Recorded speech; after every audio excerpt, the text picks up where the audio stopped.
The battle at Hogwarts had ended.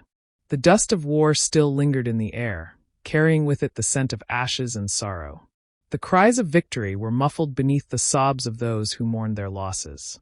Fred Weasley's laughter would never echo again, Remus and Tonks would never hold their son, and countless others had given their lives so that darkness could finally be driven away. Amid the ruins of their world, the survivors tried to piece together something resembling normalcy. Harry Potter stood at the edge of the Great Hall, his eyes drifting across the room where makeshift beds were laid for the injured. His body was still buzzing from the strange mix of triumph and grief. He had won, yes, but at what cost? Around him, the world moved slowly. Friends clung to one another, comforting with words that carried little meaning. Harry did not speak. He simply watched. Hermione sat not far away, her hands stained with dust and streaks of dried blood. She had been everywhere during the battle, from rallying the defenders to protecting the fallen. Even now, she moved with purpose, checking on the wounded, offering comfort to those who needed it most. Yet Harry noticed the faint tremor in her hands when she thought no one was looking. She was hurting too. Ron sat with his family. His mother wept uncontrollably, his father trying to hold her steady. George sat pale and silent, his face a shadow of the boy he had been. Ron held George's shoulder, his own face drawn tight with grief. For the first time, Harry realized that Ron's place that night was with his family, not with him or Hermione. And Hermione, despite sitting only a short distance away, seemed separated by more than a few feet of stone floor. Hours slipped by before Hermione finally walked toward Harry. Her eyes, though red, still burned with their usual sharpness. She sat beside him without asking, her shoulder brushing against his. They said nothing for several minutes, simply letting silence speak where words would have failed. Eventually, Hermione broke it. "We should rest. Everyone needs it." Harry turned his head slowly. "I do not think I can." She gave a faint smile, though it carried no joy. "Neither can I." Their eyes met, and something unspoken passed between them. They had faced everything together since that letter from Hogwarts arrived. They had walked through fire, faced trolls, Death Eaters, a basilisk, and the darkest wizard of all time. Through it all, Hermione had stood by him, not because she was obligated to, but because she chose to. For the first time, Harry wondered if he had taken that for granted. In the days that followed, the castle began to heal, though its scars would never fade. Students and teachers worked side by side to rebuild. Ron threw himself into supporting his family, repairing walls with his father, trying desperately to be the strength they needed after Fred's death. Hermione helped too, though often she was pulled in a different direction, assisting with records of the fallen, offering guidance to younger students who had been shaken to their core. Harry helped where he could, but his presence often brought more whispers than comfort. He was the boy who lived, the chosen one. People still looked at him as though he were something more than human. One evening, as the sun bled into the horizon, Harry found Hermione sitting alone in the library. A stack of books surrounded her, though for once she was not reading. She stared out the tall window, lost in thought. "You are supposed to take a break too, you know," Harry said quietly, stepping inside. She turned, startled at first, but softened when she saw him. "Old habits," she admitted. "I thought if I buried myself in work, I would not have to think. Does it help?" "Not really." He sat across from her, folding his hands on the table. Silence stretched again, comfortable yet charged. Hermione's eyes studied him, lingering longer than they usually did.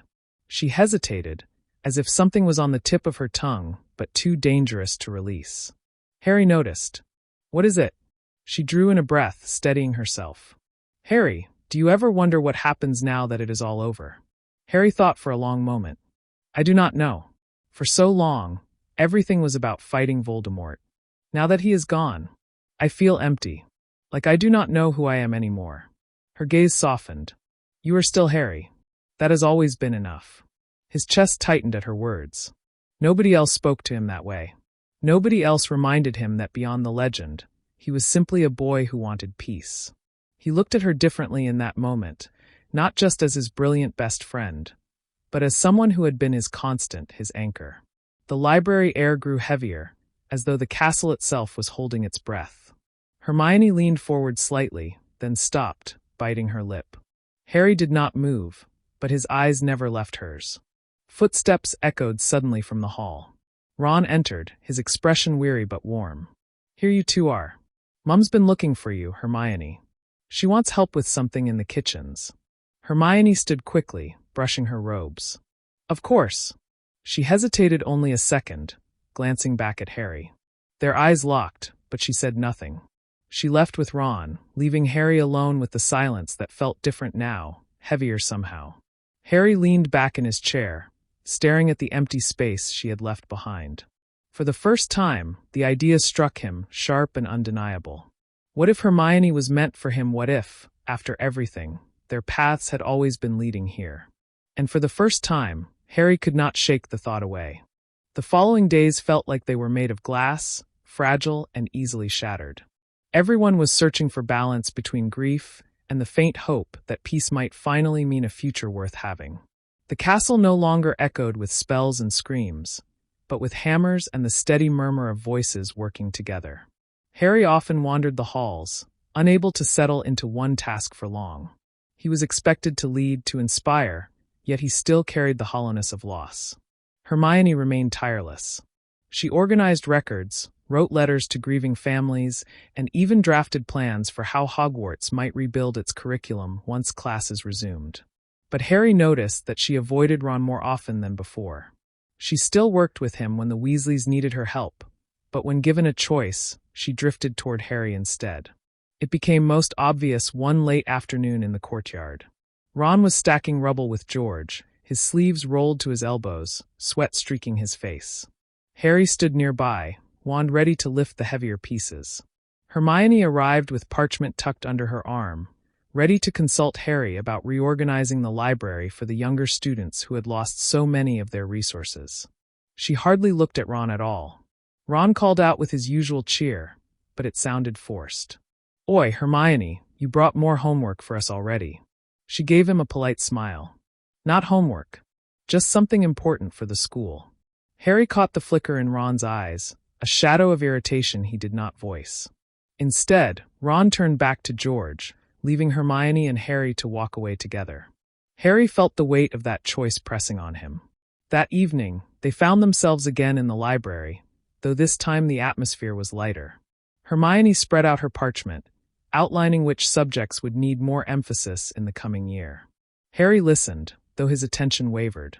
His eyes kept drifting toward her, catching the way strands of her hair escaped her tied bun, the faint crease in her brow when she grew passionate about a point. At one moment, she caught him staring. "What?" she asked, almost laughing. "Nothing," he said quickly, then paused. "It is just, I do not know how you keep going like this. After everything, you are still planning, still fighting for what comes next. I do not think I would be standing here without you." Her expression softened, and for the first time in days, a genuine smile curved her lips. "You would, Harry. You always find a way. But maybe you would not be as organized." He chuckled, shaking his head. Yet beneath the humor, there was a truth neither of them spoke aloud. They had carried each other through the war. That bond was not easily ignored, and it had begun to shift into something heavier, deeper. The shift became even clearer during the memorial a week later. The castle gathered to honor those who had fallen. Candles lined the great hall, floating above as Professor McGonagall spoke words of remembrance. Families wept quietly, students clung to one another. Harry sat with Ron and Hermione, yet he felt their closeness in different ways. Ron's grief was raw, tangled with the pain of losing his brother. Hermione's hand brushed against Harry's, a small touch that lingered, grounding him in a way nothing else did. Ron noticed. Harry saw the flicker in his friend's eyes again, confusion mixed with something heavier. But Ron said nothing, choosing instead to bow his head and hold George steady. After the ceremony, Hermione found Harry on the steps outside the great hall. She did not speak, simply sat beside him. The night air was cool, the stars bright against the black sky. For a long while neither said a word. Then Hermione whispered, her voice almost trembling, "Sometimes I wonder if we will ever be able to live normal lives after this." Harry tilted his head, looking at her. "What do you want, Hermione, a normal life or something else?" She hesitated. "I want a life where I am not always afraid of what is coming next. A life where I can choose what matters most to me, without fear of losing it. Her words struck Harry harder than any curse ever had. Choice. That was what she longed for. Not destiny, not obligation, but the freedom to choose. He realized then that his own feelings had been buried under years of fighting for survival. He had never let himself think about what he wanted, not really. And now, looking at Hermione, he began to see an answer forming. The days moved forward. Ron grew more distant, not from anger but from exhaustion. He stayed close to his family, and though he still worked beside Harry and Hermione, the old trio did not feel the same.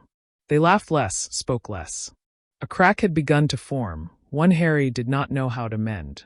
One afternoon, as summer approached, Hermione and Harry walked along the black lake. The water shimmered beneath the sun, the giant squid drifting lazily near the surface. Hermione carried a book tucked under her arm, though she did not open it. She seemed quieter, more reflective. "Ron has been different lately," Harry said cautiously. Hermione nodded. "He has a lot to carry. Losing Fred, helping his family. I understand why." Harry glanced at her. "Do you think he feels left out between us, I mean?" She slowed her steps, thoughtful. "Maybe. But Harry, you and I, we have always had a different kind of bond. Even Ron has noticed it before. Remember fourth year, when he thought we were closer than we should be?" Harry flushed slightly at the memory. He was wrong then. Was he? Hermione asked quietly, her eyes fixed on the water. Harry stopped walking. The question hung in the air, heavier than the still lake. He searched her face, trying to understand what she meant, but part of him already knew. Before he could answer, voices called from the distance. A group of students approached, and the moment slipped away. Hermione walked on, leaving Harry caught between the life he had always known and the path that seemed to open before him. That night, lying awake in the Gryffindor dormitory, Harry could not stop replaying her words. Was Ron wrong, or had they been circling something unspoken for years? Too afraid to face it because now, in the silence of a castle that was still healing, the question refused to let him rest. And somewhere deep inside, Harry knew that everything was about to change. Summer crept slowly over the castle. The green of the forbidden forest deepened, and the lake shimmered with a brighter hue. Though the war was behind them, its shadows lingered. Some students went home early, needing space from the ruins of Hogwarts.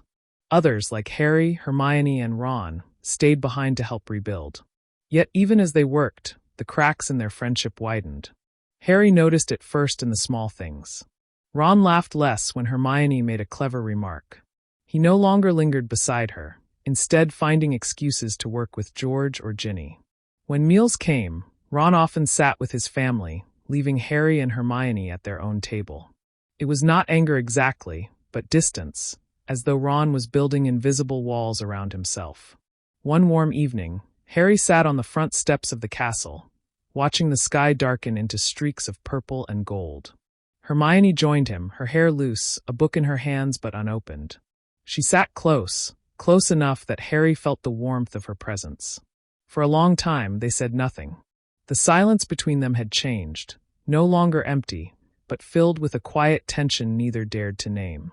Finally, Hermione spoke. "I think Ron needs us less now. He has his family. But you," she hesitated. "You do not really have anyone, do you?" Harry's chest tightened. "I have you," he said before he could stop himself. The words hung in the air, heavier than any spell. Hermione's eyes widened slightly, then softened. "Yes," she whispered. "You do." Neither moved, but both felt the shift. Harry wanted to say more, but footsteps interrupted them. Ron approached from the courtyard, his hands shoved deep in his pockets. He looked at them both, his expression unreadable. "Mum wants us back at the burrow soon," Ron said finally. "She thinks we've done enough here." "Hermione, you'll come too, right?" Hermione blinked, caught off guard. I suppose, if it helps." Ron gave a short nod and turned away. The moment between Harry and Hermione dissolved, leaving behind a quiet ache. The next week, they traveled to the burrow. The house overflowed with Weasleys, laughter forced but present, grief tucked away beneath constant activity. Harry helped where he could, but he always felt like an outsider peering into a family he could never truly belong to. Hermione tried to fit in as well, though Harry noticed how often her eyes sought him out across the crowded kitchen or the noisy sitting room. One evening at the Burrow, Harry stepped outside for air. The garden glowed under moonlight, the smell of flowers carried on the breeze. He found Hermione leaning against the fence, her gaze lifted toward the stars. "I needed some quiet," she said softly as he approached. "Me too," Harry replied. He stood beside her, both of them looking upward. The night seemed endless, stretching beyond everything they had endured. Hermione turned to him suddenly, her voice trembling. "Harry, do you ever wonder if we've been running from something all these years, not just Voldemort, but ourselves?" Harry frowned slightly. "What do you mean?" She swallowed hard. "We've always been together. You and me. From the very beginning. And I sometimes wonder if that means something more than we've admitted." The words sent a jolt through him. He wanted to answer, to tell her that he had wondered the same thing ever since the war ended.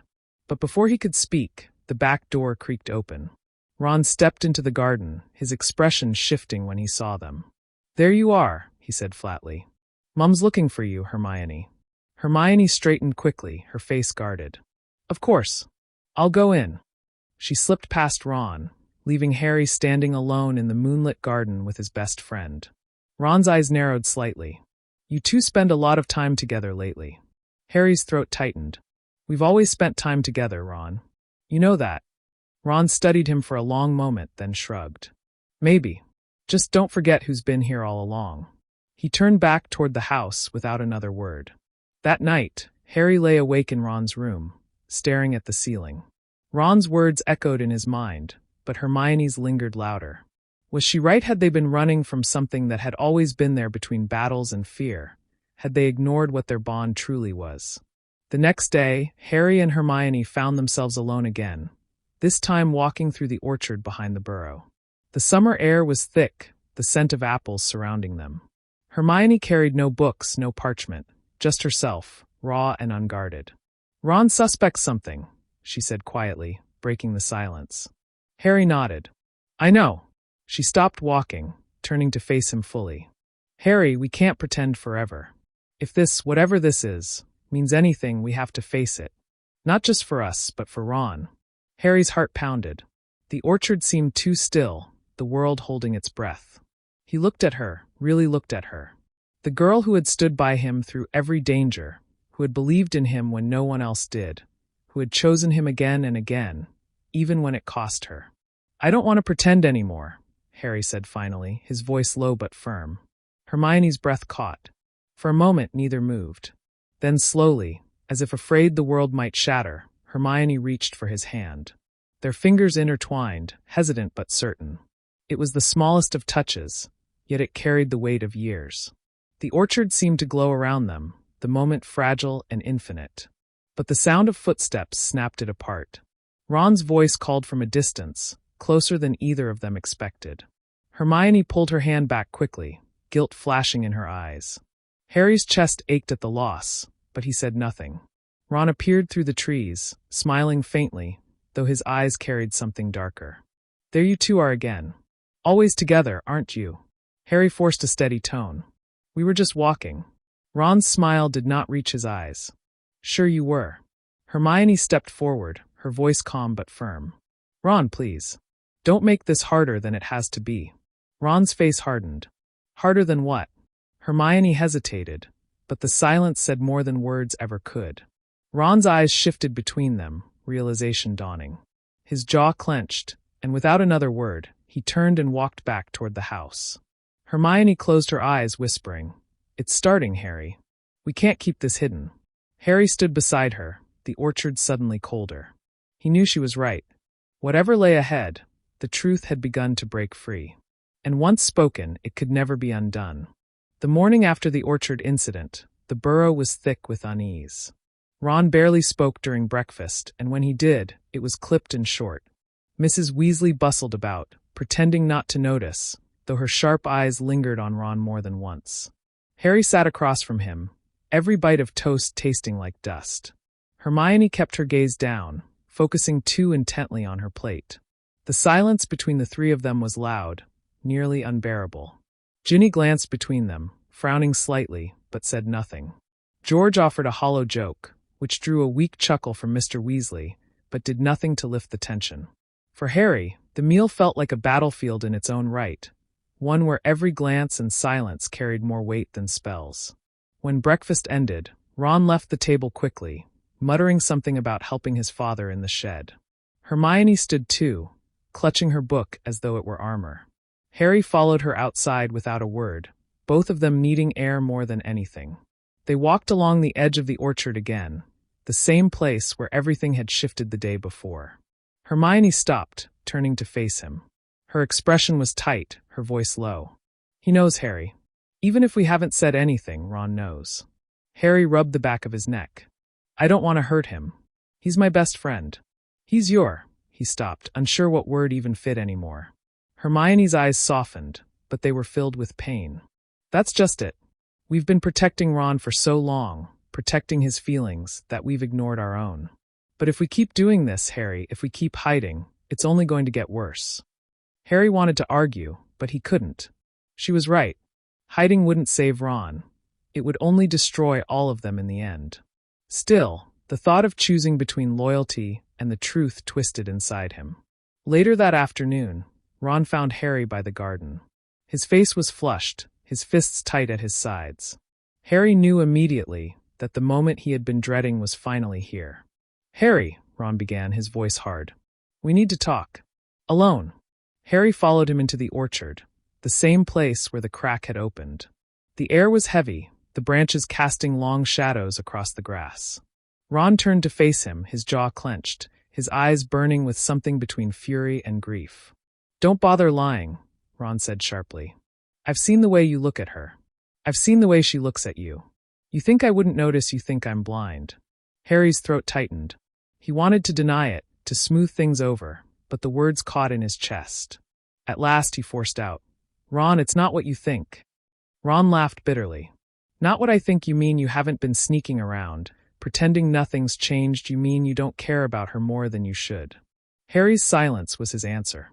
Ron's face fell, his anger giving way to hurt. Merlin, Harry, you're supposed to be my brother. Harry stepped forward, desperate. I didn't plan this, Ron. I never wanted to hurt you. But Hermione, she's been there for me in ways I can't even explain. It's not about betraying you, it's her. It's always been her. Ron's fists trembled. For a moment, Harry thought he might actually throw a punch, but Ron turned away, running a hand through his hair. You don't get it. You don't know what it's like to always be second, Harry. To always be the one people look past. First it was my brothers, then it was you, always you. And now even Hermione. His voice broke, raw and jagged. Harry's chest ached. Ron, you're not second to anyone. Not to me, not to Hermione. You're my best friend. You're family. Ron spun back, his eyes blazing. Then why does it feel like you're taking everything from me? Before Harry could answer, Hermione's voice broke through. She had followed them, her face pale, her hands clenched tightly around her book. Ron, stop, she said firmly, though her voice shook. This isn't fair. To you, to Harry, to me. We can't keep pretending nothing's changed. We owe each other the truth. Ron's eyes flicked to her, wounded. So it's true then. You and him. Hermione swallowed, her eyes glistening. Ron, I care about you. You know I do. But what Harry and I have, it's different. It always has been. The words hung heavy in the air. Ron looked as though she had struck him. For a long moment he said nothing, his chest rising and falling rapidly. Finally he whispered, You should have told me. Hermione stepped forward, tears threatening. We didn't mean to hurt you. I didn't even realize it myself until... She trailed off, glancing at Harry, her voice catching. Until after everything ended. Ron turned away, his shoulders stiff. I can't do this right now. Not with you. Not with either of you. Without another word, he stormed off through the orchard, disappearing toward the house. Hermione stood frozen, her face pale, her eyes brimming. Harry stepped closer, his voice low. Hermione! Her tears spilled then, though her voice was steady. We've broken him, Harry. I knew this would hurt, but I didn't think it would be this bad. Harry gently touched her shoulder, grounding her. He's strong. He'll need time, but he'll come back. He always does. Hermione shook her head, wiping her tears quickly. I hope you're right, because if we lose Ron, I don't know if I could forgive myself. They stood there in silence, the orchard around them heavy with the weight of broken friendship and unspoken love. For the first time, the path ahead seemed uncertain, tangled with guilt and longing. That evening, Ron avoided them both. He ate his dinner in silence, excused himself early, and shut himself in his room. Mrs. Weasley asked questions, but Harry and Hermione offered no answers. The truth sat between them like a shadow, impossible to ignore. Later, Hermione found Harry in the sitting room, staring at the dying fire. She sat beside him, her hands clasped tightly in her lap. For a while neither spoke. Then Hermione whispered, "We can't turn back now, can we?" Harry shook his head slowly. "No, we can't." Their eyes met, filled with fear and certainty all at once. Whatever they were becoming, whatever it would cost, there was no undoing it now. And upstairs, in the quiet of his room, Ron Weasley lay awake, staring into the dark, feeling the sharp sting of betrayal and the deeper wound of loss. For the first time, the trio was no longer unbreakable. The days that followed were some of the hardest Harry had known, and that was saying something after years of war. The tension in the burrow was a storm that never broke. Ron spoke little, and when he did, it was to his family, rarely to Harry or Hermione. Meals were quieter, filled with unspoken words and glances that never met. Harry tried several times to approach him, but Ron always slipped away, muttering excuses about chores or helping George. Hermione attempted as well, her voice soft and careful, but Ron hardened at her presence, retreating before she could speak more than a few words. Harry hated it. For all the victories they had won together, this felt like failure. Ron was more than his best friend. He was the brother Harry had chosen, the one who had stood by him when no one else did. Losing him felt worse than any wound. Yet every time Harry looked at Hermione, he felt that pull again, strong and undeniable, reminding him that some things could not be buried. One evening, as the sun dipped low and painted the burrow in gold, Harry found Ron in the shed with his father. They were mending broken tools, the air heavy with dust and the scent of oil. Mr. Weasley gave Harry a warm smile. "Ah, Harry, come to lend a hand." Harry nodded, though his eyes were fixed on Ron, who barely glanced up. For an hour they worked in silence, the clink of metal the only sound. When Mr. Weasley left to fetch something from the house, Harry finally spoke. "Ron, please. We need to talk." Ron kept his eyes on the bent nail he was straightening. "I don't think we do." Harry's voice sharpened. "Yes, we do. I never wanted this to happen like this. I never wanted to hurt you. But Hermione and I," he hesitated, searching for the right words. "We didn't plan it. It's just real. And I can't pretend it isn't." Ron dropped the nail and turned, his face red with anger. "Real. That's what you're calling it, you know what's real. Harry, the fact that you've taken everything. My brother's gone, my family's broken, and now you've gone and taken Hermione too. What's left for me?" Harry's chest tightened. "I haven't taken her. She's not something to be owned, Ron. She made her choice." Ron's eyes blazed. "And you didn't fight it, you just let it happen." Harry's hands curled into fists. "What was I supposed to do, lie to myself, pretend I don't care about her the way I do pretend she doesn't care about me?" The words hung between them, raw and unguarded. Ron's face twisted, his voice low. "Then maybe you were never my friend at all." Before Harry could respond, Mr. Weasley returned, humming as though nothing was wrong. Ron stormed past him without a word, disappearing into the orchard. Mr. Weasley frowned, but Harry only shook his head, unable to explain. That night, Hermione found Harry in Ron's empty room. He sat on the bed, his hands tangled in his hair. She closed the door softly and crossed to him. "He won't listen to me," Harry admitted, his voice rough. "I think I've lost him, Hermione." Hermione sat beside him, her hand finding his. "Give him time. Ron feels things deeply, but he doesn't stay angry forever. He loves you, Harry. He always has." Harry stared at their joined hands. "But what if this time is different? What if I've broken something we can't fix?" Hermione squeezed his hand. "Then we'll face it together. Whatever happens." Her words steadied him, though guilt still burned. He turned to look at her, really look at her, and the weight of everything that had changed pressed down on him. Slowly, as though pulled by something inevitable, Harry leaned closer. Hermione didn't move away. Their lips met, tentative at first, then deepening with years of unspoken longing. It wasn't fireworks or fanfare. It was something quieter, fiercer, more real than anything Harry had ever known. When they finally pulled back, breathless, Hermione whispered, "We can't hide anymore. Not from Ron.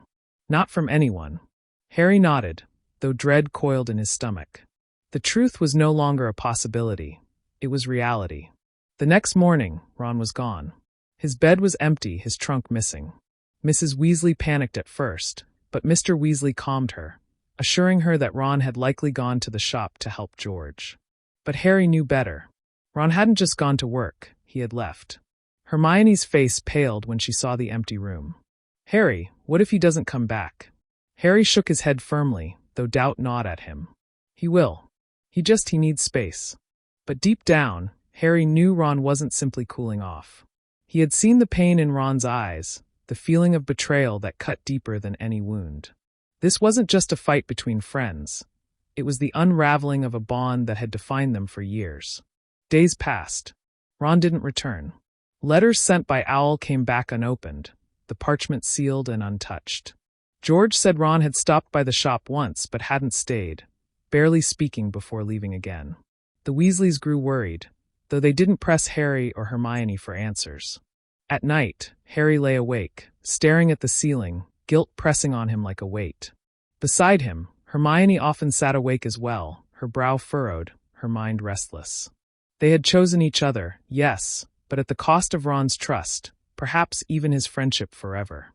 One evening, as the summer sun dipped low, Harry stood in the orchard again, the place where everything had begun to fracture.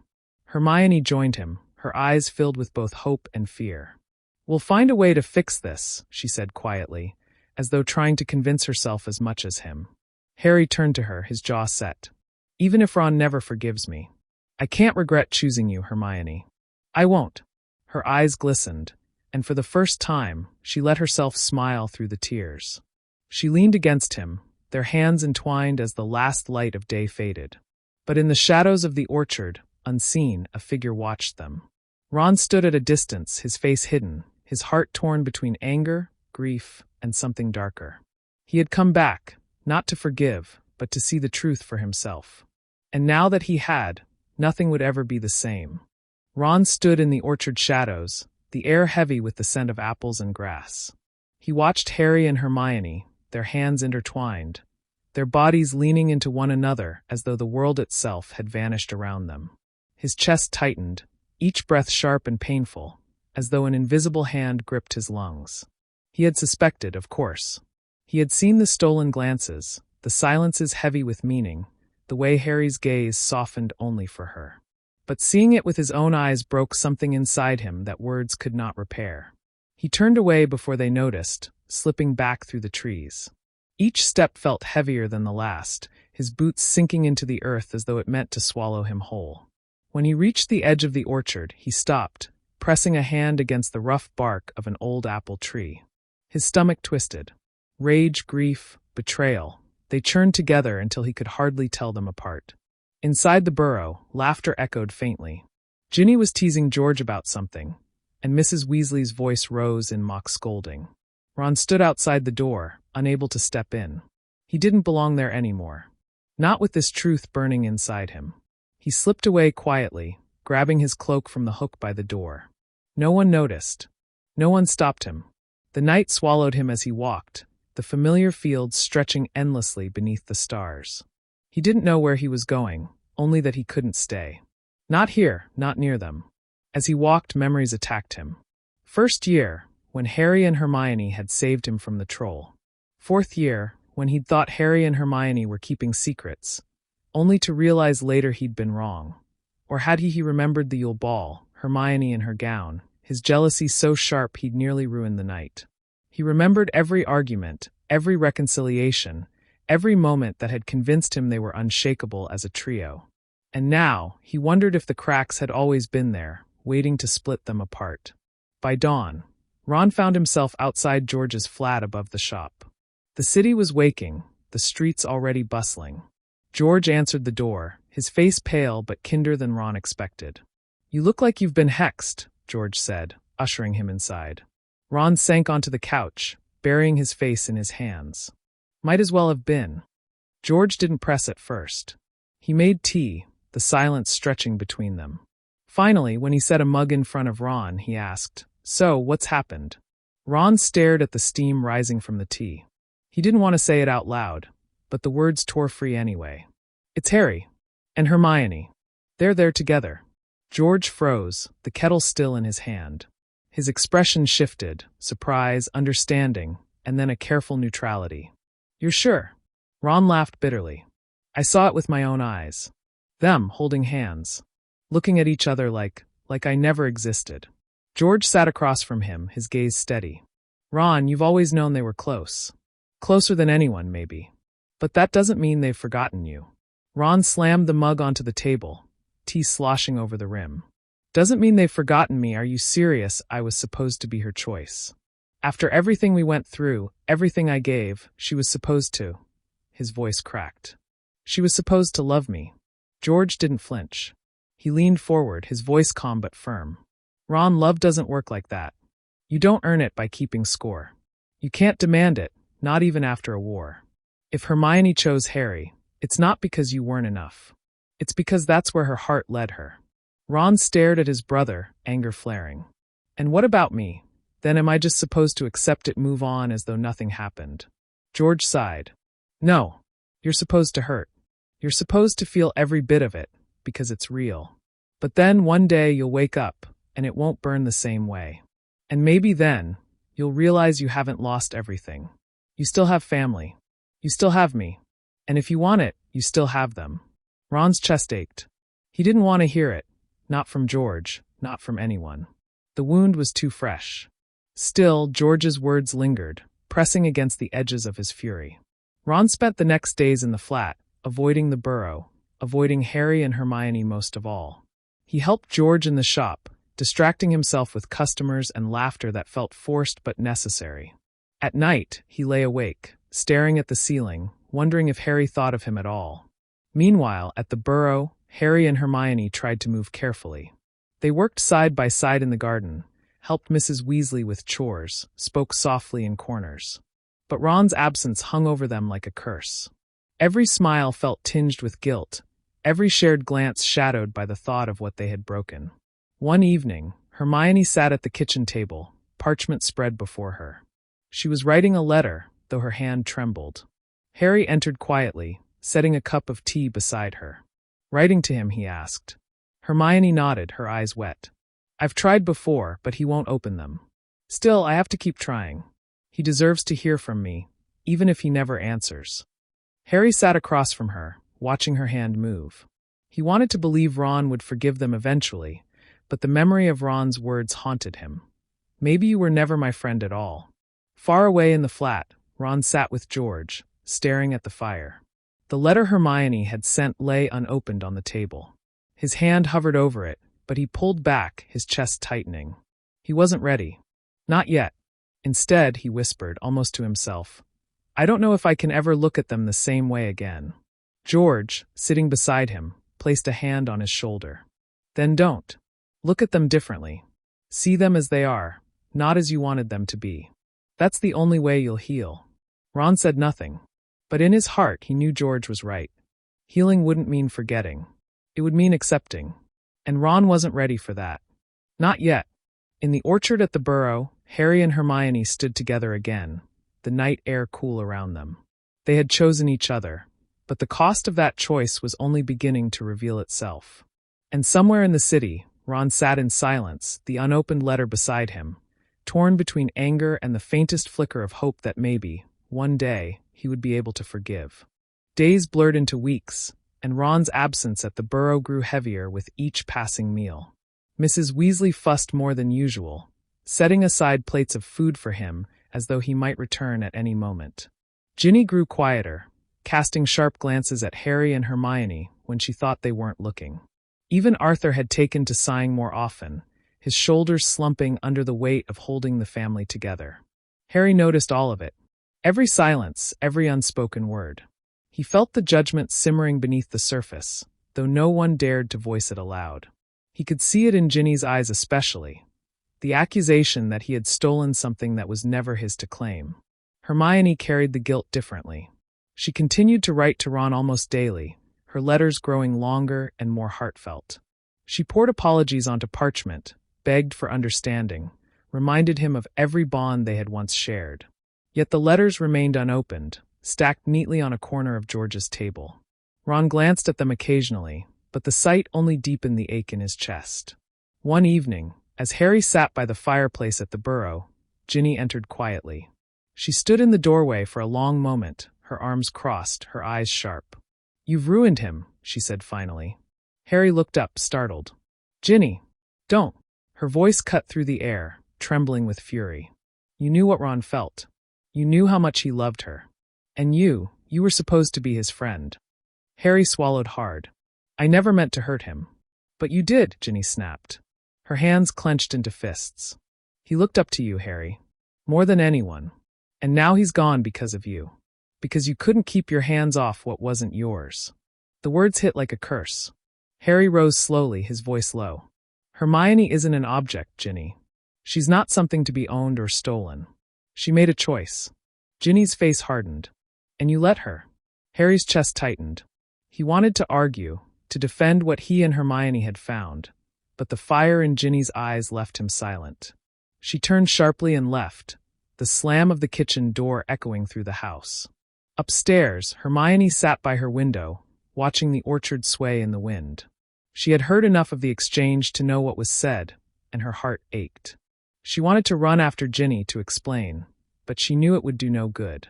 Ginny wasn't ready to listen. None of them were. That night, Hermione found Harry in the sitting room, his shoulders hunched, his face pale. She placed a gentle hand on his arm. "We knew it wouldn't be easy," she whispered.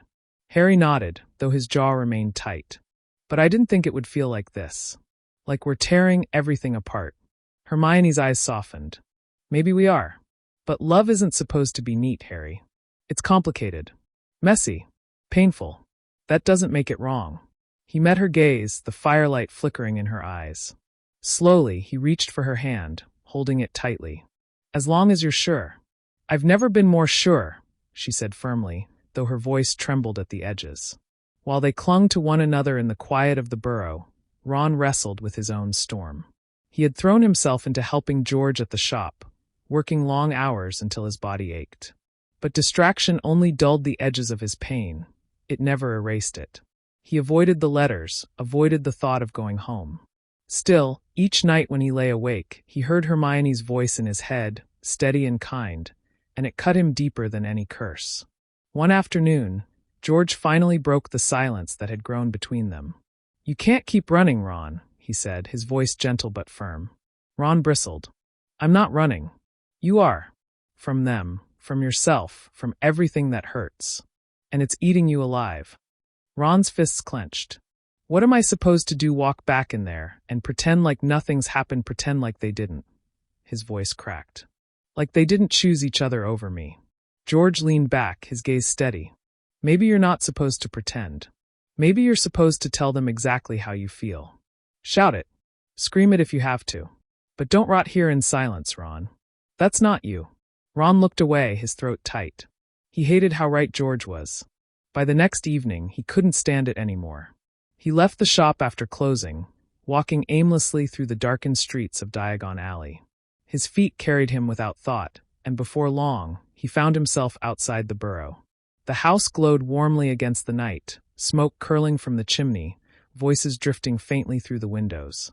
He stood there for what felt like hours, torn between storming inside and running back into the night.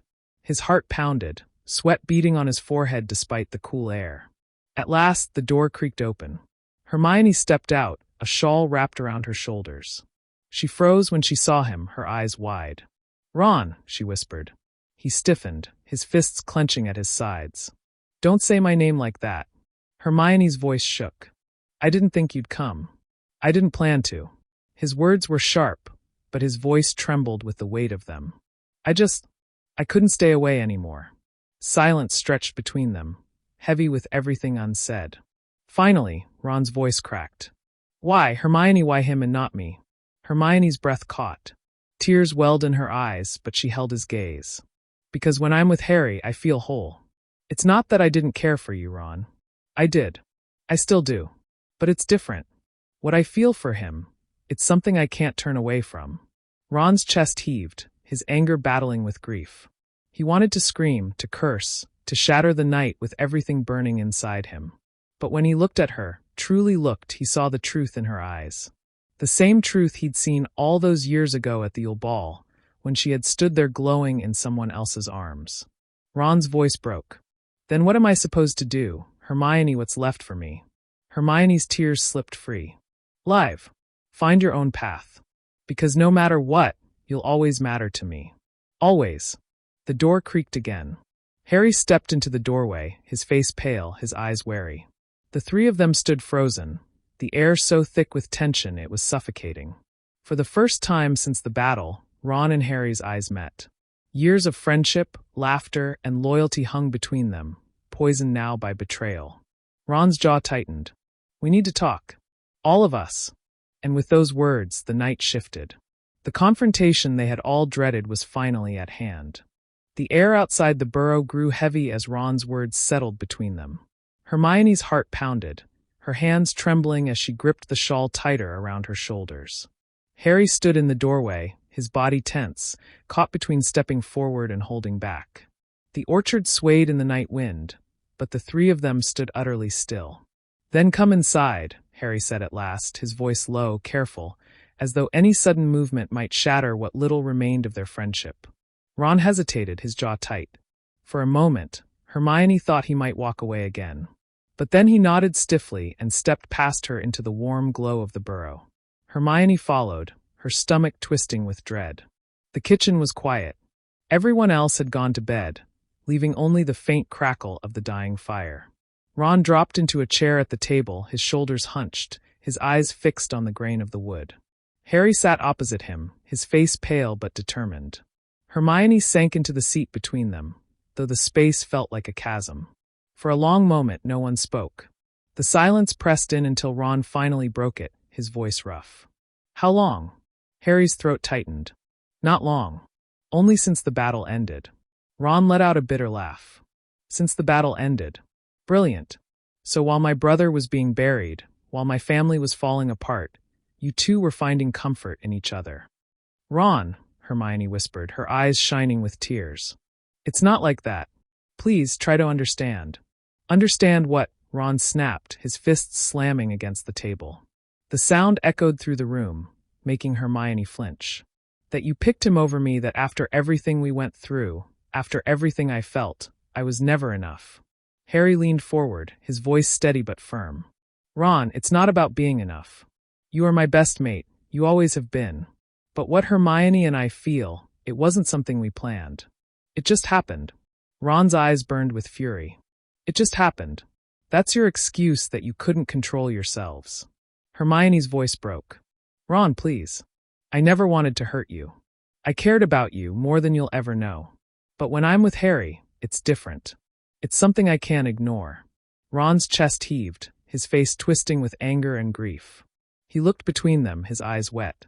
And what about me? What do I do now? Sit by and watch while the two of you play happy together, pretend like I'm not bleeding inside every time I see you.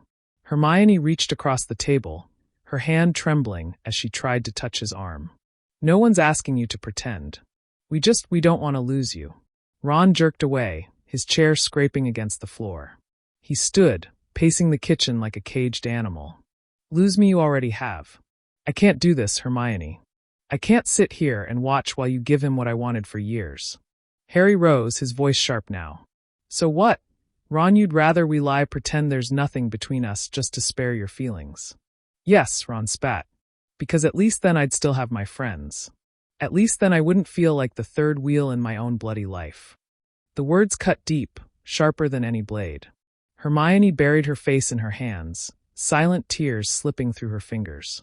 Harry stood rigid, his fists clenched at his sides, his own anger barely contained. Finally, Ron stopped pacing. He turned back to them, his face pale but set with grim resolve. You made your choice. Fine. But don't expect me to just smile and accept it. Not now. Maybe not ever. Hermione rose quickly, desperation in her voice. Ron, please don't say that. You mean too much to us. Do I? He snapped, his voice raw. Because it doesn't feel like it. The room fell silent again, broken only by Hermione's quiet sobs. Harry's chest ached as he watched his two best friends, the people who had been his family through everything, splinter before his eyes. Ron moved toward the door, his cloak hanging loosely from his shoulders. He paused, his hand on the knob, his voice trembling. I don't hate you. Either of you. But right now, I can't look at you without feeling like I've lost everything. And with that, he left. The door closed behind him with a finality that echoed louder than his shouting. Hermione collapsed into the nearest chair, her hands covering her face. Harry, what have we done? Harry sank beside her, wrapping an arm around her trembling shoulders. He didn't answer. He didn't know how. Outside, Ron walked into the night, the cool air biting at his skin. His chest felt hollow, his thoughts spiraling. He had faced Death Eaters, had stared down Voldemort's army, but nothing had prepared him for this quiet, crushing grief of losing not to death, but to love. By the time he reached George's flat, his legs were shaking. He collapsed onto the couch, burying his face in his hands.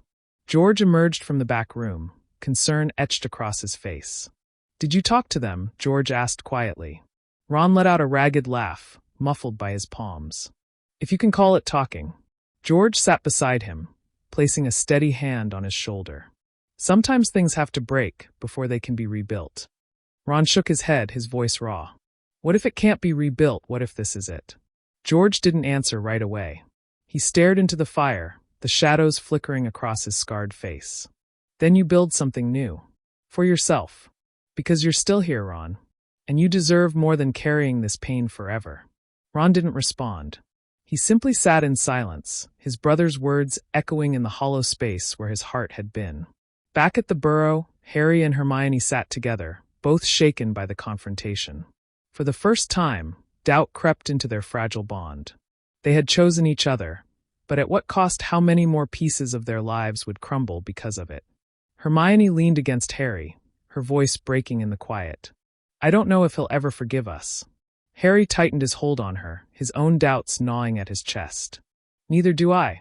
The night stretched on, heavy with grief, and for the first time since the war had ended, Harry wondered if victory had come only to reveal a different kind of loss.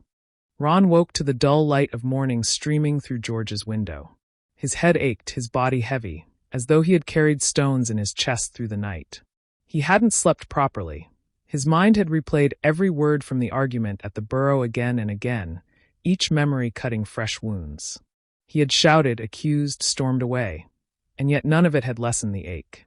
George was already awake, tinkering with some half-finished invention on the kitchen table. He glanced up as Ron stumbled out of the bedroom. You look like a banshee's chewed you up and spat you out. Ron gave a humorless grunt. He dropped into a chair and rubbed his face with both hands. That's about right. George poured him a cup of tea, sliding it across the table. Better drink that before you scare off the customers. Ron managed a weak smile, but it vanished quickly. He wrapped his hands around the mug, staring into the steam. I don't know what to do, George. I thought maybe shouting would help. Getting it out. But it just made everything worse. George leaned back, studying his brother. Sometimes worse is part of the process. You can't patch things up without tearing away what's rotten first. Ron shook his head. There's nothing left to patch. Hermione made her choice. Harry made his. And what am I supposed to keep standing by their side like nothing's changed? George set down his quill. No, you're supposed to decide who Ron Weasley is without Harry Potter or Hermione Granger holding up the edges. You've been their shadow for too long. Maybe now's your chance to figure yourself out. The words stung, but deep down Ron knew George was right. He had always measured himself against Harry's bravery and Hermione's brilliance. When had he ever allowed himself to be just Ron without them, he felt stripped bare. But maybe that was the only way he would learn who he truly was. Still, the pain lingered. It wasn't only about losing Hermione. It was about losing the family he had chosen, the bond that had carried him through every year at Hogwarts. He wasn't sure he knew how to exist without it. By midday, Ron tried to distract himself with work in the shop. He rang up purchases, cracked jokes with customers, even smiled once or twice. But whenever a young couple walked in, laughing and holding hands, his chest clenched. He muttered excuses and vanished into the stockroom, leaving George to handle the counter. That night, as he sat alone on the couch, he finally opened one of Hermione's letters. His hands trembled as he broke the seal, his throat tight. Her handwriting sprawled across the parchment, neat but shaky in places. Ron, I don't expect forgiveness, not now, maybe not ever. But I need you to know that nothing between Harry and me changes what you mean to me. You are my best friend. You've saved me more times than I can count, not with spells but with loyalty, with laughter, with simply being you. I'll never stop caring about you. Please don't shut me out forever. Please. By the time he reached the end, his vision blurred with tears. He crumpled the letter in his fist, torn between hurling it into the fire and clutching it to his chest. He did neither. He just sat there, shaking, feeling both fury and longing at once. Meanwhile, back at the burrow, Harry and Hermione carried the weight of Ron's absence like a curse. Meals were quieter. Chores dragged. Even the laughter that occasionally bubbled from Ginny or Mrs. Weasley felt forced, fragile. Hermione spent hours in the orchard, books forgotten in her lap, her thoughts always circling back to Ron. Harry joined her when he could, sitting beside her in silence, though he knew her mind was elsewhere. One evening, she finally spoke, her voice barely above a whisper. I don't know if we can fix this, Harry. What if we've lost him forever? Harry stared at the horizon, his heart heavy. I don't want to believe that. We've faced worse, haven't we? Hermione shook her head. This isn't Voldemort. This isn't something we can fight. This is us. Harry reached for her hand, gripping it tightly. Then all we can do is keep trying. If we stop, then it really is over. Hermione leaned against him, but her chest ached with doubt. Elsewhere, Ron drifted further into his own thoughts. Nights in George's flat stretched long and sleepless. He walked the streets of Diagon Alley after closing, watching the world move on around him. He saw people rebuilding, laughing, falling in love, as though the war had never happened. And each time, he felt more adrift, more convinced that he didn't belong anywhere. Yet something shifted one late afternoon. As Ron was restocking shelves, a young witch with tangled hair and nervous eyes lingered by the counter. She was carrying a small child, no older than 3, who clutched a battered toy wand. Excuse me, she said timidly. Do you sell anything? Quieter, the little one loves your skiving snack boxes. But the noise. Ron blinked, startled. He expected to feel the usual stab of pain when faced with reminders of family, of love. But instead, he crouched down to the boy's level, pulling a small toy from the shelf, a harmless little dragon that puffed faint smoke rings. Try this one, Ron said softly. No bangs. Just a bit of fun. The child's eyes lit up as he hugged the toy tightly. The witch smiled, relief flooding her face. Thank you. Really. Ron watched them leave, and for the first time in weeks, the heaviness in his chest lifted just slightly. He had made someone's day better. Not as Harry's sidekick. Not as part of a trio. Just as Ron. That night, George found him staring at the closed door, thoughtful. What's got you looking like you've actually had an idea for once? Ron smiled faintly. Maybe you're right. Maybe I need to figure out who I am. Not who I am with them. George grinned, clapping him on the shoulder. About time. But as Ron lay in bed, staring at the ceiling, he knew the road ahead wouldn't be easy. Hermione's words still echoed in his mind. Harry's silence still burned. The friendship that had once been unbreakable now lay fractured.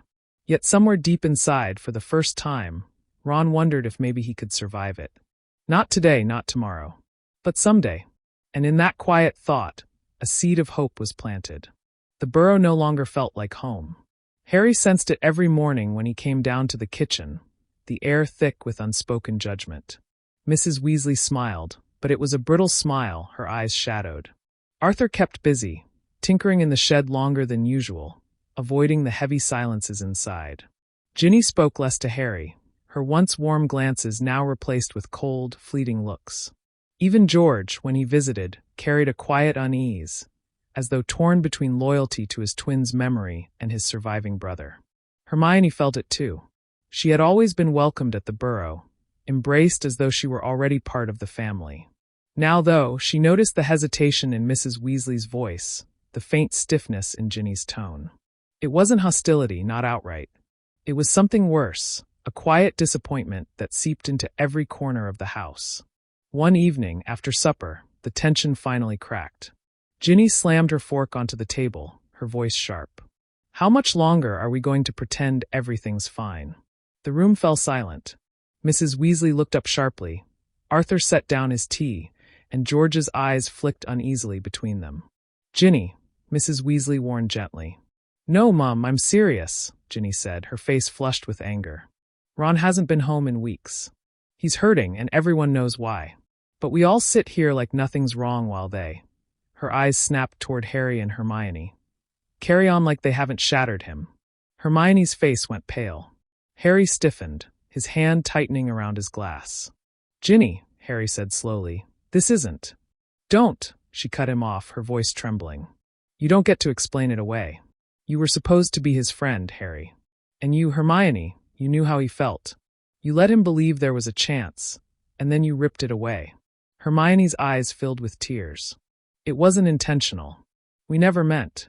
Ginny pushed back her chair, the scrape loud in the stillness. You never meant. That's always the excuse, isn't it? But intentions don't matter when someone's heart is broken. She stormed out, the door slamming behind her. The table remained silent, every eye shifting uncomfortably. Hermione excused herself quickly, retreating upstairs before the tears spilled over. Harry stayed behind, his chest burning. He could feel Mrs. Weasley's gaze on him, soft but heavy. She reached across the table, her hand brushing his arm. Harry, dear, she said gently, we love you. You know that. But Ginny's right about one thing. Ron's hurting. And until he comes home, until he finds peace, this house won't be whole again. Harry nodded stiffly, though the guilt weighed like lead in his stomach. Upstairs, he found Hermione curled on her bed, her face buried in her hands. He sat beside her, wrapping an arm around her trembling shoulders. They hate me, she whispered. They don't, Harry said firmly, though his own doubts gnawed at him. They're angry, they're grieving. But they don't hate you. Hermione shook her head, her voice breaking. I've ruined everything, Harry. I've ruined the only family I've ever truly felt part of. Harry tightened his hold. No, you haven't ruined it. This family has been through worse. They'll heal. Ron will heal. We just have to give them time. But even as he spoke, he wasn't sure he believed it. Meanwhile, in Diagon Alley, Ron was beginning to carve out a fragile rhythm. He woke early, helped George in the shop, spent afternoons restocking shelves, and evenings tinkering with small inventions of his own. They weren't much, enchanted dice that rolled endless sixes, a quill that scribbled sarcastic commentary. But for the first time, Ron felt a flicker of pride in something that was his alone. George noticed the change, though he didn't comment directly. Instead, he gave Ron space, occasionally offering advice, often just letting silence settle comfortably between them. One night, as they locked up the shop, George finally spoke. You're better than you think, you know. Ron frowned. At what? At being you, George said simply. You don't need to be Harry's shadow or Hermione's anchor. You've got something they don't. You've got heart, Ron. And sooner or later, someone will see it. Someone who isn't too blinded by the boy who lived or the brightest witch of her age. Ron gave a small, shaky laugh. You make it sound so simple. It is simple, George said with a grin. It's just bloody hard. For the first time in weeks, Ron laughed properly. It was short, a little bitter, but real. Back at the Burrow, days turned into a slow grind. Harry and Hermione grew closer in private, clinging to each other in the face of mounting disapproval. But their bond was tested constantly, by Ginny's sharp words, by Mrs. Weasley's quiet sighs, by the absence of the one person whose blessing they craved but didn't dare expect. One night, as they lay awake in Harry's room, Hermione turned to him, her voice soft. Do you ever think we've made a mistake? Harry's chest tightened. Do you? She hesitated, her eyes shimmering in the moonlight. No, not with you. But with the timing, maybe. Maybe we should have waited. Let things settle before choosing each other. Harry reached for her hand, pressing it to his chest. I don't regret it. Not for a second. I love you, Hermione. And I'd rather face their anger than live without this. Her breath caught, tears slipping silently down her cheeks.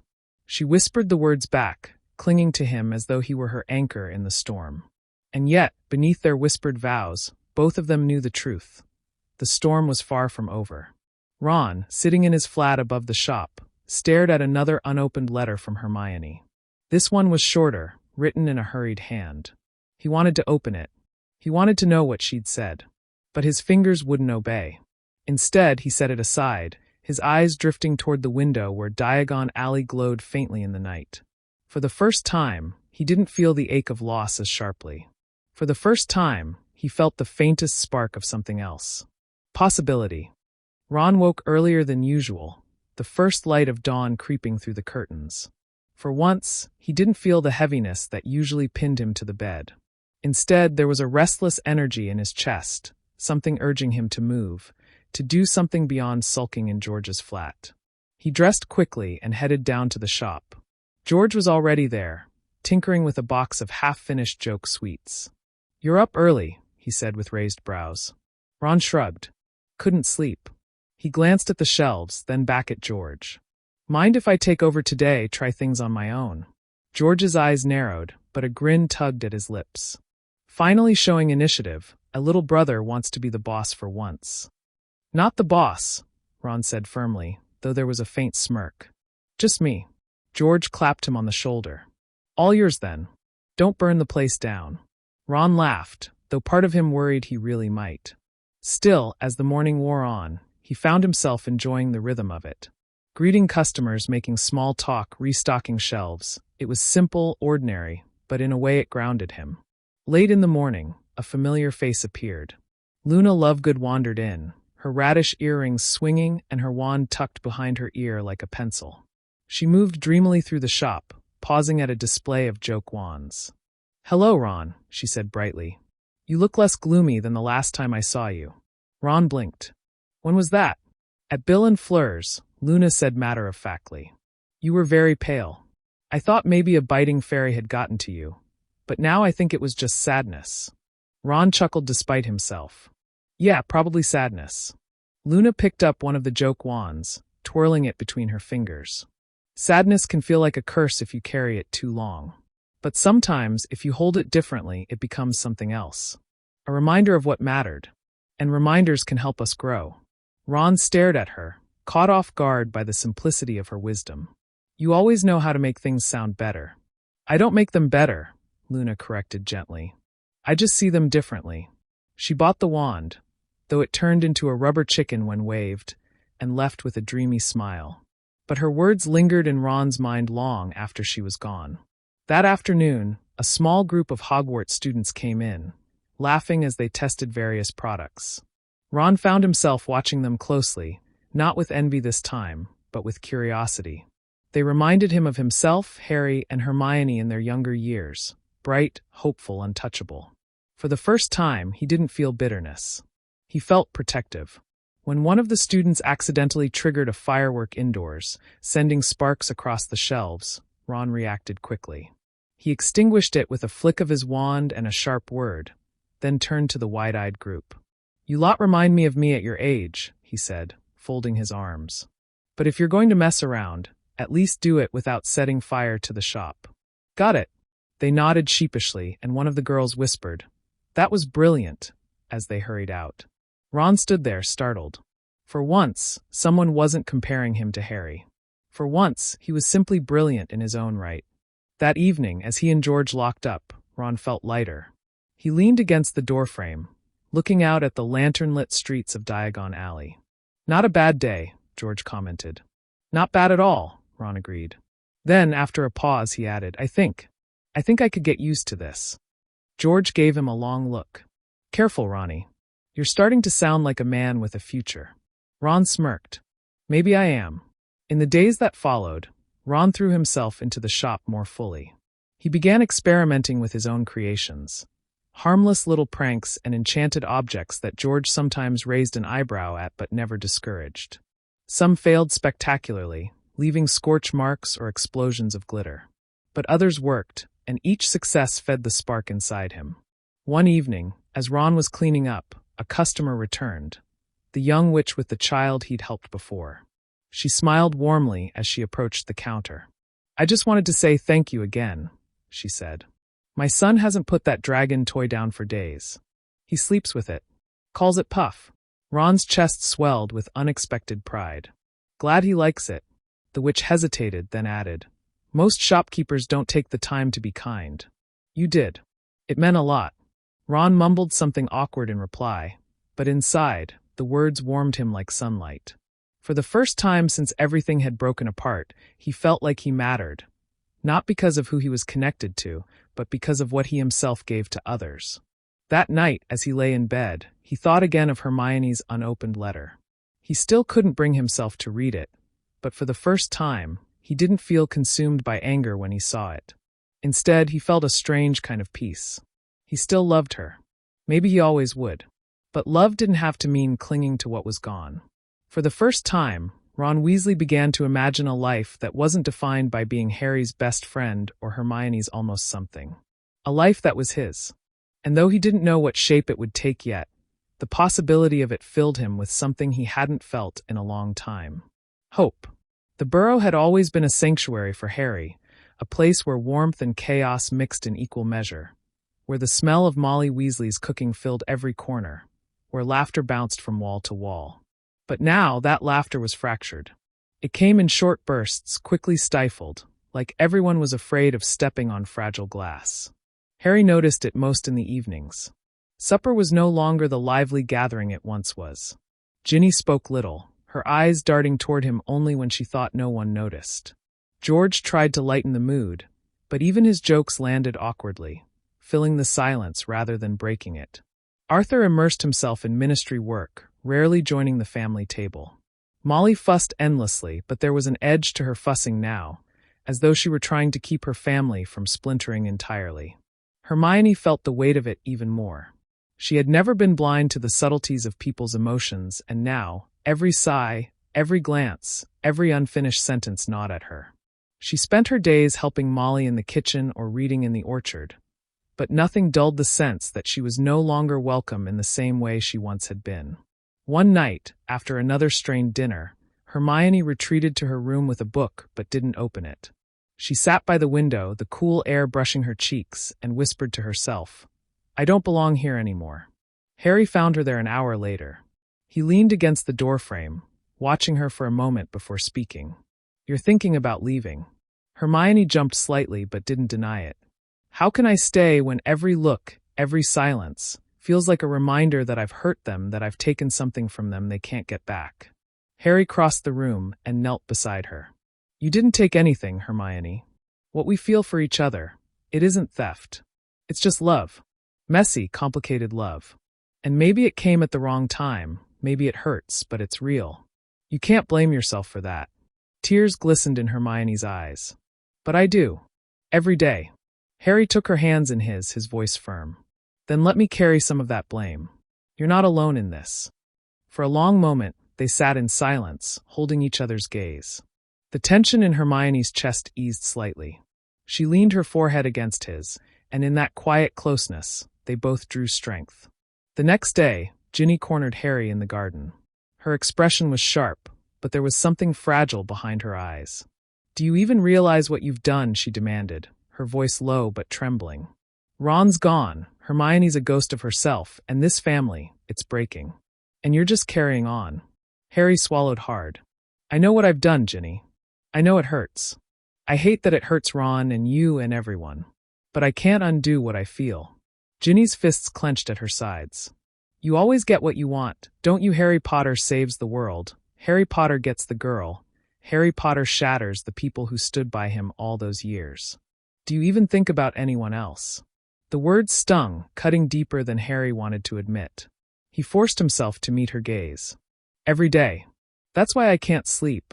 Why I can't eat without feeling sick. I never wanted to hurt Ron. I never wanted to hurt you. But I can't live a lie just to make things easier." Ginny's eyes filled with tears, but she blinked them away furiously. "Then don't expect me to forgive you." She spun on her heel and strode back toward the house, leaving Harry standing in the garden with guilt gnawing at him. That evening, Hermione found him sitting alone beneath the orchard tree where they used to spend their summers studying. He looked pale, shadows under his eyes. "Ginny," he said when she joined him. "She'll never forgive me." Hermione sat beside him, her hand brushing his. "Maybe not now. Maybe not for years. But people change, Harry. Wounds heal. even if the scars remain. Harry let out a hollow laugh. You always know what to say. No, Hermione corrected softly. I just know what I need to believe. Otherwise I'd break. They sat in silence as the evening deepened, fireflies flickering in the long grass. Later that week, Molly called Hermione into the kitchen while Harry was outside with Arthur. She stirred a pot absent-mindedly, her face unreadable. Hermione, she began, her voice softer than Hermione expected. You've always been like a daughter to me. And I know you love Harry. I can see it as clearly as I can see the sky. But you must understand what Ron meant to this family. He wasn't just a son or a brother. He was a piece of us. And when he left, something left with him. Hermione's throat tightened. I never wanted to take him from you. I never wanted to cause this. I know you didn't, Molly said, setting down the spoon. She finally looked Hermione in the eyes, her gaze full of pain but also of reluctant acceptance. But sometimes love is cruel, even when it's true. All I ask is that you don't give up on Ron.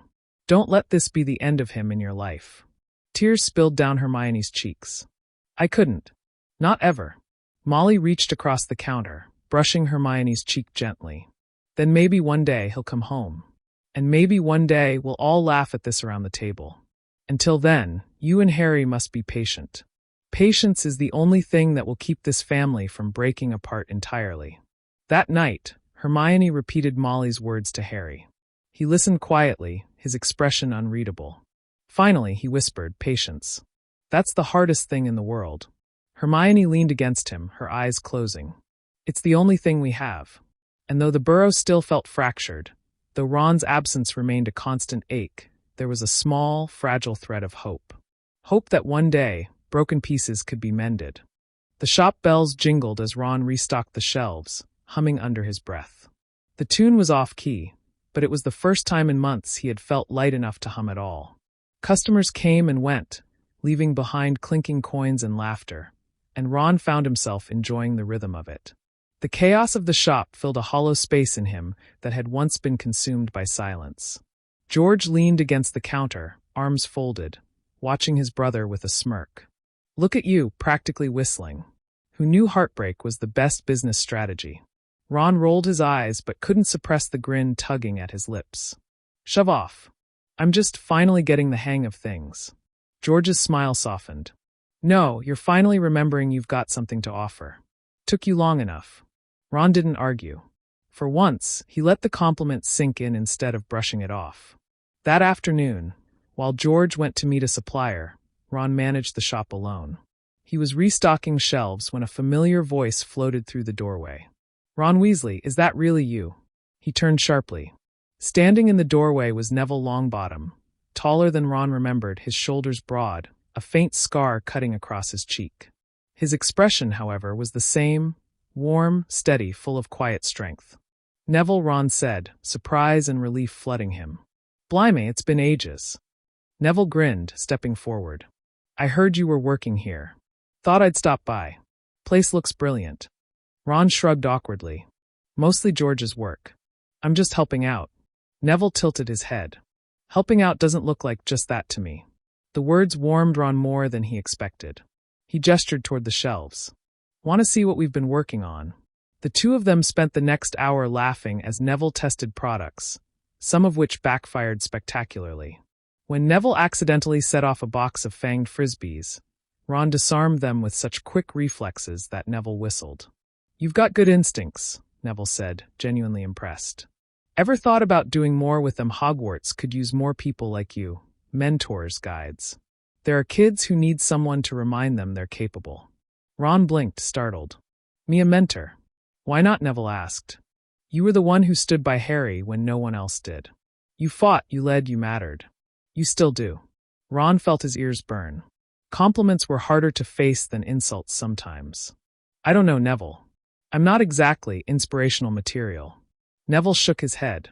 You're exactly the kind of person who is. Because you don't see yourself as larger than life. Kids need that. They need someone real. The idea took root in Ron's mind, lingering long after Neville left. That night, as he sat at the table with George, he found himself voicing it aloud. Neville thinks I could be some kind of mentor. Help younger wizards, I suppose. George raised an eyebrow. And what do you think? Ron hesitated. I'm tired of being the one who never finishes what he starts. Maybe it's time I try. George grinned. About bloody time, too.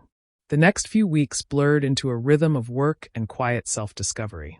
Ron spent his mornings in the shop, his afternoons tinkering with his own inventions, and his evenings walking through Diagon Alley, observing the rebuilding world around him. Each day, the ache of loss dulled just a little more. One evening, he spotted the young witch with the child again. Her son still clutched the little dragon toy Ron had given him weeks ago. She smiled at Ron warmly. He won't let it go. You've made a friend for life. Ron chuckled, bending to ruffle the boy's hair. Looks like I'm stuck with him then. As the witch thanked him again and left, Ron realized how good it felt to make a difference, however small. To matter in ways that had nothing to do with Harry or Hermione.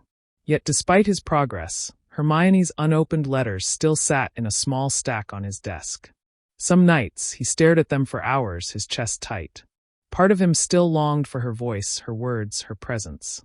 But another part knew that reading them would tether him to a past he was slowly learning to let go of. One particularly restless night, Ron finally tore one open. The letter was short. Ron, I know silence feels easier. But please don't let this be the end. You are more than my friend. You are my family. Even if you never forgive me, I hope one day you'll let me be part of your life again. Ron sat back, the parchment trembling in his hands. For the first time, the words didn't sting as sharply. Instead, they settled like a bittersweet ache, one he could live with. He whispered into the quiet room, maybe one day, Hermione. But not yet. In the meantime, Neville's suggestion continued to haunt him. He began sketching out ideas, ways he could help younger wizards, maybe even join Neville in whatever work he was doing at Hogwarts. The thought both terrified and thrilled him. For the first time in his life, Ron wasn't waiting for someone else to define him. He was beginning to define himself. And though he knew the road ahead would still be messy, one truth was finally clear. He was no longer standing still. Autumn settled over the burrow, painting the orchard leaves gold and crimson. The air smelled of wood smoke and damp earth, yet inside the house the warmth that usually accompanied the season felt absent. The tension hadn't lessened with time. It had grown heavier, weaving itself into every mealtime, every quiet glance, every silence that lingered too long. Harry sat at the kitchen table one morning, nursing a cup of tea as Molly hummed softly while preparing breakfast. Her movements were brisk, efficient, but Harry noticed the way her shoulders tightened each time Hermione entered the room. Hermione greeted her politely, set down a stack of books on the counter, and sat opposite Harry without meeting his eyes. The weight of Molly's unspoken thoughts pressed between them all. Later, in the orchard, Hermione closed her book after rereading the same page 3 times without absorbing a word. She looked at Harry, her voice low. I don't know how much longer we can stay here. Harry exhaled, leaning back against the tree. I've been thinking the same thing. It doesn't feel like home anymore. It feels like we're intruders. Hermione wrapped her arms around her knees, her voice trembling. I don't want to leave, Harry. This family was the closest thing I ever had to one. But every day, it's clearer they don't see me the same way anymore. Ginny barely looks at me, Molly forces herself to be civil, and Arthur.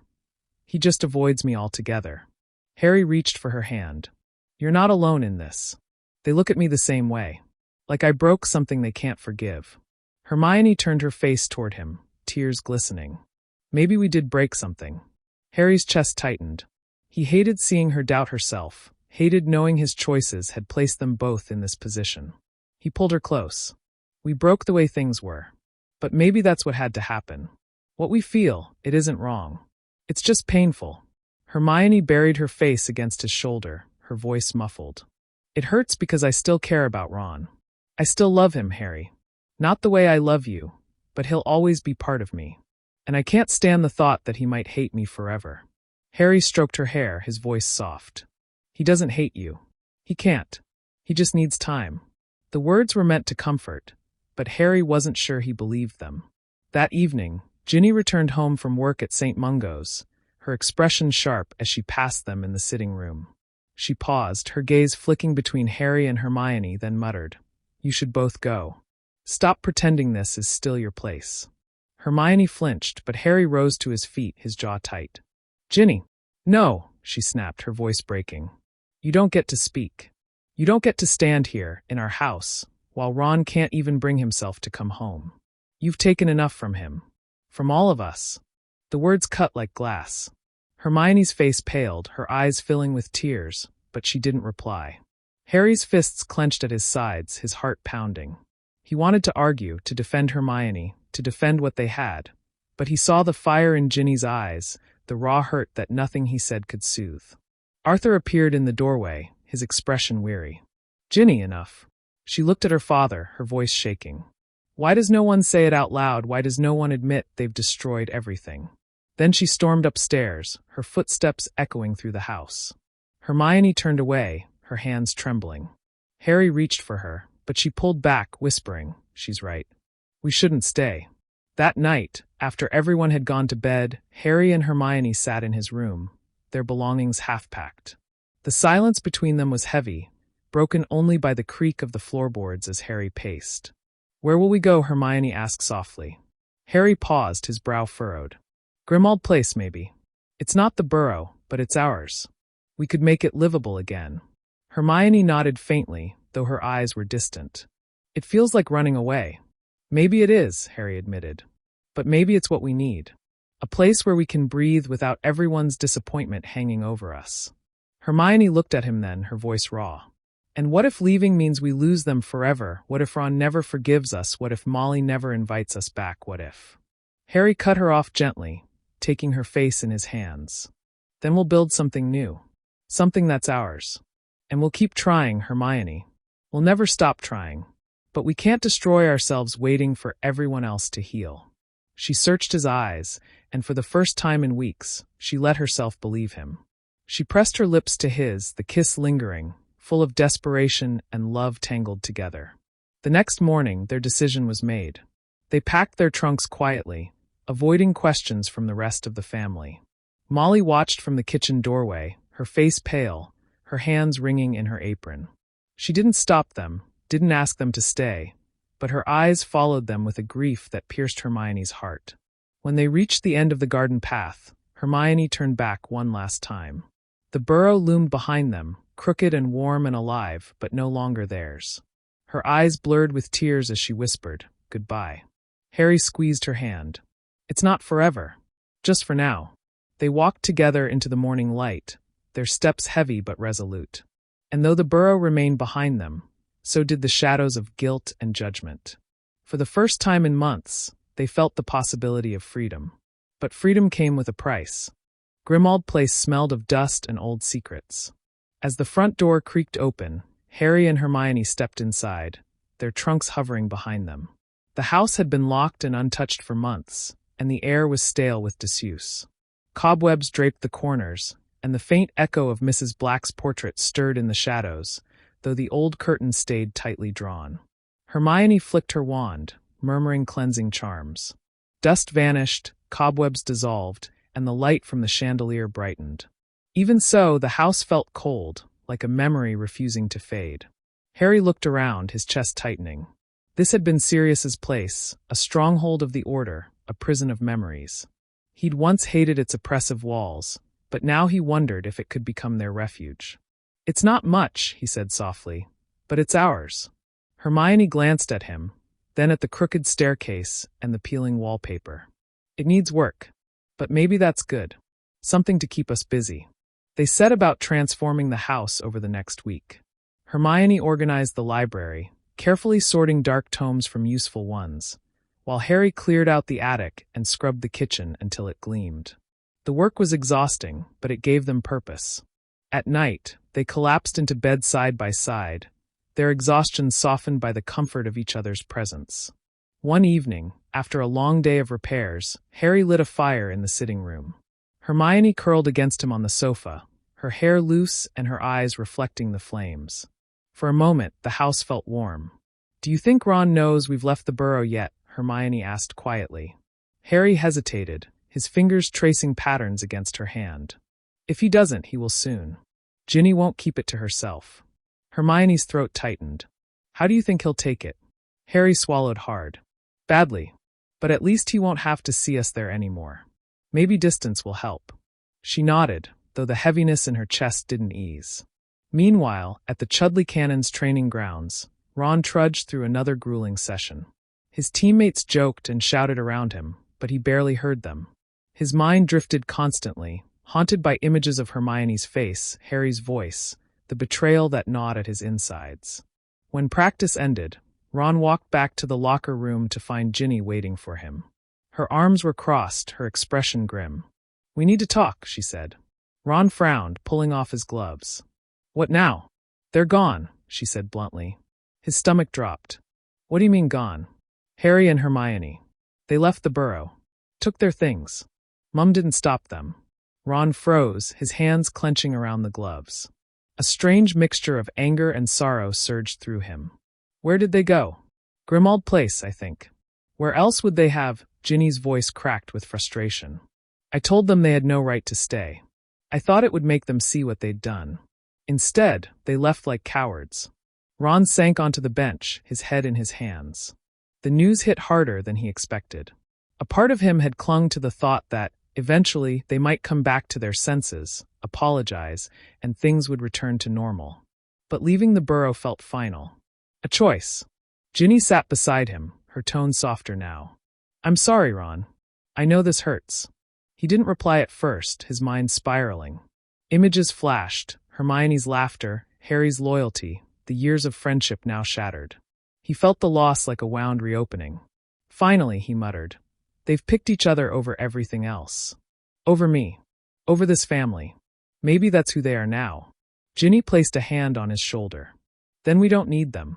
You've got your career, I've got mine. Mum and Dad still need us. Let them rot in that miserable house if that's what they want." Ron gave a bitter laugh, though his voice trembled. "You think it's that easy just forgetting them?" "No," Ginny admitted, her eyes dark. "But maybe anger is easier than grief." That night, Ron sat alone in his flat, the silence deafening. He stared at a photo frame on his shelf, one of the three of them from their Hogwarts days, smiling after a Quidditch match. Hermione's arm linked through his, Harry grinning beside them. The picture felt like a ghost now, mocking him with what once was. He hurled the frame across the room, the glass shattering against the wall. But the ache inside him remained unshaken. Back at Grimmauld Place, Harry found Hermione in the library, her face pale as she set down a letter she'd been writing. "What's that?" he asked gently. "A letter to Ron," she whispered. "I've tried to write one every night, but I can't find the words. Everything I want to say sounds empty. How do you tell someone you love them and hurt them at the same time?" Harry crossed the room and took her hand. "Maybe one day the words will come. Or maybe you don't need words. Maybe just time." She looked up at him, her eyes shining with unshed tears. "What if time isn't enough?" Harry pulled her into his arms, holding her as the fire flickered low. He didn't have an answer. As autumn deepened, Grimmauld Place began to feel less like a tomb and more like a home. But outside its walls, the fractures they left behind spread deeper.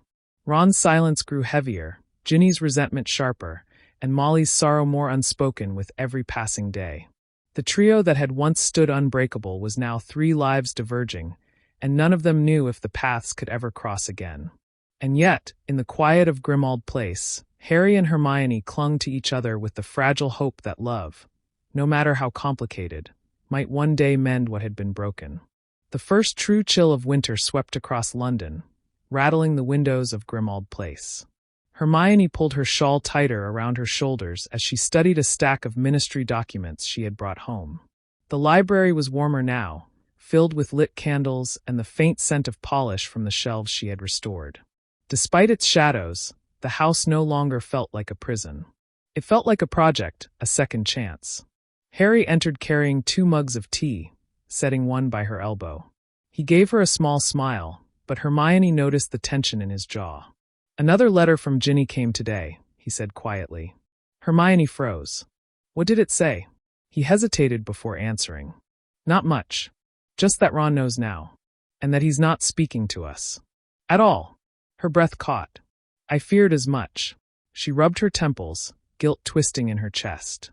"I've tried writing him every night, Harry. But I can't find the words that don't sound like excuses. Harry sat beside her, his eyes weary. Ron doesn't want excuses. He wants something we can't give him. Hermione looked at him sharply, her voice trembling. Do you really think he'll never forgive us? Harry was silent for a long moment. Finally, he whispered, I don't know. But I know we can't live our lives waiting for him to. Meanwhile, miles away, Ron sat in his cramped flat, staring at the fire as it burned low. Empty bottles cluttered the table beside him. Training with the cannons had become the only part of his life that made sense. On the pitch, there was no room for heartbreak, only the rhythm of the game. But once he left the stadium, the silence closed in. The betrayal festered, raw and unrelenting. It wasn't only that Hermione had chosen Harry, it was that Harry had let her. His best friend, the one he had trusted above all others, had taken the one person Ron thought would always be his. He replayed memories endlessly. The Yule Ball, their first kiss during the Battle of Hogwarts, the laughter they'd shared at the Burrow. Now every image felt poisoned, eclipsed by the sight of Hermione walking hand in hand with Harry. A knock at the door pulled him from his thoughts. Reluctantly, he rose and opened it to find George standing there, his expression serious. You look like hell, George said without preamble, stepping inside. Ron shrugged. Thanks for the kind words. George glanced at the bottles and the messy state of the flat. You've got to stop doing this to yourself, mate. Brooding and drinking won't fix anything. Ron glared at him. And what will fixing the fact that my best friend and the girl I loved decided they'd rather be with each other? George sighed, sitting on the arm of a chair. Look, I'm not saying it doesn't hurt, but you can't let it destroy you. They left the Burrow because they thought it was best for everyone. Maybe they're wrong, maybe they're not, but you've got a choice. Stay angry forever or figure out what's next for you. Ron's fists clenched. And just forgive them, is that it? Just pretend they didn't ruin everything. George's tone softened. No, but maybe one day you'll see it differently. Maybe one day you'll decide holding on to hate isn't worth it. Until then, at least don't let it eat you alive. Ron turned away, staring into the fire. His brother's words made sense, but the wound was too fresh. Forgiveness felt like a foreign language he couldn't speak. At Grimmauld Place, life took on a rhythm. Harry and Hermione spent their mornings working. Hermione at the ministry, Harry with Auror training sessions, and their evenings restoring the house. Slowly, they carved warmth into the old walls. Hermione filled the kitchen with books and plants. Harry hung photos of their friends, and even a few of Sirius. Yet, beneath the surface, the shadow of Ron lingered. Hermione often caught herself staring at the clock in the kitchen, half expecting Ron to walk through the door as if nothing had happened. Harry noticed the way her smile faltered when his name came up, the way guilt softened her eyes. One night, as snow fell outside, Harry and Hermione sat by the fire after dinner. Harry reached for her hand. Do you regret it? He asked suddenly. Her head lifted in surprise. Regret what? Choosing me. His voice was raw, uncertain. Sometimes I wonder if you'd be happier if things had stayed the way they were. Hermione squeezed his hand firmly. Harry, no. I love you. That doesn't mean I don't care about Ron. But if I had to choose again, I would still choose you. Relief washed over him, though the ache of what they'd lost remained. He leaned forward and kissed her, the firelight flickering against them both. But while they built a fragile new life together, Ron's bitterness hardened. At practice the next day, his temper flared when a teammate fumbled a pass. Shouts escalated, curses flew, and it ended with Ron storming off the field. The coach pulled him aside later, warning him to control his anger or risk his spot on the team. Ron barely listened. His world had narrowed into two emotions, rage and sorrow. And as the weeks dragged on, he found himself imagining what he would say if he saw Harry again. None of the imagined words were kind. For Harry and Hermione, the silence from Ron grew louder with each passing day. Letters went unanswered. Friends who visited them at Grimmauld Place spoke in hushed tones about Ron's temper, about how withdrawn he had become. Hermione worried constantly, but Harry urged her to give him space. Still, late at night, when the house was quiet, both of them wondered the same thing. Would Ron ever forgive them, or had they lost him forever? The new year arrived with a blanket of snow over London, muffling the city's noise. Grimmauld Place stood like a quiet fortress, its windows glowing faintly in the dark. Harry sat in the kitchen with a stack of Auror reports spread before him. Hermione leaned against the counter, sipping tea as she scanned the Daily Prophet. A headline caught her eye. Mysterious attacks near Diagon Alley continue. Ministry officials investigating. She frowned. Harry, this is the third one this month. Harry rubbed his forehead. Yeah, we've been tracking it. No dark mark, no sign of organized Death Eater activity, but something's stirring. It feels deliberate. Hermione set down the paper, unease flickering in her chest. Do you think it's connected to the remnants of Voldemort's followers? Possibly. Or something new entirely. Harry sighed, leaning back. The worst part is, I don't know if I can trust the team I'm on. Half of them look at me like I'm still that boy who got lucky defeating Voldemort, and the other half keep asking about personal things. Hermione tilted her head. Personal things. Harry's mouth tightened. About us. About Ron. Word spread. People talk, Hermione. They're wondering if I can stay objective with all this baggage. Her heart clenched. That's unfair. Your personal life doesn't affect your work. But Harry didn't answer. The silence said he wasn't convinced. Meanwhile, Ron sat hunched over a pint in the back corner of the leaky cauldron. Snow clung to his boots, melting into puddles at his feet. He had intended to meet Seamus and Dean, but when they didn't show, he found himself drinking alone. Again, he overheard conversations around him. Whispers of attacks, families frightened to walk Diagon Alley after dark. For most, the concern was about safety. For Ron, it twisted into something darker. Harry was the one everyone looked to when things went wrong. Harry, the savior, the leader, the chosen one. Always Harry. The thought made his blood boil. He slammed his glass down hard enough that the bartender raised an eyebrow. Easy there, the man muttered. Ron muttered an apology, though the fire inside him raged on. It wasn't only about Hermione anymore. It was about years of living in Harry's shadow, years of being second best. Losing Hermione to Harry had cemented the feeling he could never escape it. Back at Grimmauld Place, Hermione noticed Harry's distracted silence as they prepared for bed. She touched his arm gently. You're worried, aren't you? Harry nodded, staring into the fire. The attacks aren't random. I can feel it. Whoever's behind them knows how to stay hidden. That makes them dangerous. Hermione hesitated. Do you think Ron might get dragged into this? Somehow he's still an easy target, being part of our circle. Harry's stomach clenched at the thought. That's what I'm afraid of. But he won't even answer our letters. If something happens, will he even let me help him? Hermione's eyes softened, though her voice was firm. Then we can't stop trying. Even if he hates us now. The following week, Harry was called to a late-night meeting at the ministry. The Auror office was buzzing with energy, parchment scattered across desks, maps pinned with enchanted markers that glowed ominously. Robards, the head Auror, stood at the front. 3 more incidents. Families attacked in Nocturne Alley, shops vandalized. No casualties yet, but it's escalating. We need to assume this is organized. Harry leaned forward, studying the map. What's the pattern? Robards gave him a sharp look. That's what we're here to find out, Potter. Unless your instincts want to tell us the answer already.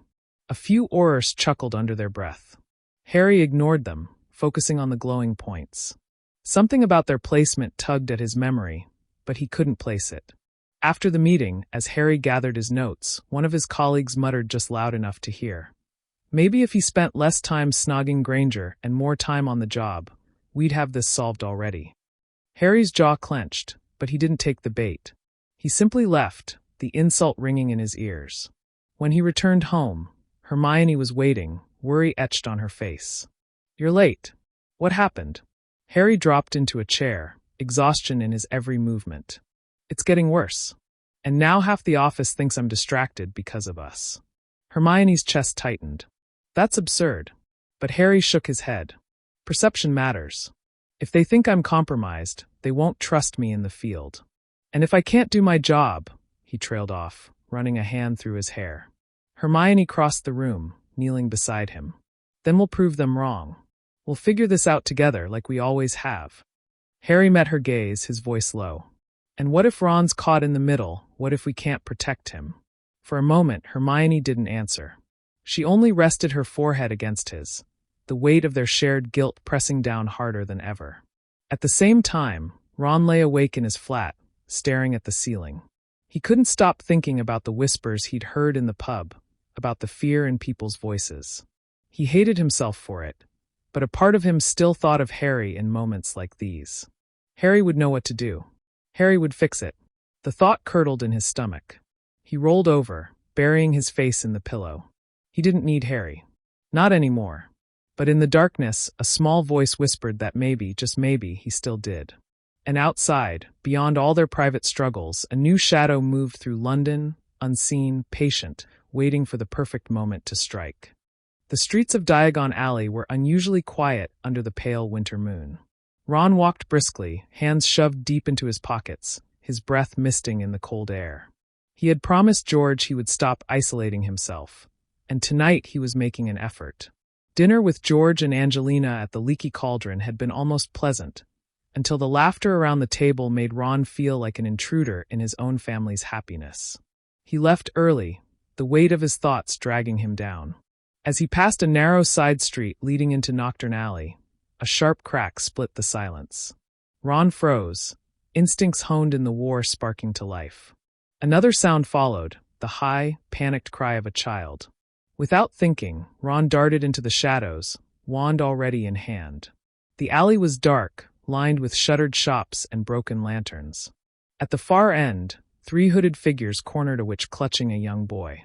Spells cracked through the air, their light illuminating cruel sneers beneath the hoods. "Oi!" Ron shouted, his voice carrying in the cold. The attackers turned, startled. Ron sent a stunning spell at the nearest, catching him off guard and dropping him instantly. The others recovered quickly, hurling curses in Ron's direction. He dodged behind a crate, his heart pounding.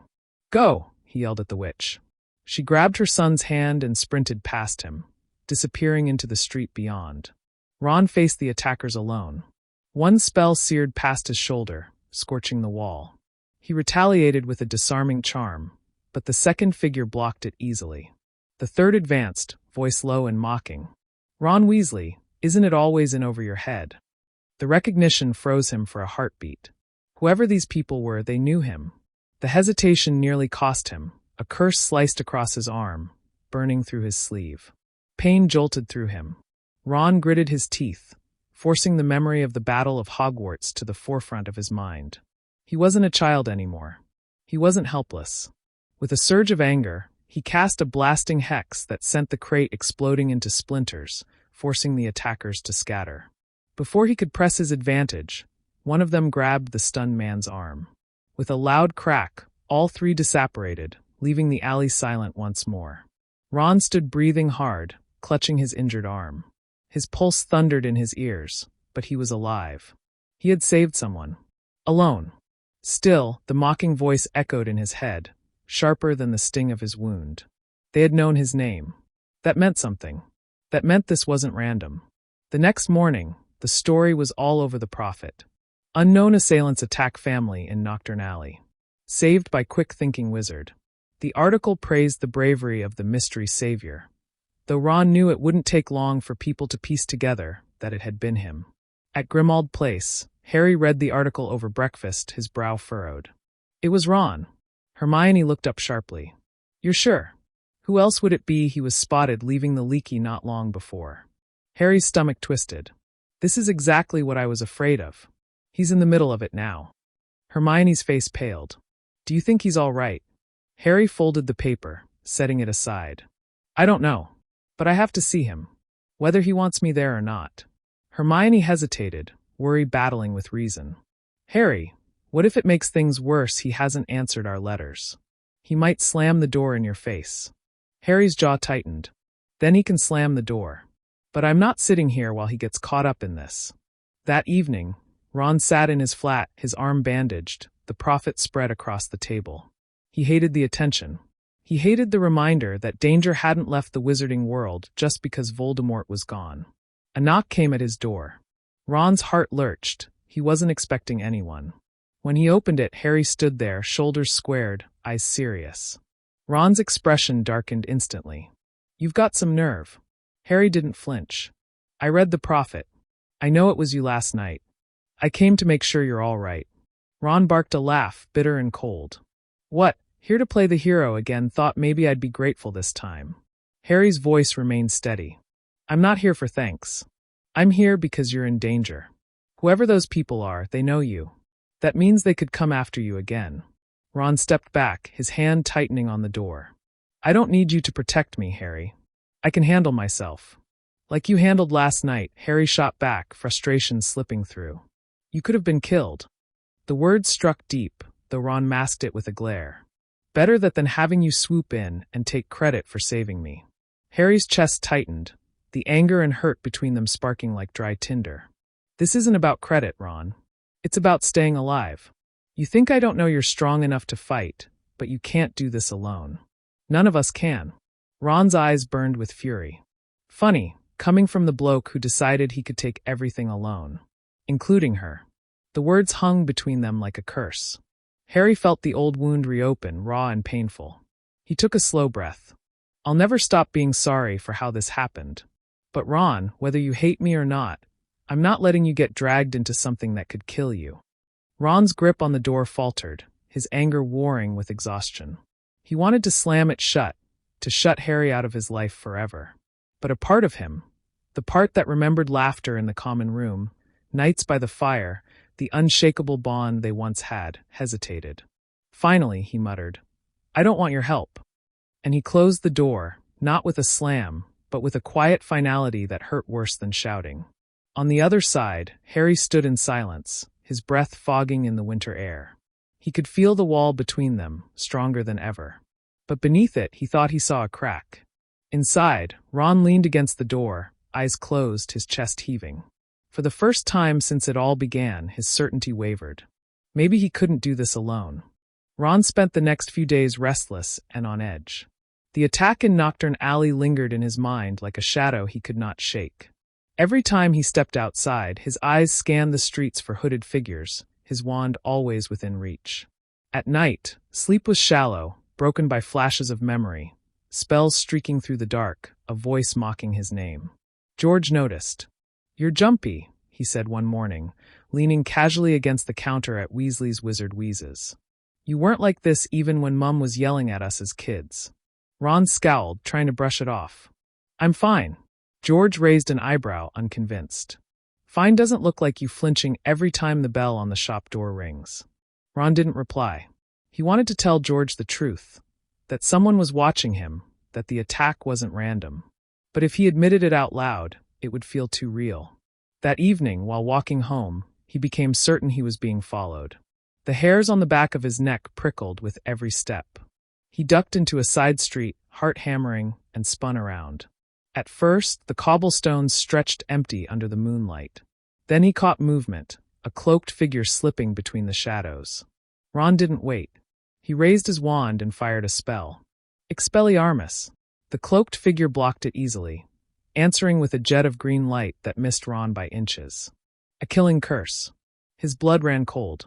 This wasn't intimidation. This was execution. The duel erupted with furious intensity, spells ricocheting off stone walls, lighting the alley in bursts of color. Ron fought with a desperation he hadn't felt since the war.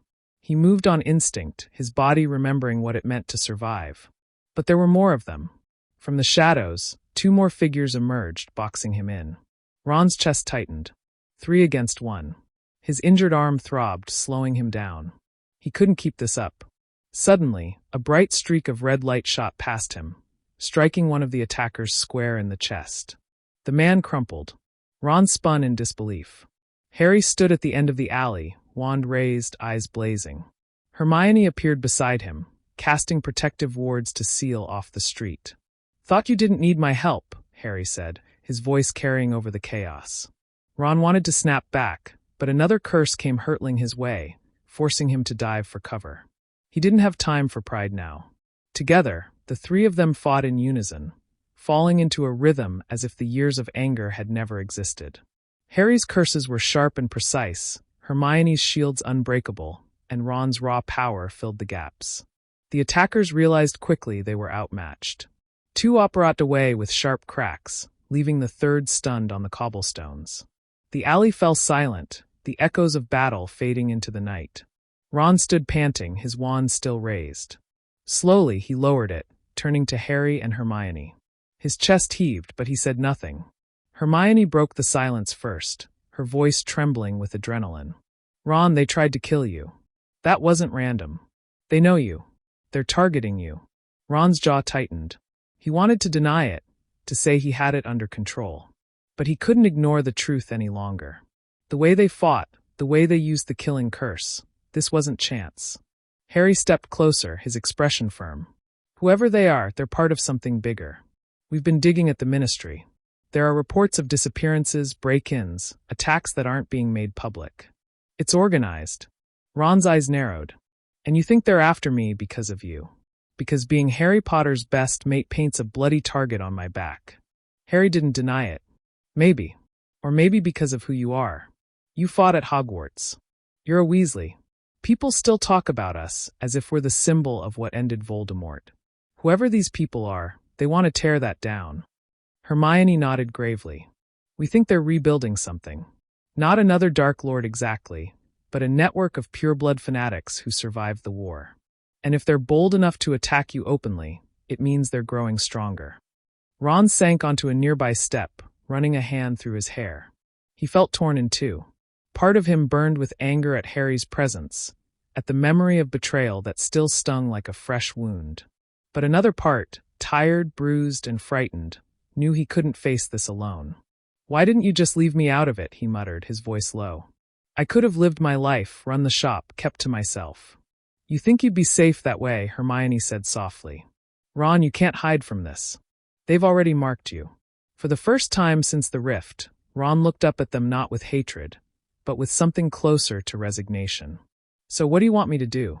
Harry crouched in front of him, his eyes steady. We want you with us. Not because I need to protect you, but because we need each other. We always have. The words dug deep. Ron's chest tightened, torn between his pride and the truth staring him in the face. Before he could answer, the stunned attacker on the ground groaned, beginning to stir. Hermione quickly bound him with enchanted ropes. Harry's jaw hardened. We'll take him to the Ministry. Maybe he knows something. Ron hesitated, then nodded reluctantly. Fine. But don't think this makes us mates again. Harry allowed a faint smile. I'll take what I can get. As they prepared to disapparate with the prisoner, Ron felt a shift inside him. He wasn't ready to forgive. He wasn't ready to forget. But for the first time in a long while, he felt less alone. And deep down, he hated to admit it, he needed that. Somewhere far away, in a hidden room lit only by flickering candles, the two cloaked figures who had escaped the battle knelt before a shadowed figure. They fought harder than expected, one said, his voice trembling. Potter, Granger, and Weasley together again. The shadowed figure leaned forward, his face still hidden in darkness. Good. Let them think they've reunited. It will only make their fall that much sweeter. The Ministry's interrogation chamber was dim and cold, its stone walls swallowing sound. Harry stood on one side of the room, arms folded, his eyes fixed on the bound wizard seated at the table. The man's hood had been pulled back, revealing sharp features and eyes that glowed with defiance even beneath bruises from the duel. Ron leaned against the wall, his injured arm stiff at his side. He looked tired but alert, unwilling to show weakness. Hermione sat opposite the prisoner, parchment and quill hovering magically beside her, ready to capture every word. The auror assigned to the case, a stern witch named Dawlish, adjusted her robes and gave Harry a sharp nod. Potter, Granger, Weasley. He'll talk more to you than to me. Get whatever you can. He was carrying no identification, but we've confirmed he's connected to several disappearances in the last 2 months. Harry nodded and stepped forward, his voice calm but edged with steel. Who are you working for? The prisoner smirked, lips twisting into something almost amused. You think I'll hand that to you so easily? Hermione's quill scratched against parchment, recording the exchange. You're facing Azkaban already, she said evenly. You attacked civilians, used the killing curse in public. Cooperation could help you. Silence will only seal your fate. The man chuckled lowly. Azkaban means nothing anymore. We have people there. We have people everywhere. Ron pushed off the wall, anger flaring. Then why don't you say their names if you're so proud of them? The prisoner turned his head, eyes narrowing. Ah, the forgotten Weasley. Always in Potter's shadow. You should be angrier at him than at me." The words hit Ron like a slap. He clenched his fists, but Harry's sharp glance kept him from exploding. Instead, Harry leaned in closer to the prisoner, voice dropping. "You tried to kill him. That means your master sees him as a threat." "Why?" The prisoner's smirk faltered for the briefest moment. His silence spoke louder than words. Hermione noticed. She pressed. "It isn't just about Harry, is it? Your leader fears Ron. Fears what he represents." The man's jaw tightened. He looked away, refusing to answer. Harry's patience wore thin. He slammed his hand on the table, the sound echoing through the chamber. "Tell us who's leading you." The prisoner's laugh returned, bitter and mocking. "Even if I did, what good would it do? You can't stop him. He's not some boy you'll duel in a schoolyard. He's the storm coming for all of you." Hermione leaned forward, eyes sharp. "So it is a man. Who is he? What's his name?" The prisoner's gaze locked on hers, and for the first time, his voice lowered to something almost reverent. "He calls himself the heir of Morgana." Silence fell heavy in the chamber. Ron frowned. Morgana, like the old legends, Merlin's rival. Hermione's quill hovered midair, forgotten. That's not just legend. There are fragments of records about followers of Morgana le Fay, witches and wizards who believed magic should never have been hidden from the Muggle world. Dangerous, fanatical. They vanished centuries ago. The prisoner smirked again, sensing their unease. Vanished. Forgotten. But blood runs deep. He is her heir. He'll finish what Voldemort could not. He'll bring the world to its knees, wizards and muggles alike. Harry's blood chilled, but he forced his voice steady. "Why attack Ron?" The man's grin sharpened. "Because the Weasleys are symbols. Blood traitors.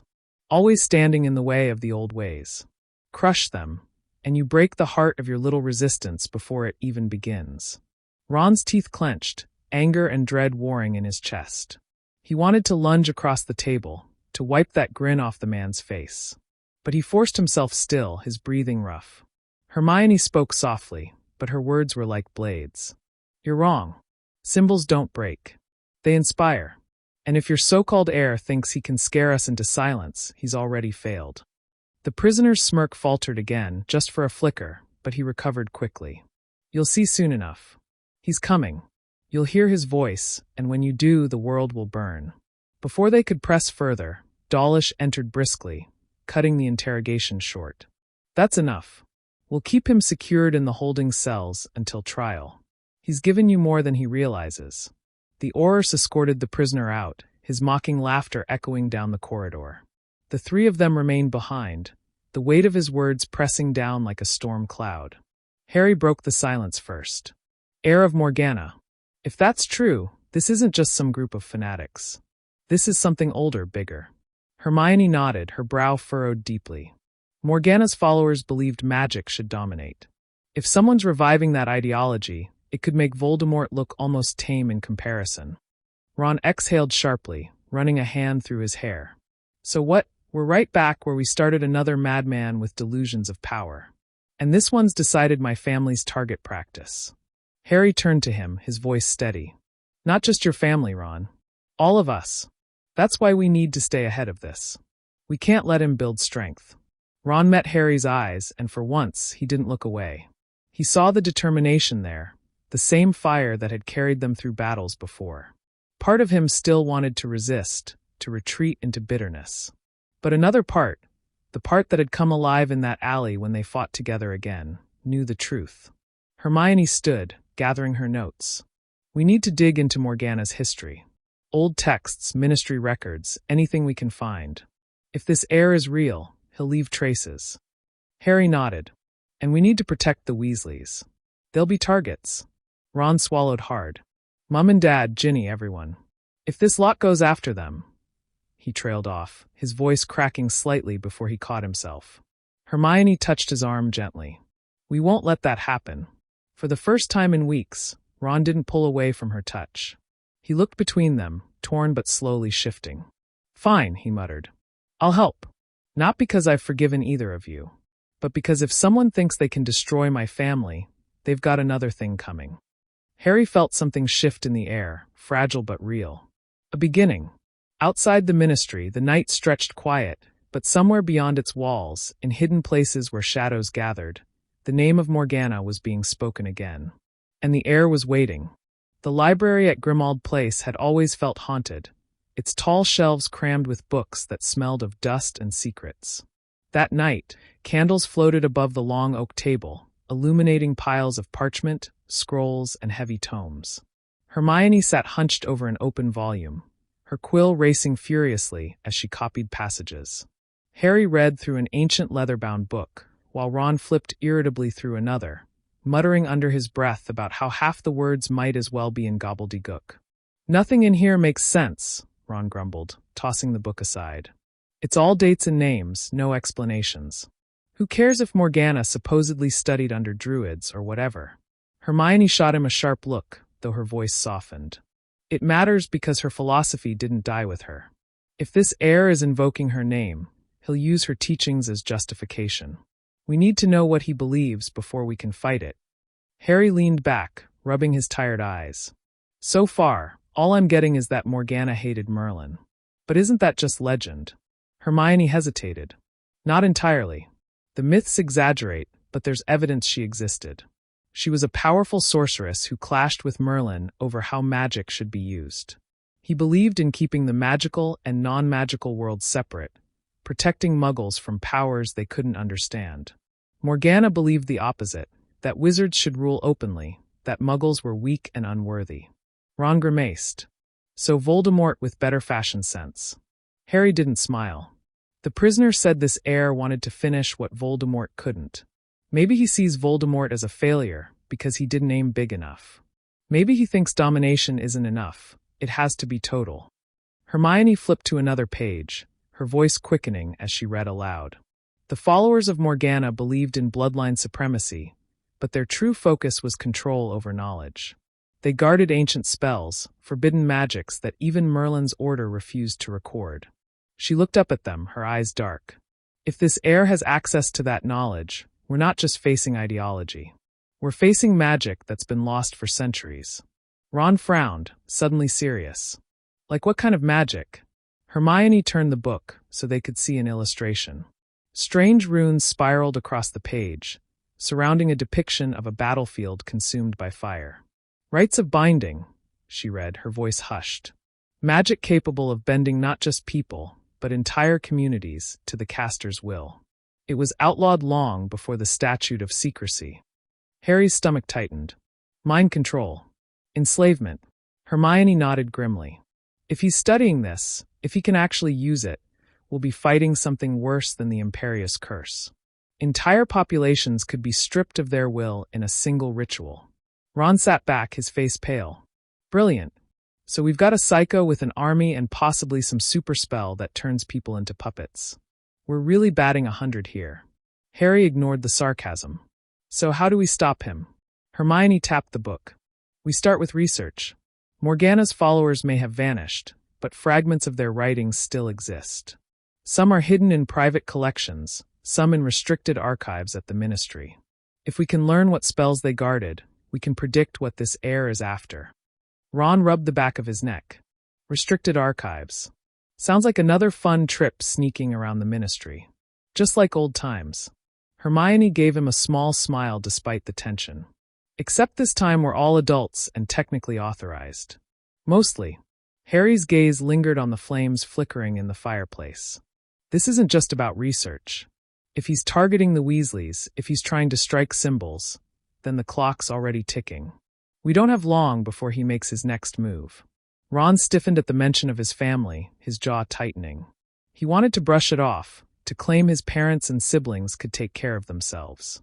But the memory of curses flying in the alley, the way the prisoner had spoken with such venom about blood traitors, made his stomach twist.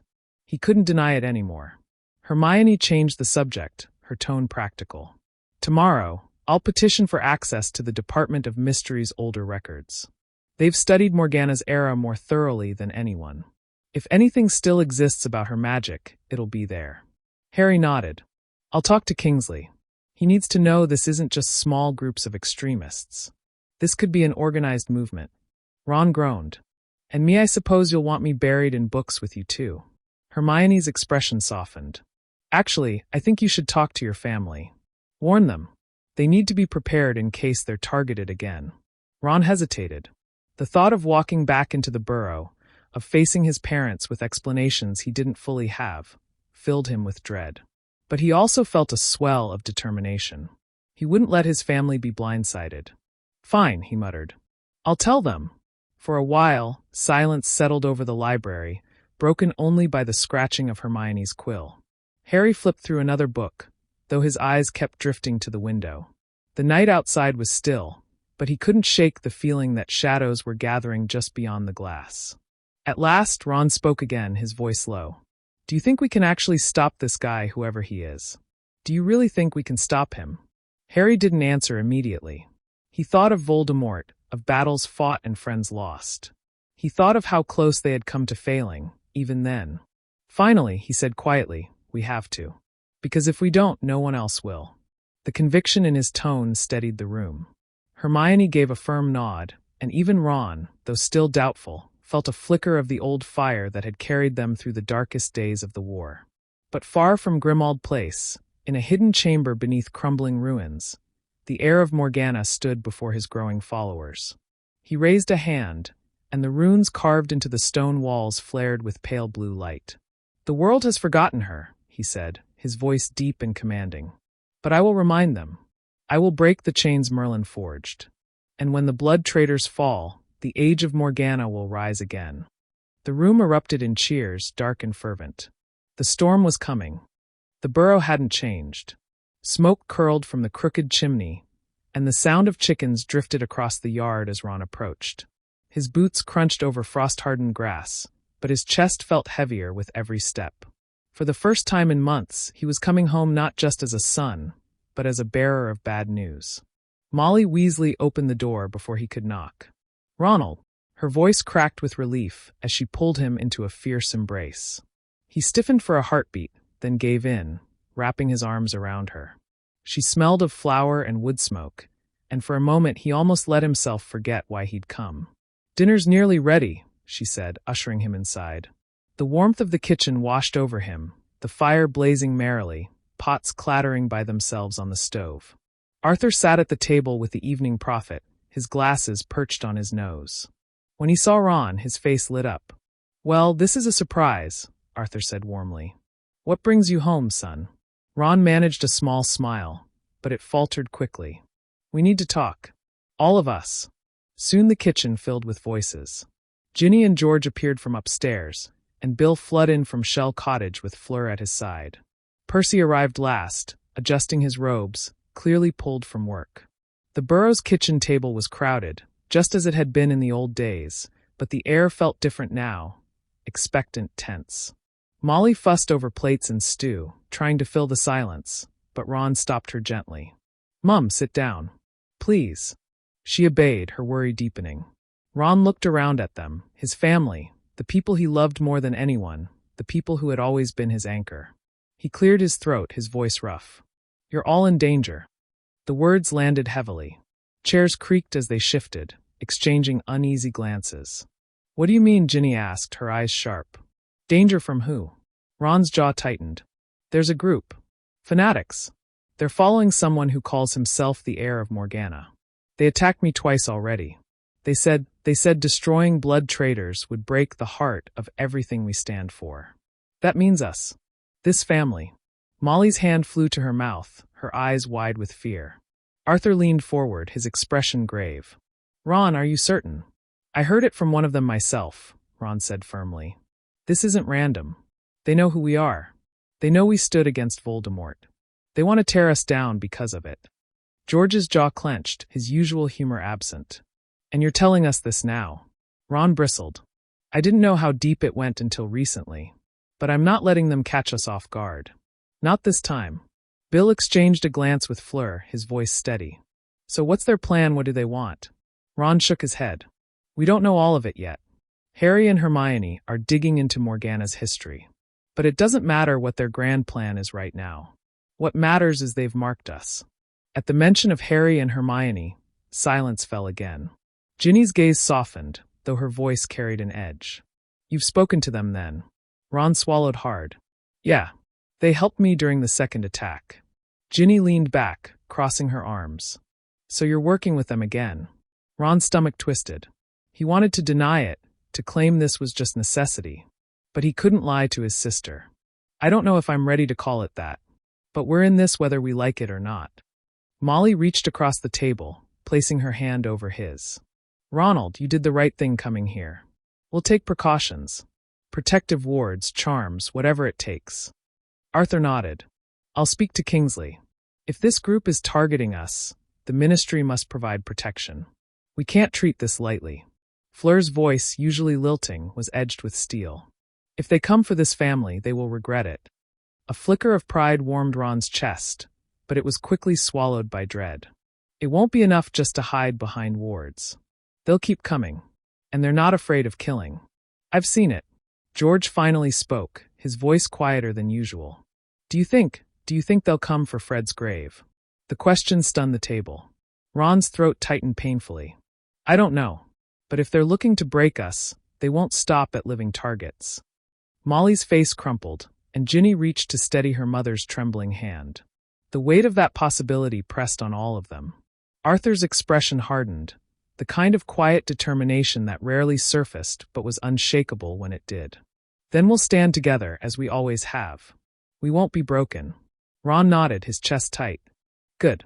Because Harry thinks this isn't just a group. It's a movement. And if they're gathering strength, we're going to be right in the middle of it. The family sat in heavy silence, the fire crackling behind them. Each Weasley processed the warning differently, fear, anger, determination, but none of them dismissed it. The war had taught them too well. Later that night, after the others had gone to bed, Ron sat alone in the kitchen, staring into the embers. Ginny entered quietly, taking the seat beside him. You're scared, she said simply. Ron let out a bitter laugh. Of course I'm scared. I can barely sleep without wondering if someone's watching me. Ginny studied him, her voice softer now. You're not the only one. But you're not alone either. Stop trying to carry this by yourself. Ron glanced at her, seeing the strength in her eyes, the fire that had carried her through the war. For a moment, he envied her clarity. Harry and Hermione, she added gently. They're still your friends, Ron. Even if it hurts. Don't push them away when you need them most. Ron didn't answer. His throat felt too tight. Instead, he nodded once, and Ginny reached out, squeezing his hand before standing to leave. When Ron was alone again, he whispered into the quiet, words he could barely admit to himself. I need them. Merlin help me, I still need them. Outside, unseen, an owl swooped past the burrow, carrying a sealed letter with a black wax sigil marked with ancient runes. The heir's reach was already extending further than Ron feared. The Department of Mysteries had always unsettled Hermione. The silence was not the kind of peace one found in libraries, but the hush of secrets too heavy for ordinary ears. Tonight, as she walked between shadowed corridors and towering doors that led to rooms no one outside the department truly understood, her wand gripped tight in her hand, she felt the weight of those secrets pressing against her. Harry trailed at her side, his gaze constantly flicking to corners and shadows, ready for an ambush. He had protested coming here at all, but Hermione had been unshakable. If we are going to understand the heir of Morgana, we have to dig deeper than history books, she had told him. The Ministry's records of ancient magical figures are stored here, in the archives. Nothing else is complete enough. They reached a large circular chamber lit by floating orbs of bluish flame. Hermione's voice echoed slightly as she whispered, "It should be through here." She tapped her wand against a carved sigil on the far wall. For a moment, nothing happened, then the stone shimmered and folded inward, revealing a narrow staircase descending into dimness. Harry sighed. Why is it always staircases leading underground? Hermione shot him a quick, distracted smile, already moving forward. Knowledge is always buried deep, Harry. That's what makes it valuable. The staircase led them into a chamber that felt far older than the rest of the Ministry. The shelves were not neat rows but towering arches of stone, scrolls and tomes stacked haphazardly, many written in scripts neither of them recognized. Dust swirled in the torchlight, disturbed only by the faint hum of ancient wards. Hermione's eyes gleamed despite her fatigue. This is it, the archive of forgotten figures. She pulled her wand across a row of spines until one glowed faintly. With a flick, It slid free and landed gently in her arms. The book was bound in cracked black leather, etched with silver sigils. Its title read simply, Morgana Le Fay. Harry's shoulders tensed. I don't like that it was just sitting here, waiting for you. Hermione opened it carefully. The parchment was brittle, the ink faded but legible. She began to read aloud. Morgana Le Fay, half-sister to King Arthur, trained in Avalon, master of enchantments and curses. To her followers, she was no villain, but a visionary. She sought freedom from the binds of mortal kings and wizards alike. Hermione frowned. That's not how she's usually portrayed. Harry leaned over her shoulder, scanning the words. Though defeated by Merlin, her bloodline endured, hidden in shadows. Those who claimed her legacy carried both her knowledge and her vengeance. The silence that followed was heavy. Hermione's eyes darted across the page. It says here she believed magic itself was being diluted by mingling with the unworthy. That power should return to those with Avalon blood. If this heir is truly descended from her, then it's not just ideology, Harry finished grimly. It's entitlement. He thinks he's owed domination. Hermione turned another page, and a hand-drawn sigil stared back at them. Interwoven lines and runes, forming a spiral that seemed to twist inward the longer they looked. Harry's stomach tightened. That's the same mark from the attacks, he said, his voice low. Hermione nodded, tracing the design with her fingertip, but not touching the ink. It's called the Sigil of Continuance. It was Morgana's symbol. According to this, it wasn't just a crest. It was a ward against death itself. Harry's head snapped toward her. You're saying, what? That this heir might be trying to make himself immortal. I'm saying he's using her teachings to believe he can, Hermione whispered. Her hands trembled slightly as she turned another brittle page. And this, oh, Harry. On the parchment was an illustration of a ritual circle, annotated with faded notes. At its center was a description. The heart of betrayal, a spell said to shatter alliances and bind the caster's enemies against themselves. Hermione's brow furrowed. If he's seeking this, it would explain why he targets families and friendships. Breaking bonds would give him more power than killing alone. Harry felt a chill crawl down his spine. Ron's face flashed in his mind, his warning, his distance. The thought of someone deliberately exploiting those fractures filled him with anger. We can't let him get this, Harry said firmly. Not the spell, not any of it. Before Hermione could respond, the torches flickered. The wards in the chamber gave a faint pulse, as though something unseen had brushed against them. Harry raised his wand instantly. We're not alone. Hermione closed the book carefully, sliding it into her bag. We shouldn't have stayed this long. Come on. They retraced their steps quickly, the air behind them growing heavier, the silence sharper. Harry felt eyes on his back, though every time he turned, there was only shadow. At the staircase, a whisper drifted up the stone corridor, low and mocking. Seek the heart, and the heart will seek you. Hermione froze. Her knuckles whitened on her wand. Harry pulled her forward, his jaw clenched. Ignore it. Move. They burst back into the circular chamber, the door sealing behind them with a thud. Hermione's chest rose and fell rapidly, her eyes wide but determined. That voice, she whispered. It was like it was inside my head. Harry rested a hand on her shoulder. We've got what we came for. Now we warn the others. But Hermione's gaze had gone distant, her mind racing. The heart of betrayal, Harry, if he masters it, he won't just divide people. He could make them turn on each other. Friends, families, even us. Harry met her eyes, the weight of her words pressing down on him. Then we make sure that never happens. Not to Ron, not to your family, not to anyone.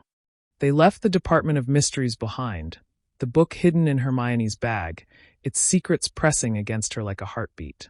But even as they stepped into the Ministry's brighter halls, Hermione couldn't shake the feeling that the whispers had followed her, curling around her thoughts like vines. For the first time since the war ended, she wondered if they were already too late. Far from the Ministry's light and order, in a cavern hidden deep beneath the Scottish Highlands, the heir of Morgana stood before his followers. The chamber was lit by green fire that clung unnaturally to the walls, casting jagged shadows across the stone. The sigil of continuance had been carved into the floor, its runes glowing faintly, as though pulsing with life. Men and women in dark cloaks knelt around the circle, their faces obscured, their voices murmuring in low unison. The heir raised his hand, and silence swept through them instantly, thick and absolute. His presence filled the cavern, not just with power, but with a charisma that compelled them to listen. "They believe history has forgotten her," he began, his voice smooth and resonant. "They teach our children that Morgana was a villain, a betrayer, a shadow cast by Merlin's so-called brilliance. But we know better." A murmur of agreement rippled through the crowd. "She was not defeated," he continued. "She endured. Her blood endures. Her knowledge endures. And soon, through us, her vision will endure." One of the cloaked figures raised his head. "Master, when do we strike next? The Weasleys are watched. The ministry grows suspicious." The heir smiled faintly. His features were sharp, his eyes burning with an intensity that made the green flames flicker. "Patience. War is not won by reckless blows. Morgana taught us that bonds of trust are the chains that keep wizards weak. Shatter the bonds, and you shatter their strength." He gestured to the glowing sigil at his feet. "This is the key, the heart of betrayal. She designed it to turn allies against each other. With it, I will unravel the ties that bind the wizarding world. Families will crumble, friendships will rot, lovers will betray. And when all that remains is chaos, we will rise." A hush fell, followed by whispers of awe. "But the ritual," another follower dared to ask, his voice wavering, "does it not demand a sacrifice of the closest bond?" The heir's expression sharpened, dangerous and unyielding. "Yes, blood and trust intertwined. Betrayal is not conjured from nothing, it is born from intimacy.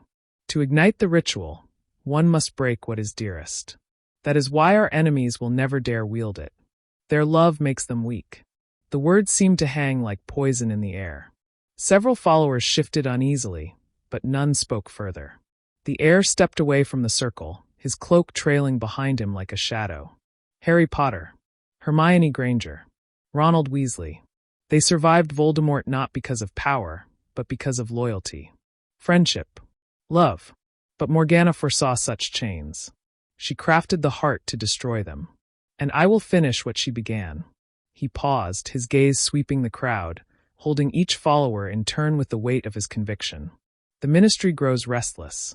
The order whispers in fear. "Good. Let them. While they clutch their bonds tighter, we will slip the knife between them." The green fire hissed, sparks crackling against the stone. "Already fractures form," he said, his tone softening into something almost intimate. "Weasley doubts his place. Potter struggles to protect what he cannot understand. And Granger, Granger, she digs for truths she cannot bear to hold. They will tear themselves apart, and when they do, we will be ready." From the back of the chamber, a woman's voice cut through the quiet. "And if they do not break, what if they hold fast?" The heir turned toward her, and though his expression remained calm, the air seemed to chill. "Then we force the fracture. We take what is most precious, and we twist it until it cannot heal. There are many ways to break a heart." He extended his hand, and the green flames surged higher, illuminating the cavern in an otherworldly glow. "Prepare yourselves. Soon we will call upon the heart of betrayal. But first, we must feed it. We must give it something to hunger for." The crowd erupted into murmurs of anticipation, some bowing their heads, others clutching their wands tighter. One young man, his voice barely above a whisper, asked, "Whose bond shall be the first sacrifice?" The heir's smile was thin, almost cruel. "Theirs. Potter, Granger, Weasley. The golden trio, the symbol of resistance. If we sever them, the wizarding world will follow. Their betrayal will be the spark that lights our fire." A wave of dread and excitement rippled through the chamber. The idea was audacious, terrifying, but none doubted his intent. The heir had already proved ruthless, and his promises carried a terrible weight. He raised his arms, his cloak flaring as if stirred by unseen wind. "The age of Morgana begins anew. Prepare the ritual sites. Spread the sigils. Sow distrust where you can. When the moment comes, the world will not even realize its bonds are breaking until it is too late." The followers bowed low, their voices rising in a chant, the name of Morgana echoing off the stone walls. The heir closed his eyes, letting their devotion wash over him, but his thoughts were far away. He saw the faces of Harry, Hermione, and Ron, not as mere enemies, but as pieces of a puzzle he would rearrange. They were not obstacles to be killed swiftly. They were instruments. Instruments of their own undoing. He knelt at the center of the sigil, placing his hand on the glowing lines. The magic pulsed against his palm, ancient and eager. "Soon," he whispered, "you will taste betrayal again. And this time, you will not be denied." As the chant grew louder, the cavern seemed to breathe, the walls vibrating with power. The sigil of continuance glowed brighter, and for a fleeting instant, a shadowy figure seemed to flicker above it. A woman's silhouette, crowned and cloaked, her eyes like twin shards of night. Morgana's legacy stirred. Morning at the burrow should have felt like comfort. The smell of toast drifted from the kitchen, the sound of clinking dishes mixed with the crowing of a rooster outside. Yet Ron felt none of it. He sat at the long wooden table, staring into his tea as it went cold, his reflection rippling with every tremor in his hand. The night's conversations still pressed heavily on him. He could see his mother's tearful face when he had told them they were targets, his father's quiet but steady promise of protection, Ginny's fierce determination. He should have felt stronger for having warned them, but instead, unease gnawed at him. "Ron," Molly's voice broke into his thoughts, soft and hesitant. "You need to eat, dear." He looked up to see her setting a plate before him. Eggs, sausages, toast, all steaming. He nodded, forcing a small smile, but didn't pick up his fork. Molly's eyes lingered on him for a moment, then she touched his shoulder gently before moving on to fuss over Ginny. Across the table, George broke the silence with forced cheer. "Well, at least we know we're special enough to be hated by lunatics." Fred would have loved that. No one laughed. The mention of Fred's name hung heavy, and George's grin faltered. He cleared his throat and pushed food around his plate. Arthur lowered the prophet he'd been reading. "We must make plans," he said calmly. "The ministry can post orders discreetly, but we can't depend solely on them. We'll need protective wards renewed daily, not just weekly. And," his gaze flicked toward Ron, "we'll need eyes and ears outside. People who know how this group operates." Ron stiffened. He understood the unspoken implication. "You want me to go back out there?" Arthur hesitated, then nodded. "You know more than we do. You've faced them. You've spoken to Harry and Hermione. That makes you essential." The word should have felt validating. Instead, it made Ron's stomach twist. Essential, but not trusted enough to be free of the doubts still clinging to him. He wondered if they all thought the same thing Ginny had suggested the night before. That deep down, he still resented Harry and Hermione too much to stand beside them again. "I'll do it," Ron muttered finally. Ginny shot him a sharp look. "Only if you're careful. Don't pretend you can handle this alone." He opened his mouth to retort but stopped. She was right. His pride was dangerous. It had been before. Later that afternoon, Ron wandered into the orchard behind the burrow, needing air. The branches were bare this time of year, the ground frosted over, but the space gave him a small measure of quiet. He leaned against a tree, closing his eyes, trying to breathe through the weight pressing against his chest. That was when the voice whispered, "You doubt them still." Ron's eyes snapped open. His wand was in his hand instantly, but no one stood before him. Only the wind stirred the branches. "Who's there?" he barked, scanning the trees. Silence. Then the voice again, inside his mind, smooth and coaxing. "They chose each other over you. They always will. You are not their equal, Ronald Weasley. You are their shadow." His grip on his wand tightened. "Shut up." The whisper grew sharper, almost amused. "Do you think warning your family will save them? They will die because of Potter's recklessness and Granger's arrogance. You know it. Deep down, you have always known it." Ron pressed his palms against his temples. "You're not real. You're not. Not real." The chuckle slid like ice across his thoughts. "Morgana's legacy is as real as your fear. Do you think they did not plan this? Potter and Granger whispering behind your back, always deciding, always leading you are the friend who is tolerated, not cherished." Ron's chest heaved. For a moment, the words found fertile soil, digging into the doubts he had buried for years. Times when he had felt overlooked, times when his temper had driven him away, times when he had wondered if Harry and Hermione were better without him. But then Ginny's voice echoed in his memory from the night before. "Stop trying to carry this by yourself." Ron straightened, jaw clenched. "You don't get to use me," he muttered. The orchard fell silent again, but the unease lingered. He could not shake the feeling that the heir's reach was already pressing against the edges of his mind, testing, probing for weakness. That night, he wrote a hurried note to Harry and Hermione. His quill scratched against parchment as he scrawled. Something strange happened today. I think they're trying to get into my head. I don't know how much longer I can ignore it. We need to meet soon. He sealed the note and tied it to Pigwidgeon's leg. The little owl hooted cheerfully, oblivious to the weight of his task, and shot off into the night. When Ron returned to his room, he found Ginny sitting on his bed waiting. "You look pale," she said bluntly. "Just tired," Ron lied.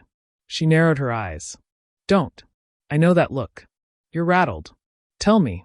He hesitated. The memory of the whisper crawled uncomfortably in his mind. He didn't want to scare her. But he also knew he couldn't keep it to himself. I think they're already in my head, Gin. Like they're trying to twist me against Harry and Hermione." Ginny's face darkened. "Then all the more reason to stay close to them. If the heir wants you isolated, you can't give him that." Ron let out a humorless laugh. "And what if I'm already halfway there?" Ginny leaned forward, gripping his hands firmly. "You're not. You're still here. You came home. You warned us. That isn't betrayal, Ron. That's loyalty. Don't let a voice make you forget that." Her words steadied him, just enough to keep the fear from swallowing him whole. He nodded slowly. "Thanks, Gin." But long after she left his room, Ron lay awake, staring at the ceiling. The voice replayed in his mind again and again, whispering of betrayal, of weakness, of shadows. And though he hated himself for it, a small, poisoned part of him wondered if there was truth in what it said. The fire in Grimmauld Place burned low when the tap came at the window. Harry rose quickly, wand in hand out of habit, but when he saw the tiny speck of feathers pressed against the glass, his chest eased. Pigwidgeon darted inside the moment he unlatched it, fluttering madly before collapsing in a heap on the table, Ron's cramped handwriting tied to his leg. Hermione reached the letter first, her hands trembling as she unrolled the parchment. Harry leaned over her shoulder, his eyes narrowing as he read. "Something strange happened today. I think they're trying to get into my head. I don't know how much longer I can ignore it. We need to meet soon." Hermione's breath caught. "Oh no, they're already making their move." Harry paced the room, running a hand through his hair. If they're in his head, they could be using him, twisting him. We can't wait. We need to go to the burrow now. Hermione hesitated, clutching the parchment as though it might vanish. "We need to be careful, Harry. If the heir of Morgana wants to fracture bonds, Ron is the perfect entry point. Charging into the burrow could be walking straight into their trap." Harry turned sharply, frustration flashing in his eyes. "He's our friend, Hermione. We can't just leave him to fight this alone." She met his gaze, her own steady but pained. "I'm not saying abandon him. I'm saying we can't rush blindly. We need to understand what kind of magic they're using. Legilimency, possession, ritual. If we go in without knowing, we could make it worse." Harry sank into a chair, head in his hands. He hated it when she was right. "So what do we do then? Sit here while Ron loses himself?" Hermione set the letter gently on the table and pulled the cracked leather book from her bag. She opened to the page marked with the sigil of continuance, tracing the faded ink. Morgana's teachings, the heart of betrayal. It's all connected. This isn't simple legilimency. The whispers Ron describes, they're part of the ritual groundwork. The heir is preparing to use Ron as the crack in our chain. Harry's jaw clenched. Then we cut him out of the chain. We get him away, hide him until we find a way to break it. Hermione shook her head. That's exactly what the heir wants. Isolation. Division. If Ron feels abandoned, even for his own safety, it strengthens the magic working on him. The heart feeds on separation as much as betrayal. Harry looked up at her, eyes dark. "So what's the answer? Keep him close and hope he doesn't snap on us." Her silence said enough. For a long moment, the only sound was the crackle of the fire. Finally, Harry stood. "I don't care if it's a trap. He asked for us. That's enough." Hermione closed the book softly, then looked up at him. Her eyes were shining with worry, but her voice was firm. "Then we don't go unprepared. If Morgana's sigil is at work, we need countermeasures. Wards designed to anchor loyalty. Protections against forced betrayal. Old magic, Harry." Harry grimaced. You mean the kind that's just as dangerous as what we're fighting? Yes, Hermione admitted. But it may be our only chance. She crossed the room, rummaging through the stack of old texts she had gathered in recent days, pulling free a parchment that crumbled at the edges. Here, the Covenant Charm. It was used by families centuries ago to protect members from outside manipulation. It anchors trust between those bound by it. Harry eyed the curling runes suspiciously. And what happens if the trust isn't there? Hermione hesitated, her lips pressing into a thin line. Then the charm can backfire. It exposes lies and hidden doubts, sometimes violently. Harry's stomach sank. So if Ron still resents us, it could shatter us instead of protecting us, Hermione finished. She looked down at the parchment, her voice quieter. That's why I'm afraid.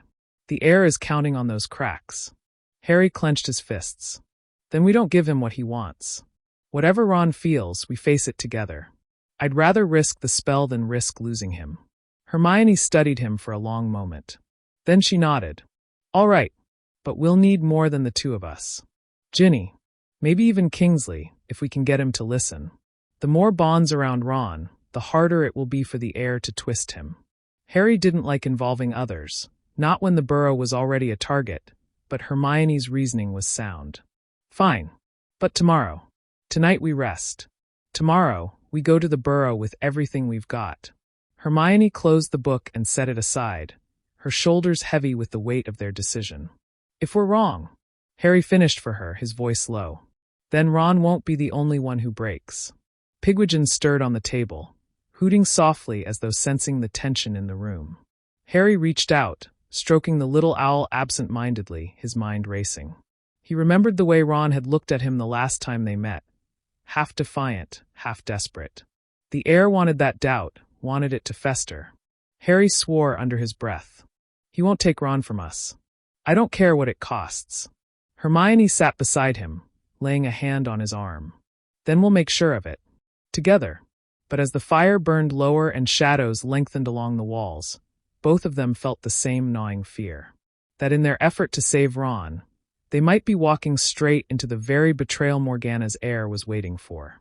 The burrow had always carried a sense of warmth that no other place in the world could match. The mismatched walls, the crooked chimney stacks, the faint smell of Molly's cooking clinging to every stone. It was chaos made into home. But as Harry and Hermione approached the gate the following morning, there was none of that familiar comfort. The garden was eerily quiet. Even the gnomes seemed to have vanished, leaving behind only stillness. Hermione tightened her grip on Harry's hand. Something feels wrong. Harry nodded, wand already in his other hand. The gate creaked open under his touch, and the sound echoed too loudly in the silence. He half expected an ambush, but the house remained still, shutters drawn tight as though shielding its occupants from unseen eyes. The front door swung open before they reached it. Ginny stood there, pale and tense, her eyes darting past them as if expecting followers. You came, she said quickly, pulling them inside before they could answer. The moment the door shut, Harry felt the shift in air. Heavy wards pressed down on him, thick and unwelcoming. Hermione's brow furrowed as she traced her fingers along the faint shimmer on the walls. These aren't Molly's protections, she whispered. They're newer. And darker. Ginny led them into the kitchen. Molly was there, her hands clasped tight around a mug she hadn't touched. Her eyes flickered to Harry and Hermione, but her usual warmth was absent. Arthur paced near the window, glancing out every few seconds as if afraid of what might be lurking in the fields. Ron sat at the table, his shoulders hunched, his eyes shadowed. He didn't look up when they entered. The parchment he had sent them lay crumpled in front of him, stained with a drop of tea. Harry's chest tightened at the sight. He pulled out a chair opposite Ron, ignoring the heavy silence pressing down on the room. We came as soon as we got your note. Ron's eyes flickered up, bloodshot and tired, but his expression was unreadable. Shouldn't have, he muttered. Hermione leaned forward. Ron, we're here because we care. If something's happening to you, we need to understand it. Tell us what you've been feeling. Ron's jaw clenched. He finally looked at her, and for a moment Harry saw the boy he had shared years of danger and laughter with. But then something shuddered behind his eyes, a flicker of resentment laced with fear. You wouldn't understand. Ginny slammed her hand on the table, startling everyone. Don't do this, Ron. You asked for help. You said you couldn't take it anymore. Ron's glare snapped to her, harsh and cold. And what if they're right? What if I can't trust any of you? What if everything I thought I knew about us is a lie? Harry leaned forward, forcing his voice to stay steady. Ron, that's not you talking. That's them. The heir of Morgana is trying to twist things in your head. You've got to fight it. Ron laughed bitterly, a sound that didn't belong in the Burrow's kitchen. Fight it? How am I supposed to fight voices that tell me what I've already thought before the things I've tried to ignore for years? Hermione froze, her breath catching. What things? Ron's gaze locked on Harry. Like how you always get everything. The attention. The glory. Even her. His eyes flickered to Hermione for the briefest second, then away again. The silence that followed was unbearable. Hermione's face drained of color. Harry felt like he had been punched in the gut. Arthur finally spoke, his voice quiet but steady. Ron, that isn't you. You love them both. You've always loved them. Ron shook his head, hands gripping the edge of the table, so hard his knuckles whitened. What if love isn't enough? What if it was never real in the first place? Hermione reached across the table, her hand trembling as it touched his. Ron, listen to me. Those thoughts, they feed on your fears. They're not the truth. You know they're not. For a moment, Ron's expression softened, his eyes glistening as if he wanted to believe her. But then the wards around the house pulsed faintly, and he jerked his hand back, clutching his head with a groan. Harry stood quickly, circling the table to grip Ron's shoulders. You're stronger than this. You fought curses, Death Eaters, even the Horcrux locket. You can fight this too. Ron's breathing came in ragged gasps, his eyes squeezed shut. I don't know if I can. It feels like they're already inside me. Every time I try to push them out, it hurts worse. And when I stop fighting, it feels easier. Like it's what I was always meant to believe. Hermione glanced at Harry, panic in her eyes. It's accelerating. They're close. Ginny drew her wand. Then we stop waiting. We fight back. Molly's voice cracked as she finally spoke, her hands shaking. No, not in this house. Not with my children. Hermione turned to her. Mrs. Weasley, if we don't act now, Ron could be lost completely. The longer the heir keeps his hold, the harder it will be to free him. Harry tightened his grip on Ron, forcing him to meet his eyes. Ron, listen to me. We're not giving up on you. Whatever they say, whatever they show you, it's not real. You're our friend. Your family. That's real. Hold on to that. Ron's eyes searched his desperately, flickering between defiance and desperation. For the briefest moment, Harry thought he saw a flicker of recognition. Then Ron shoved him back violently, sending Harry stumbling into the counter. Don't touch me, Ron snarled, his wand suddenly in his hand. The air in the room grew thick with magic, dangerous and unstable. Hermione raised her hands, her voice trembling. Ron, please. But Ron's wand was already sparking. The wards around the burrow pulsed again, stronger this time, and everyone felt it. This wasn't just Ron losing control. Something outside was feeding the chaos inside. Arthur rushed to the window, his face going pale. They're here. Through the glass, shadows moved across the garden. Hooded figures, a dozen or more, encircling the burrow like hunters closing in on their prey. Harry's stomach dropped. It's not just about Ron. They wanted us all here. Together. Hermione's voice was barely a whisper. The heir of Morgana has made his move. The shadows tightened around the burrow like a noose. Through the warped glass, figures moved with unnatural grace, their faces hidden beneath deep hoods. The air shimmered with faint runes glowing in the grass, forming a ring that pulsed in time with the wards that gripped the house. Harry grabbed his wand, instincts kicking in. They're binding the burrow. They want us trapped inside. Arthur's face was grim as he peered out. Not just trapped. They want to choke us, squeeze until we're forced to break the wards from the inside. Molly stood, her hands trembling but her chin lifted. This is my home. I will not see it desecrated again. Hermione pressed herself between Ron and the window, torn between protecting him and preparing to fight. Harry, if they're reinforcing the pull on Ron, then breaking through this circle could sever the connection. But it could also shatter him completely if we're not ready. Ron sat slumped in his chair, his wand clenched tight. His breathing was ragged, his eyes unfocused as though he were staring at something none of them could see. Harry crouched by him, voice low but urgent. Ron, listen to me. You fought worse than this. You're not alone. You're stronger than whatever's clawing at your head. Ron's lips moved, but his words were barely audible. What if it's not them, what if it's me? Harry's gut twisted. He wanted to argue, to shout that it wasn't true, but Hermione cut him a sharp glance, shaking her head. Not yet. The air outside crackled. A deep voice rang out from the circle, carrying with unnatural clarity through the wards. He is ours. Release him, and no blood need be shed.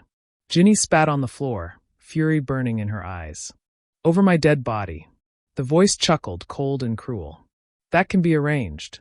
The runes flared.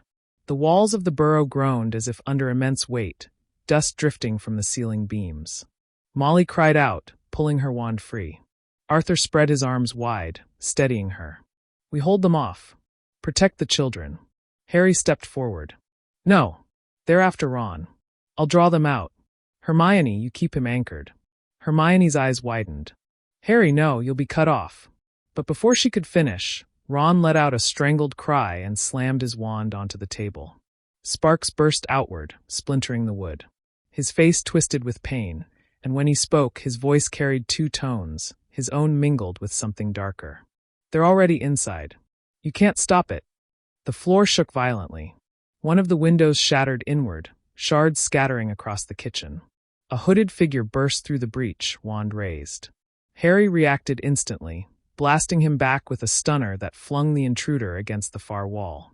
But more were pressing against the wards, cracks appearing in the golden lattice that shimmered over the walls. Arthur, reinforce the wards. Molly cried. They'll bring the whole place down. Arthur raised his wand, sweat streaking down his face as he poured strength into the trembling protections. I can hold for now, but not for long. Hermione clutched Ron's arm, her voice fierce despite her fear. Ron, fight them. Listen to me. They're using your doubts, your fears. But that's not who you are. Remember who you are. Remember us. Ron's eyes flickered, his jaw trembling. His wand shook in his hand. For a moment, the second voice quieted. But then the wards outside pulsed again, and his scream tore through the kitchen. Make it stop. Harry's heart clenched. He wanted to grab Ron, shake him, tell him everything would be all right. But another crash from upstairs reminded him they had no time. The attackers weren't waiting. Ginny darted to the stairs, wand blazing. I'll stop them from getting higher up. She fired a jet of light through the broken window, the crack of impact followed by a shout outside. Harry turned to Hermione. Can you do it, the Covenant charm? Can it work now? Her face was pale, but she nodded. It's dangerous in his state. If it backfires, it could rip all of us apart. Harry gritted his teeth. Then we risk it. It's the only way to cut the air's hold. Hermione knelt beside Ron, drawing a circle on the floor with her wand tip, sparks leaving behind glowing runes. Harry joined her, completing the pattern with unsteady strokes. The circle sealed with a soft hum, enclosing the three of them in its glow. Ron's head snapped up, his eyes wild. What are you doing? Saving you, Hermione whispered. She began the incantation, her voice steady despite the chaos around them. The runes flared, wrapping Ron in bands of light. He thrashed, crying out in both voices now, one pleading, the other mocking. You can't bind me. He belongs to us. Harry grabbed Ron's shoulders, forcing him to meet his eyes. No. You belong with us. With your family. With Hermione. With me. The words struck like sparks in the circle. The bands of light tightened, forcing the shadowy voice to scream. Ron arched back, his body convulsing, torn between two poles. Outside, the hooded figures faltered, the runes in the grass flickering. The house shuddered as the binding spell lost power. Arthur gasped in relief, reinforcing the wards again. But inside the circle, Ron's skin was slick with sweat, his face twisted in agony. I can't hold it. Hermione's voice cracked, tears streaming down her face as she poured her will into the spell. Yes, you can. You're stronger than them. You've always been stronger than you think. We believe in you, Ron. I believe in you. Harry tightened his grip. And I always will. Whatever you hear, whatever you think, I'm not leaving you. Not ever. Ron's scream tore through the house, so loud the walls seemed to vibrate. The shadow's voice shrieked in unison. then broke off in a deafening snap as the circle flared brilliant white. The hooded figures outside reeled back, some collapsing, others vanishing in flashes of smoke. The runes in the grass shattered into nothing, and the wards of the burrow pulsed bright, cleansed of the invading magic. The light inside the circle dimmed. Ron slumped forward into Harry's arms, unconscious but breathing. The second voice was gone. For the first time in weeks, his expression was peaceful. Hermione sagged, barely keeping herself upright, her face pale with exhaustion. Harry caught her hand, squeezing it tightly. "You did it. We did it." Arthur staggered to the door, staring out at the retreating shadows. "This isn't the end. They'll come back." Molly pulled Ginny into her arms, sobbing with relief. The house was battered, the windows shattered, but they were still standing. Harry looked down at Ron, his chest heavy with both relief and dread. The heir of Morgana had lost this battle, but Harry knew it was only a taste of what was coming. The war for their bond had only begun. The burrow felt broken in the silence that followed. Shattered glass littered the kitchen floor. The walls bore cracks where the wards had strained, and the air smelled of scorched magic. But despite the destruction, there was life and breath within the house. Ron lay unconscious on the couch, a damp cloth resting on his brow, his chest rising and falling in steady rhythm. Hermione knelt at his side, brushing strands of hair away from his forehead with trembling fingers. Her face was pale, drawn from the strain of the Covenant charm, but her eyes stayed fixed on Ron as if afraid he might slip away again if she looked elsewhere. Harry stood at the window, scanning the fields for lingering shadows. His wand remained in his grip, knuckles white. Ginny leaned against the wall beside him, her jaw clenched tight.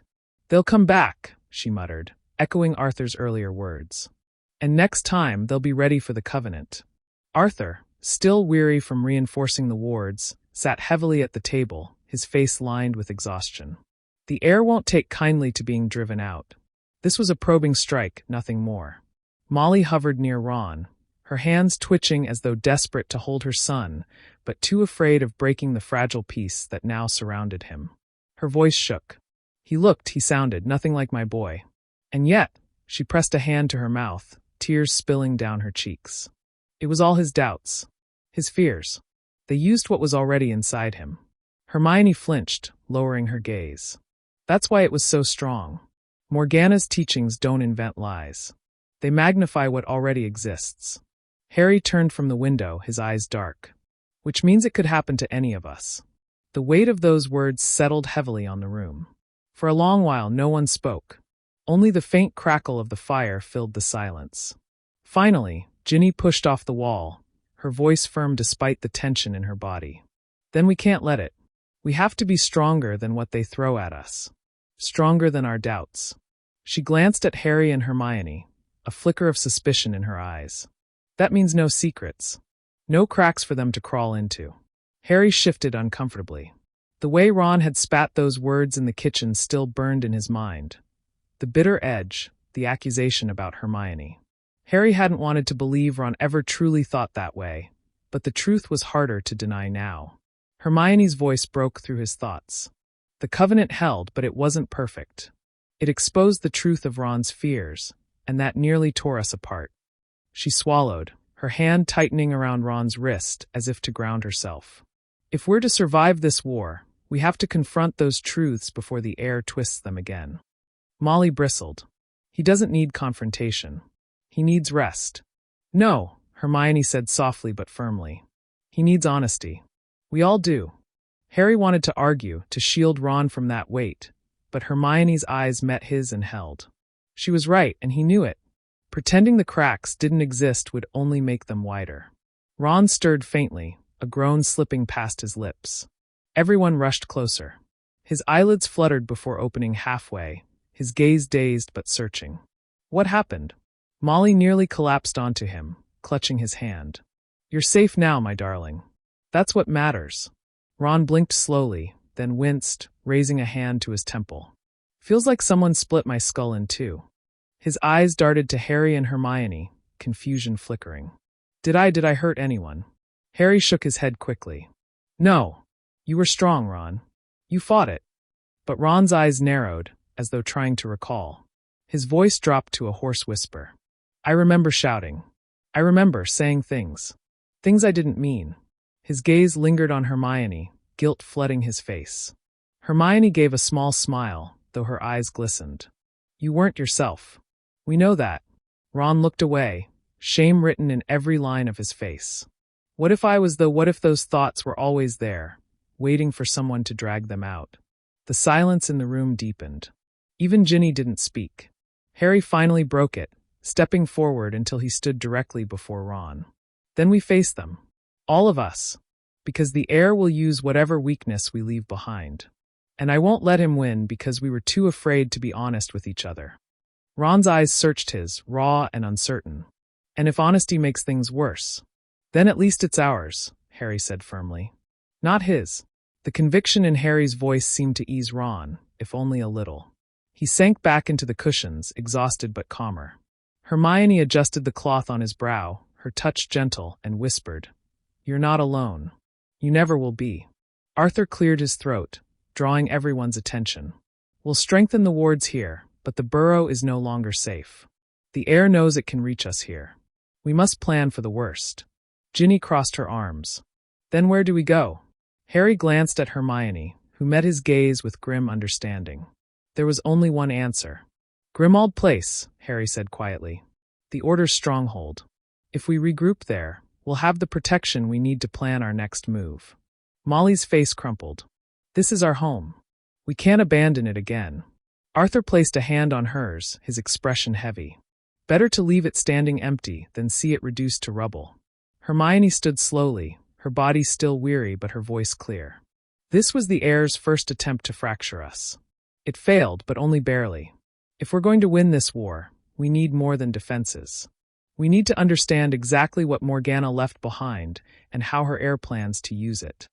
Harry's jaw set with determination. Then we find out. We track them down before they strike again. And we end this. Ron shifted on the couch, his voice quiet but steady despite his fatigue. If you're going after them, then I'm coming too. Hermione's eyes widened. Ron, you need time to recover. But Ron's expression hardened, a flicker of his old stubbornness returning. I won't sit on the sidelines while they use me as their weapon. If they want me, then I'll be the one to face them. With you. The room went silent again, but this time, the silence carried something new.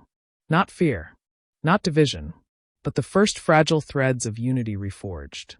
Far from the burrow, deep within a cavern where the air smelled of damp stone and old blood, a fire burned with unnatural green light. Hooded figures knelt in a half-circle, their heads bowed low. Some still trembled from the backlash of the broken binding spell, their hands twitching as if invisible threads still tugged at their nerves.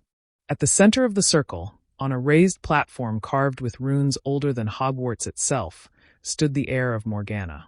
Their hood was lowered, but the firelight distorted their features, twisting them into a mask of shadows that revealed little more than a pair of piercing, pale eyes. The cavern was silent except for the crackle of the green fire. Then a voice cut through, sharp and cold. You failed. The words carried no anger, no raised tone, but the effect was worse than fury.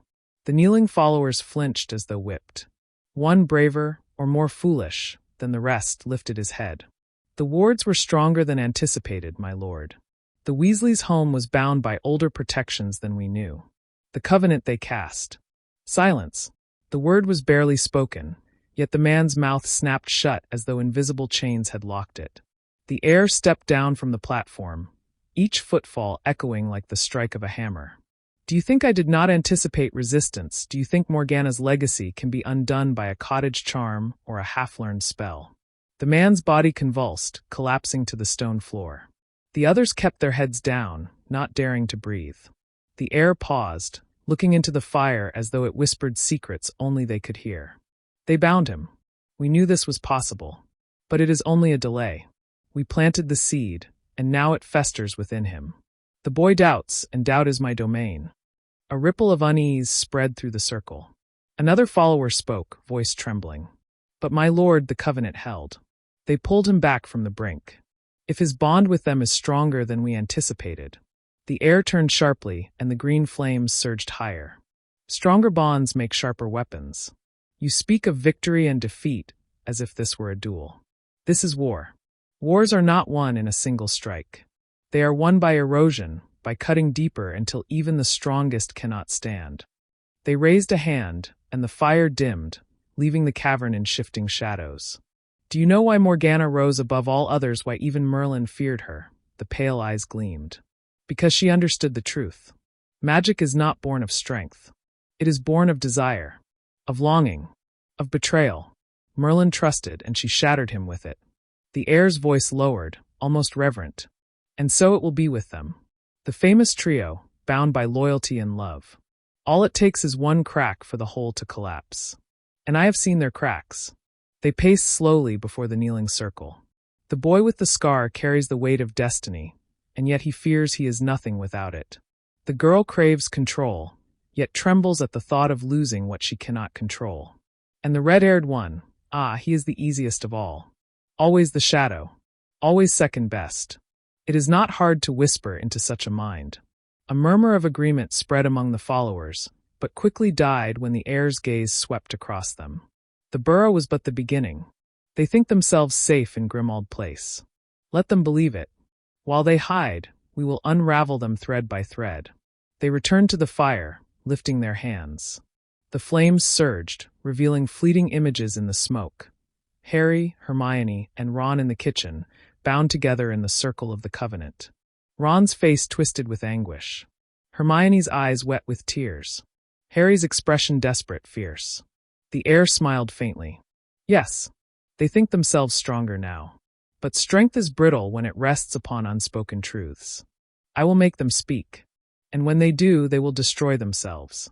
The fire hissed, collapsing into low embers. The heir turned back to the circle. The next strike must be precise. No more brute force. No more wasted assaults. We will strike at the bonds they hold dearest, and we will let them tear themselves apart. A follower lifted his head hesitantly. Where shall we begin, my lord? The heir's pale eyes gleamed, colder than the stone around them. At the heart. Every chain has a weakest link. Theirs is not the boy. It is the girl. Hermione's image flickered in the dying fire, her face caught between determination and fear. The heir's voice dropped to a whisper, almost tender. We will make her choose. And in choosing, she will destroy them. The cavern fell silent once more, the weight of the heir's words pressing down on every bowed figure. Outside, the night stretched wide and endless, carrying with it the promise of storms to come. The silence inside Grimmauld Place was heavy, broken only by the distant creaks of the old house settling in the night. Dust drifted through the air, and though the lamps were lit, the place still seemed cloaked in shadows, as if the house itself was brooding along with its occupants. Harry sat at the long dining table, his hands clasped tightly before him. He could still feel the phantom pull of the dark magic that had nearly claimed him, still hear the whispers that had crept into his thoughts. He tried to focus on the flickering flame of the nearest candle, but his mind betrayed him, replaying the scene at the burrow over and over. Across from him, Hermione leaned forward, her expression drawn but determined. She had been restless since their return, moving from bookshelf to bookshelf, rifling through spellbooks, and pacing the length of the kitchen floor. Her hair was tied back hastily, strands falling free around her face, but her eyes burned with a fierce, unyielding light. Ron slouched at the end of the table, arms folded tightly across his chest. His face was pale, his freckles standing out starkly against his skin. He hadn't said much since they arrived. Every so often, his eyes flicked toward Harry, then away, as though struggling with words that refused to leave his mouth. "We need to talk about what happened," Hermione finally said, breaking the silence. Her voice was steady, though the tension beneath it was clear. That wasn't just an attack. It was a message. They wanted us to know that they can reach us, even in the places we thought were safe. Harry's jaw tightened. They wanted to take me. He didn't mean for his voice to sound so harsh, but the weight of it pressed down on him. I could feel it. They weren't after the burrow or anyone else. It was me they wanted. Ron shifted uncomfortably, his chair scraping against the floor. Yeah, well, they didn't get you. That's what matters. But the words sounded hollow, unconvincing even to himself. Hermione shook her head. That covenant we cast, it worked, but barely. We can't keep relying on the same magic and hope it saves us every time. Whoever this heir of Morgana is, they know things we don't. Old magic.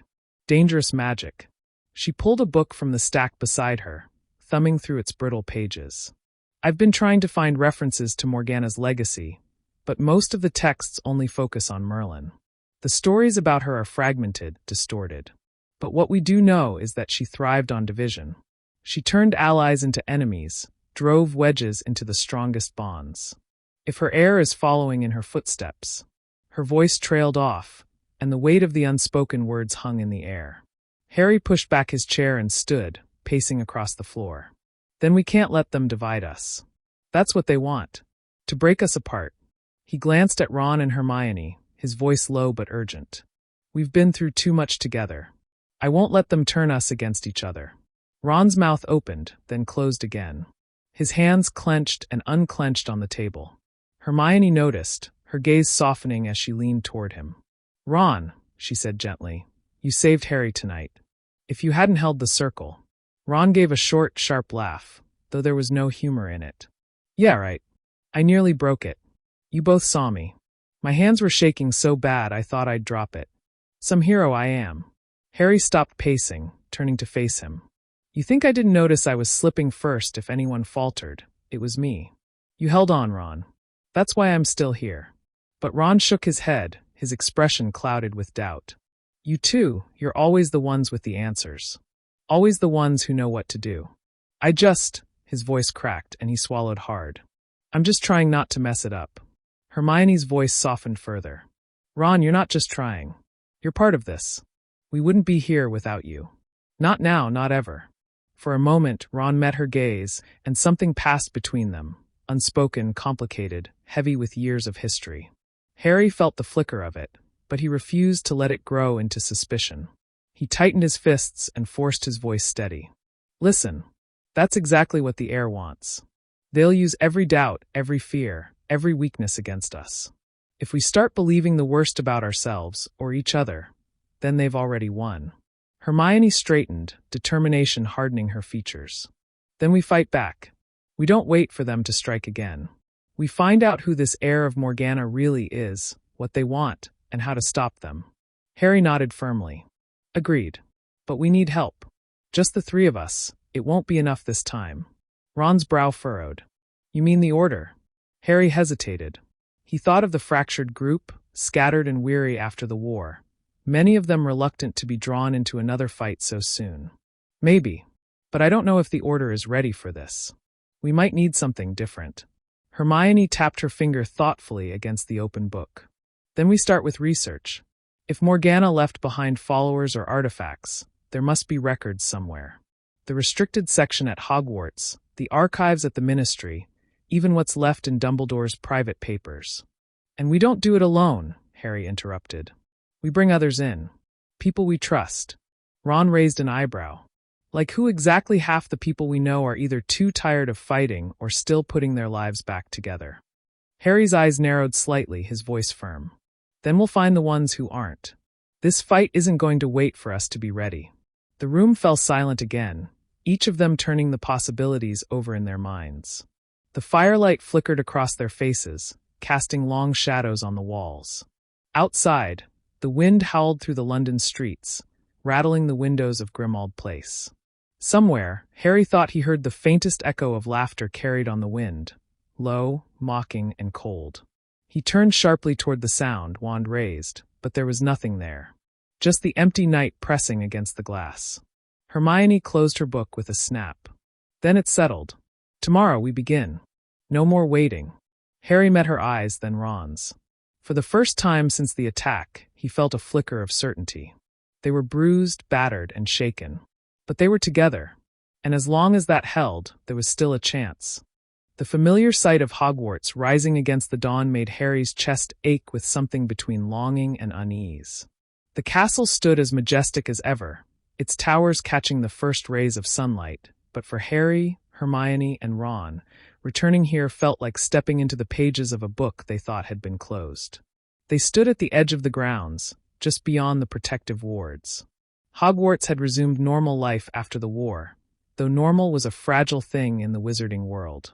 Students filled the halls again, Laughter returned to the courtyards, and new professors had replaced the ones lost. But for the trio, their purpose here had little to do with nostalgia. Hermione adjusted the strap of the satchel slung across her shoulder, stuffed full of notes and quills. Her expression was sharp, focused, the weight of the mission in her every movement. "We'll have to be careful. Professor McGonagall might be sympathetic, but I doubt she'd appreciate us sneaking into the restricted section without permission." Ron grunted. "Funny, I thought you'd be thrilled to get permission for once." Hermione shot him a look but said nothing, too intent on the task at hand. Harry, however, managed a small smile. For a fleeting second, it almost felt like old times, before the looming shadow of Morgana's heir. They slipped through the gates under Harry's invisibility cloak, moving quickly across the grounds and into the castle. The scent of wax and parchment, the echoes of footsteps on stone floors, all came rushing back, stirring memories of battles fought and friendships forged. But there was no time to dwell. They headed straight for the library. Madame Pants was already arranging books behind the counter, her thin frame bent over a stack of heavy tomes. Hermione whispered a disillusionment charm under her breath, and they slipped past unnoticed, weaving through the towering shelves until they reached the roped-off section in the far corner. The restricted section loomed before them, its shelves darker, older, the books bound in cracked leather and chain. Some whispered faintly, others pulsed with strange light, and a few seemed to shiver as if aware of being watched. Hermione lowered her voice to a whisper. "Remember, we're looking for anything tied to Morgana or her lineage. Most records of her were destroyed or buried, but there has to be something the founders or their successors preserved." Harry glanced uneasily at a particularly large volume bound with iron clasps that rattled when they passed. "And what if what we find is worse than what we're already facing?" Hermione didn't answer. She was already running her fingers along the spines of the books, muttering titles under her breath. Ron shifted uncomfortably, eyeing the shelves as though expecting one to leap at him. Minutes stretched into hours as they scoured the shelves. Dust clung to their robes, and the silence pressed heavy, broken only by the occasional creak of wood or rustle of parchment. Finally, Hermione froze, her hand resting on a thin, unassuming book wedged between thicker tomes. Its cover was plain, the title barely legible. The Wyrd Sisters and the Lost Arts. She drew it out carefully, opening it with reverence. The pages crackled with age, but the script was intact. She flipped through until her eyes widened. "Here, look at this." Harry and Ron leaned over her shoulder. The passage was short, but the words sent a chill down Harry's spine. Of Morgana, it is said she wove not only spells of power but bonds of betrayal. Her strength lay not in force of arms, but in the unraveling of trust. To her chosen, she gave the gift of division, that which could turn brother upon brother, friend upon friend, until all stood alone before her. This legacy, hidden in shadow, would pass to one worthy of her will. Ron frowned. Gift of division. That sounds bad. Hermione's brow furrowed as she traced the words with her finger. It's worse than bad. If the heir of Morgana truly has this ability, it means they don't need to defeat us directly. They just need to make us turn on each other. The covenant we cast, it protects against external magic, but not against our own doubts and choices. If they can twist those. Her voice trailed off, and silence filled the space between them. Harry's mind flashed back to the whispers in his head during the attack, the doubts gnawing at him even now. He thought of Ron's unease, Hermione's fears, all the cracks that had already shown between them. The heir didn't need to kill them. They just needed to wait until the trio destroyed themselves. Hermione closed the book with a decisive snap. We need more than just defenses. We need to understand this magic fully, or we'll never stand a chance. Ron's voice was low, almost reluctant. And where exactly do we find that Hermione most people aren't writing how-to guides for dark legacies? Hermione hesitated, her lips pressing into a thin line. Then she reached into her satchel and pulled out another book, one she hadn't told them she'd taken from Grimmauld Place. Its cover was black, embossed with runes Harry didn't recognize. This was hidden in the Black family's library. It mentions Morgana more than once. I didn't want to bring it up until I was sure, but we might not have a choice. Harry stared at it, unease crawling over his skin. That book feels wrong. Hermione met his gaze, her voice steady but grim. So does what we're up against. If we want to understand Morgana's heir, we may need to walk close to her shadow. Before Harry could answer, a sudden creak echoed through the library. All three froze, wands ready. Footsteps approached, slow and deliberate. Someone else was in the restricted section. The invisibility cloak was still bundled in Harry's bag, useless now. The footsteps grew louder, closer. And then a voice, familiar, sharp, and unmistakable, cut through the silence. What exactly do you three think you're doing in here? Harry's stomach dropped. Standing in the archway, her eyes narrowing behind her spectacles, was Professor McGonagall. Harry felt the blood drain from his face. McGonagall's piercing gaze swept over them, sharp as a blade. For one wild moment, he wished for an invisibility cloak that could hide the truth as easily as their bodies. But there was no hiding from her eyes, not here, not now. Professor, Hermione began, her voice faltering under the weight of the silence. Spare me, McGonagall interrupted, her voice low and clipped. She stepped forward, the echo of her heels sharp against the stone floor. You three have a remarkable talent for finding trouble in places you do not belong. I might have hoped, after the war, that some lessons had been learned. Ron shifted uncomfortably, his ears turning red. We're not here for fun, Professor. McGonagall's eyes flicked to him, and he snapped his mouth shut. For a long moment she simply looked at them, her expression unreadable.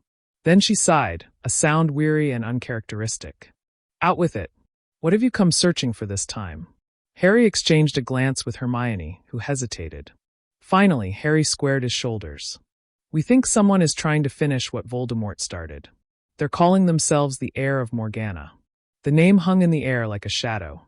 McGonagall's face betrayed no reaction, but the slight tightening of her hands around her wand betrayed that she was not entirely surprised. You believe this is more than rumor, she said, her tone measured. Hermione stepped forward, clutching the book from the shelf and the Black family tome to her chest. We know it is. They attacked the burrow. They tried to take Harry. We only just held them off with a covenant spell. They're using ancient magic, Morgana's magic. For the first time, McGonagall's mask slipped. Her eyes darkened, and she glanced around the restricted section as though the shelves themselves might be listening. She drew them deeper into the shadows, lowering her voice. There were whispers during my own school days, she said slowly. Rumors of descendants, of hidden lineages that predated the founding of Hogwarts itself. Morgana's power was feared even by Merlin, and not without reason. Her legacy was not destroyed, it was scattered. The Ministry buried what little they could not burn. Harry's pulse quickened. So it's true. McGonagall's lips thinned. I said whispers, Potter. But whispers, in my experience, are often smoke above fire. She studied each of them in turn, her gaze sharp. Do you understand what you are involving yourselves in? This is not a schoolyard adventure. If Morgana's line has resurfaced, the danger will reach far beyond you three. Ron bristled. We know that. We've lived through it before. McGonagall's expression softened only slightly. And you are not children anymore, which makes your choices all the more dangerous. She looked at Hermione's satchel, where the Black family tome glimmered faintly beneath the flap. You brought something with you. Hermione hesitated, then pulled it out. The moment the runes caught the torchlight, McGonagall's face hardened. That book should have been destroyed long ago. But it might be the only way to understand what we're facing, Hermione pressed. Professor, please, you know as well as we do that knowledge is our only weapon here. McGonagall's eyes lingered on the book for a long moment before she gave the smallest of nods. Knowledge, yes. But it is also poison. You must promise me that you will tread carefully. Once Morgana's magic takes hold, it does not easily release its grip. Harry stepped closer, his voice firm. Professor, if we don't face this, who will? For the first time, McGonagall's stern gaze softened fully. She looked at him with something almost maternal, pride, but laced with sorrow. Always you, Potter. Always you. She sighed, the lines on her face deepening. Very well. I will not stop you. But neither will I leave you to stumble blindly. If Morgana's heir truly walks the world again, then Hogwarts must stand prepared. You have my aid, but on one condition. Hermione's brow furrowed. What condition? That you trust me. No secrets. If you uncover something, you bring it to me at once. Do not attempt to face this alone. Harry nodded without hesitation. Agreed. Ron, though, muttered. Sounds like she doesn't know us very well.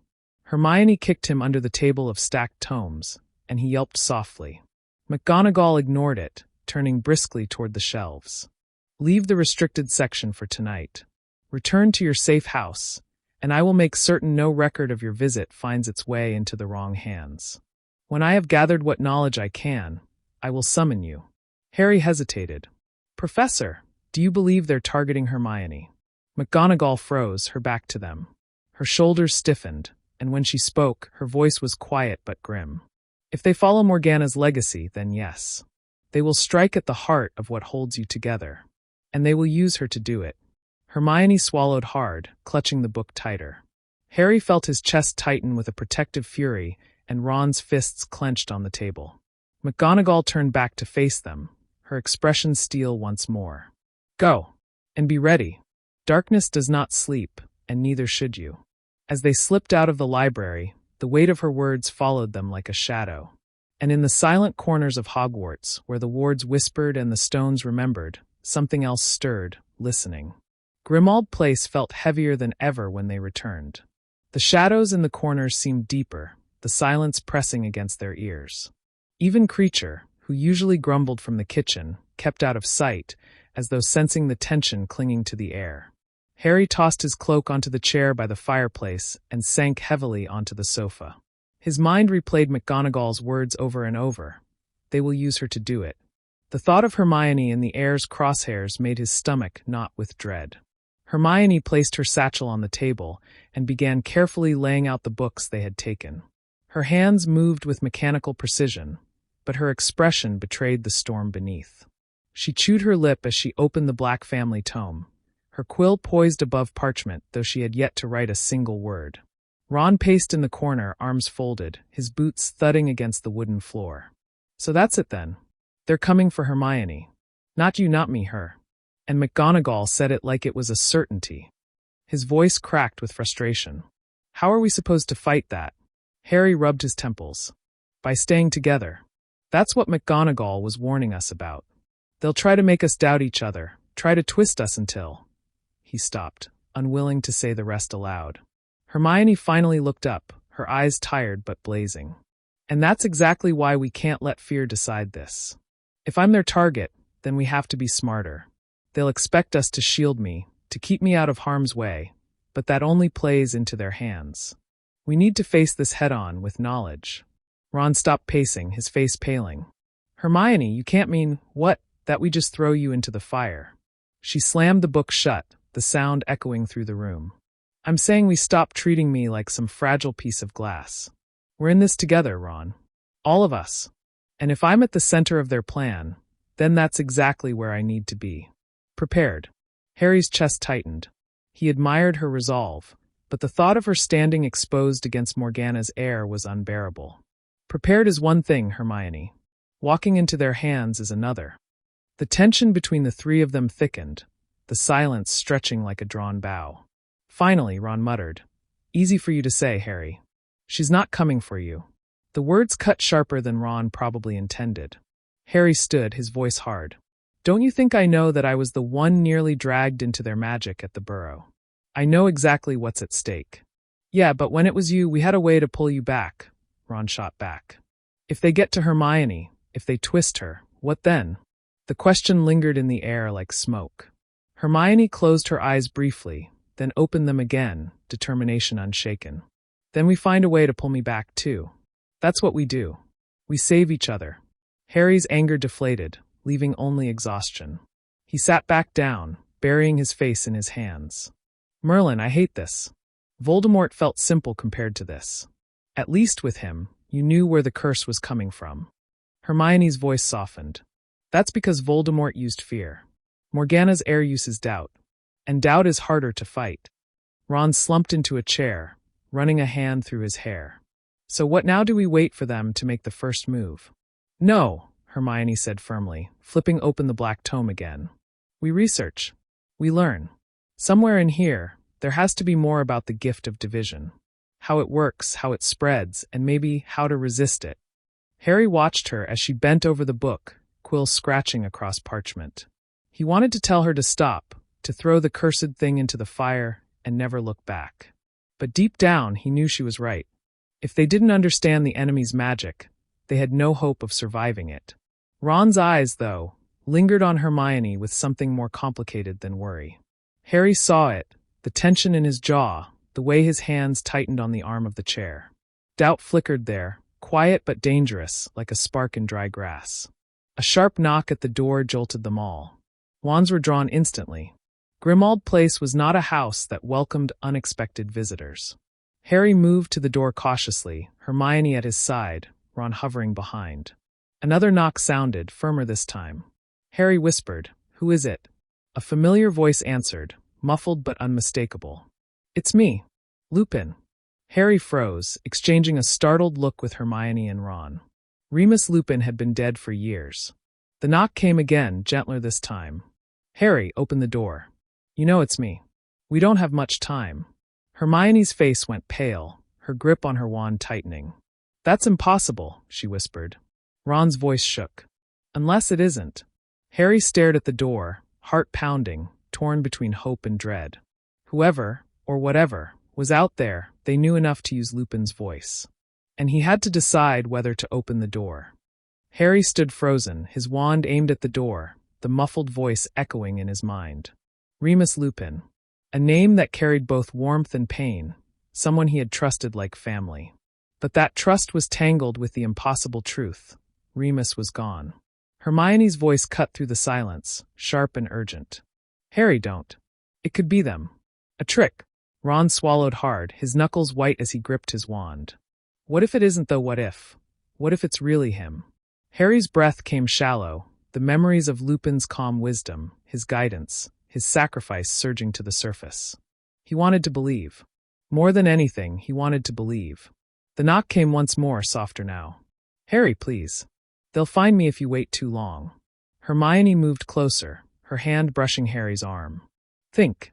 If it is Lupin, how is that possible? Necromancy resurrection spells, those are dark arts, Harry. He wouldn't come back like this." Ron snapped back, his voice almost pleading. "Unless he never really died. What if he survived the battle somehow, and we just didn't know?" Hermione shook her head firmly. "You know that's not true. He was buried. We saw his grave." The air seemed to thicken around them. Every second stretched unbearably. Harry pressed his forehead briefly against the door, torn apart by doubt. If it was Lupin, could he risk turning him away? If it wasn't, could he risk letting something far darker inside? Harry's voice trembled. "If you're really Lupin, tell me something only you would know." There was silence for a moment. Then the voice answered, low and steady. "Your greatest fear, when I taught you, was the Dementor. You saw it in every boggart. And I told you to think of your happiest memory to drive it away." Harry's chest tightened. That was true. But it wasn't enough. Too many people had known that story. "Not good enough," Hermione hissed. "Ask again." Harry pressed on, his voice louder. "What did you give me, the night you left Grimmauld Place during the war?" There was a pause on the other side of the door, and then calmly, "I gave you a book. A guide to becoming a father, because Tonks and I were expecting. You didn't want to take it, but you did. You still have it." Harry's stomach flipped. That was true too, painfully true. The book was still upstairs in his trunk. Ron's eyes widened. "Bloody hell. It's him. It has to be." But Hermione didn't move her wand. Her expression was set like stone. "No. This is too perfect. If Morgana's heir can twist truth into doubt, don't you think they could also use truth to lure us in?" Another voice came from beyond the door, urgent now. "Harry, they're watching you. They know about Hermione. Please, let me in before it's too late." Hermione spun toward Harry, her voice sharp. "Don't do it. This is exactly what McGonagall warned us about. Division. Doubt. They're trying to make you choose between us and the ghost of someone you loved." Ron snapped. "She doesn't know everything, Hermione. What if she's wrong?" Their argument exploded in the narrow hallway, the tension boiling over. Harry's heart pounded in his ears as he looked between them. Hermione fierce, Ron desperate, the door waiting. Finally, Harry made a choice. With a flick of his wand, He cast a powerful protective charm across the door. "You're not coming in until I know who you are," he said firmly, his voice shaking but resolute. The silence on the other side lasted only a moment. Then the voice shifted. Not Lupin anymore. Something darker, colder, a hiss that scraped against the edges of the air. "So the boy chooses doubt. How very Gryffindor of you." Hermione flinched at the sound, Ron's face drained of color. The door rattled violently, the wards vibrating with a deep, unnatural force. The air crackled as though something immense was pressing against the barrier. Harry raised his wand higher. "You'll never get in." The rattling stopped. A chilling laugh echoed, fading into the silence of the night. And then nothing. The three of them stood frozen, the house once again wrapped in silence. Ron finally spoke, voice hollow. "If that was them, they know everything. They know about Hermione. They're not just watching, they're inside our heads." Hermione sat down slowly, her face pale but composed. "No, not inside our heads. They're using our memories, which means they're closer than we thought." Harry's fist clenched around his wand. He looked at his friends, his family, and felt the truth settle like iron in his bones. The war was no longer about fighting shadows. The enemy was already knocking at their door. The silence that followed the laugh was suffocating. Even after the rattling stopped, Harry kept his wand raised, his muscles tight as if the door might burst open at any moment. The old house creaked, settling back into its stillness, but none of them relaxed. Hermione was the first to move. She rose and paced toward the window, pulling the curtains aside just enough to peer into the street below. The lamplight glowed weakly on the empty cobblestones. "No one's there," she whispered, though the tremor in her voice betrayed her unease. Ron dragged a chair in front of the door and sat down heavily, his wand across his lap. "They'll be back. I'm not moving until they do." Harry lowered his wand slowly, his breath uneven. It wasn't Lupin. It sounded like him, it knew things only he could know. But it wasn't him. Hermione turned sharply. "Exactly. That's what makes this worse. They have access to our memories. That isn't just trickery, Harry. That means some part of our past, our most personal moments, has been compromised." Ron frowned. "But how they can't just go poking around our heads without us noticing. Can they? That's legitimacy, and you'd feel it, wouldn't you?" Hermione crossed the room, her arms folded tight around herself. "Not if it isn't ordinary legitimacy. The Black Tome mentioned fragments of Morgana's enchantments binding themselves to bloodlines. What if they're using those enchantments to harvest memories, siphoned from us without consent?" Harry's mind reeled. He thought of Lupin's words that were true, intimate, and raw. He had told almost no one about that book. "So you're saying they've been watching us for years, not just now, always?" Ron shifted uncomfortably. "That's mad, Hermione. If they had all our memories, they'd know every move we'd make." Hermione's eyes darkened.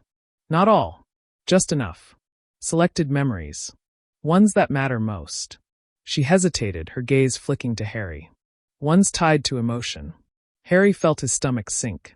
Memories wrapped in grief, love, fear. The strongest parts of them, weaponized against them. The room seemed to grow colder.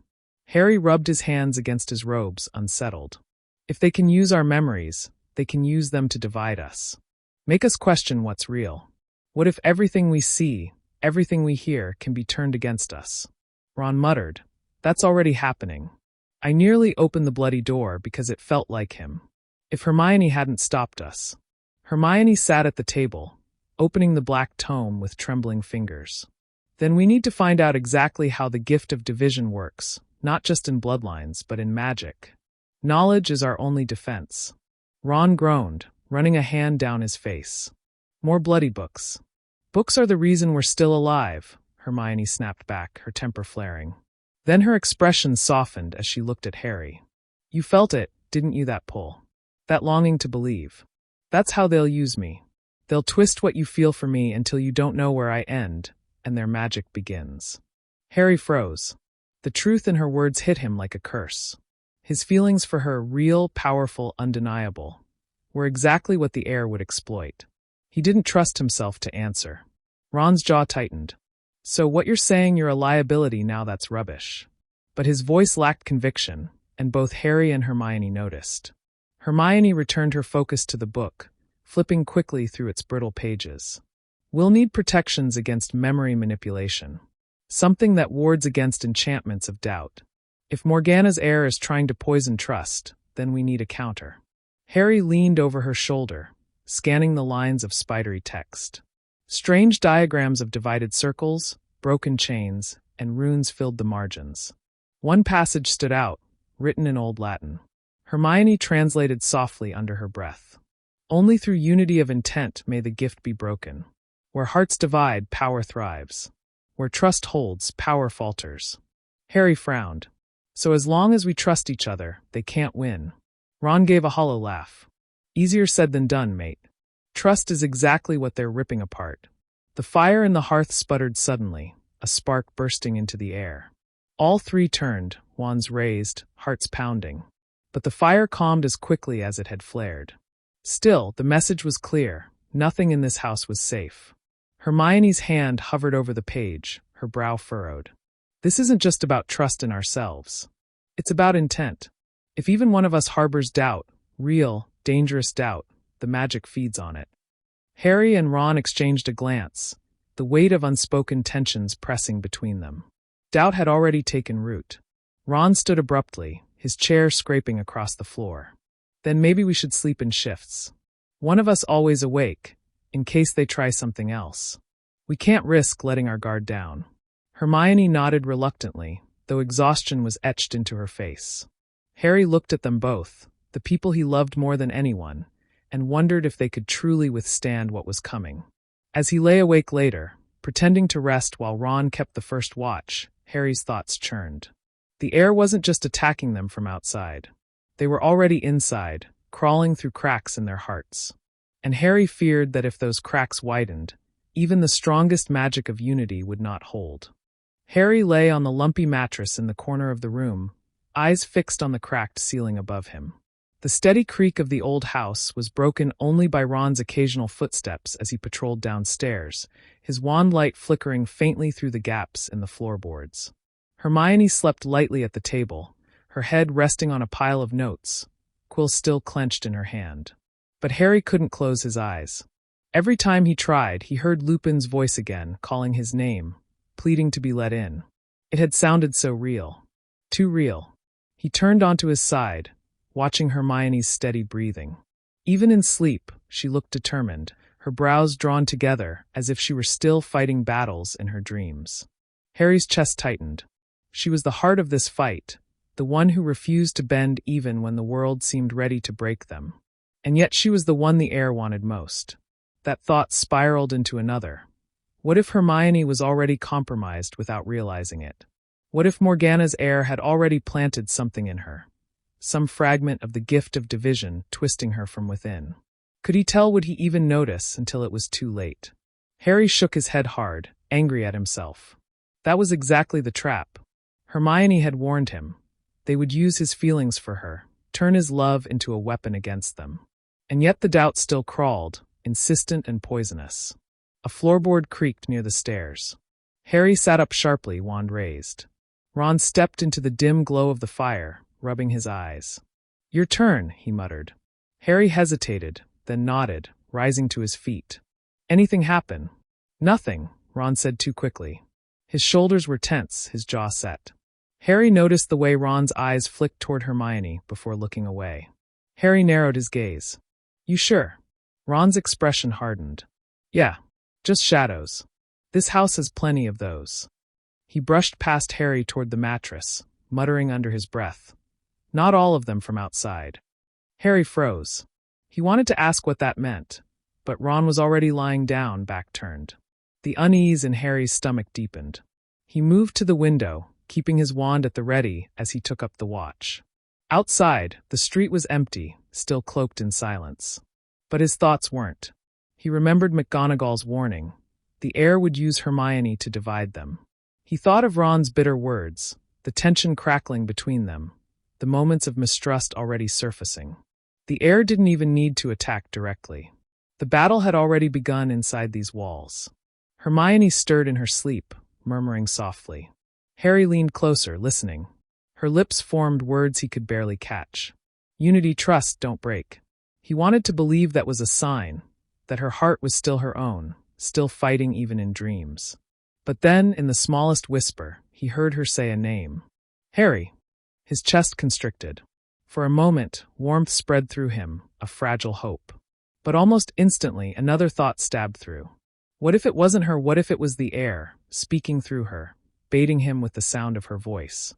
Harry backed away from the table, his wand trembling in his grip. Doubt coiled tighter.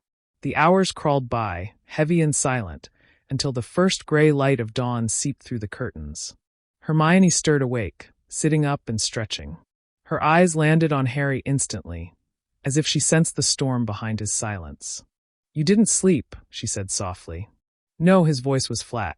She studied him for a long moment. "You're doubting me." It wasn't a question. Harry's throat tightened. "I don't want to. But they're making it impossible not to."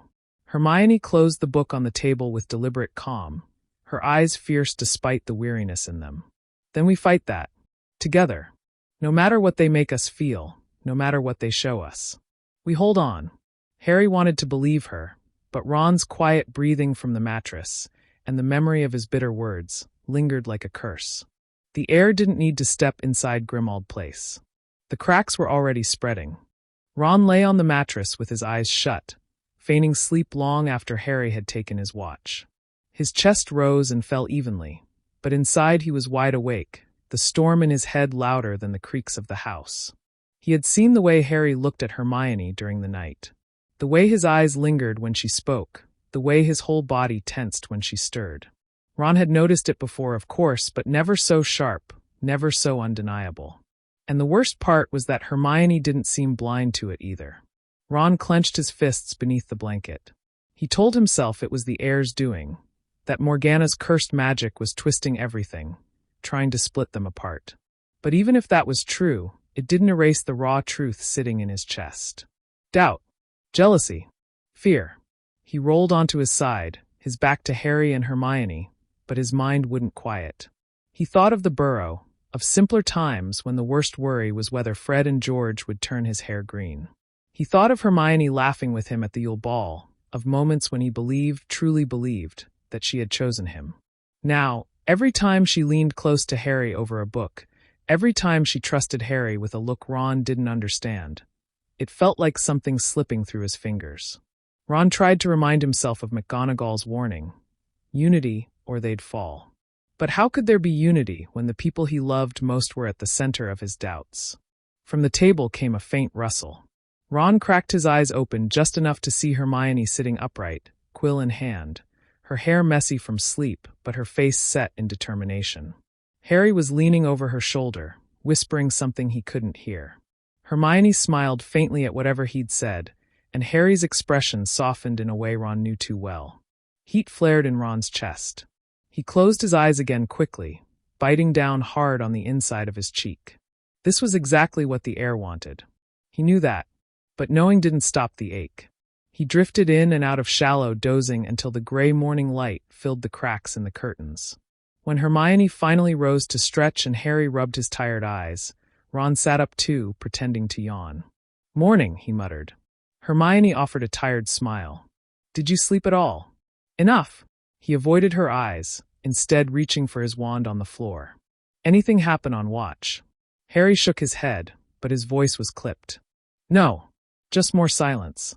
Hermione tapped the tome on the table, her quill marking the page she'd been working on. "Not silence. I think I found something. A passage about the gift of division. It describes a countercharm. It's complicated, ancient magic, but it might be possible." Ron forced himself to lean closer, peering at the curling script. "What's it say?"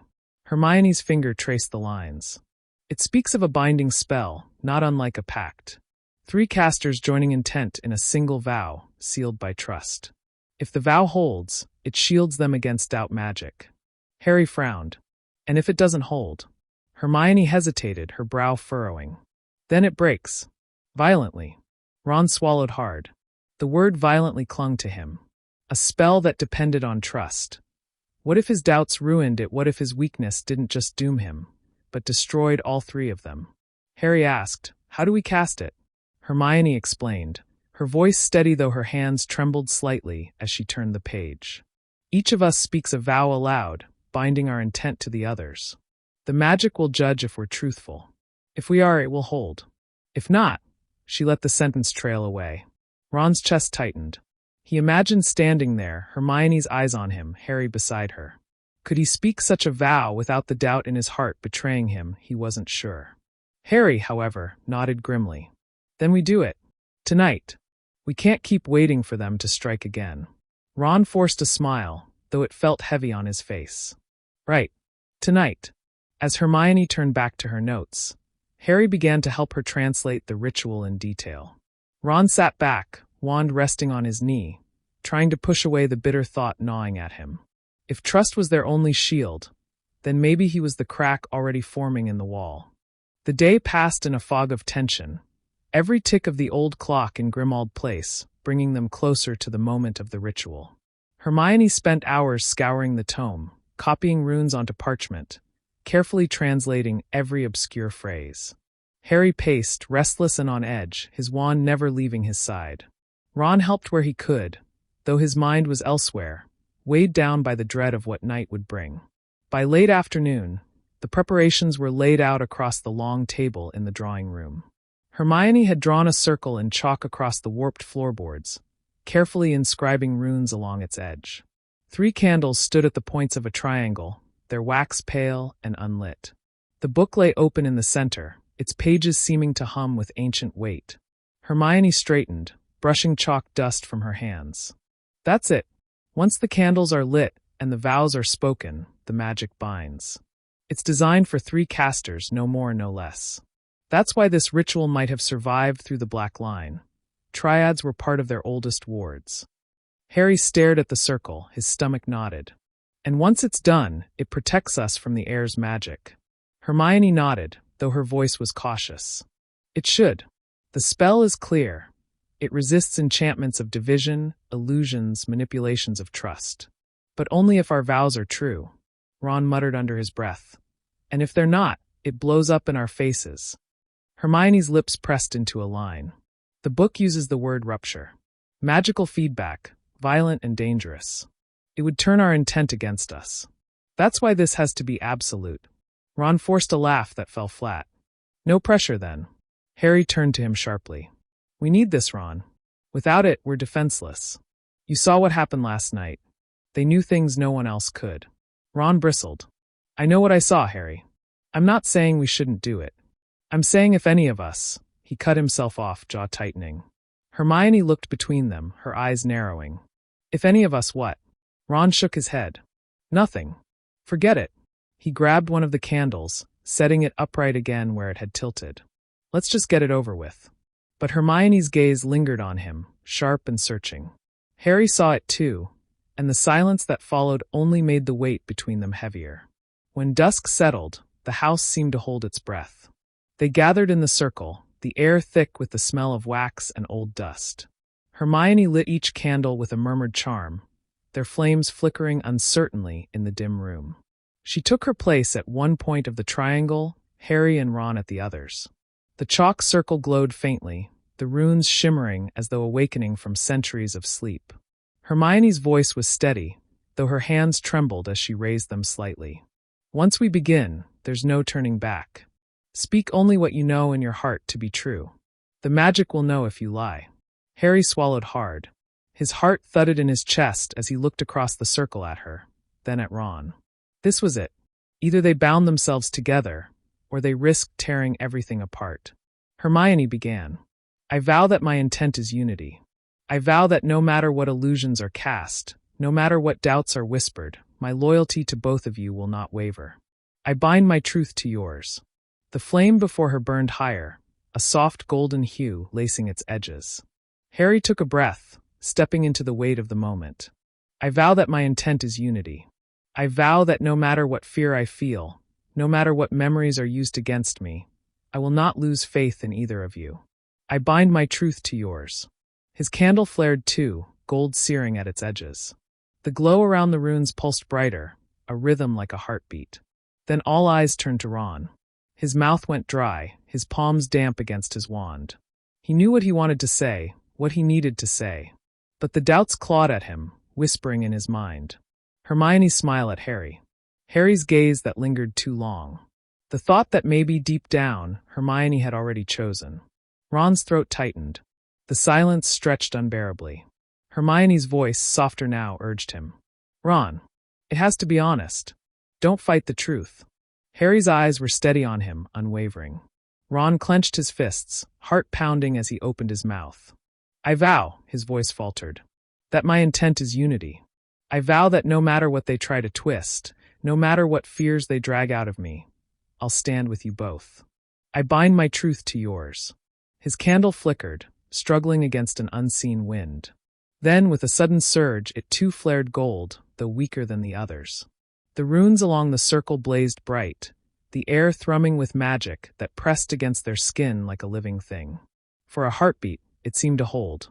The glow grew brighter, the golden light weaving between their flames, binding them in a shimmering thread of unity. Then a crack split through the silence.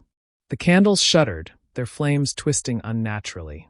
The golden thread faltered, flashing with streaks of black. Hermione gasped. Something's wrong. The circle pulsed violently, the air shaking as though the house itself was caught between forces too strong to contain. And Harry realized with a sinking dread that their unity had already been poisoned. The circle screamed. It was not a sound of the house, nor of the air. It was something deeper, a magical shriek tearing through their bones. The runes blazed black against the chalk, the golden thread binding their vows snapping in violent bursts of light.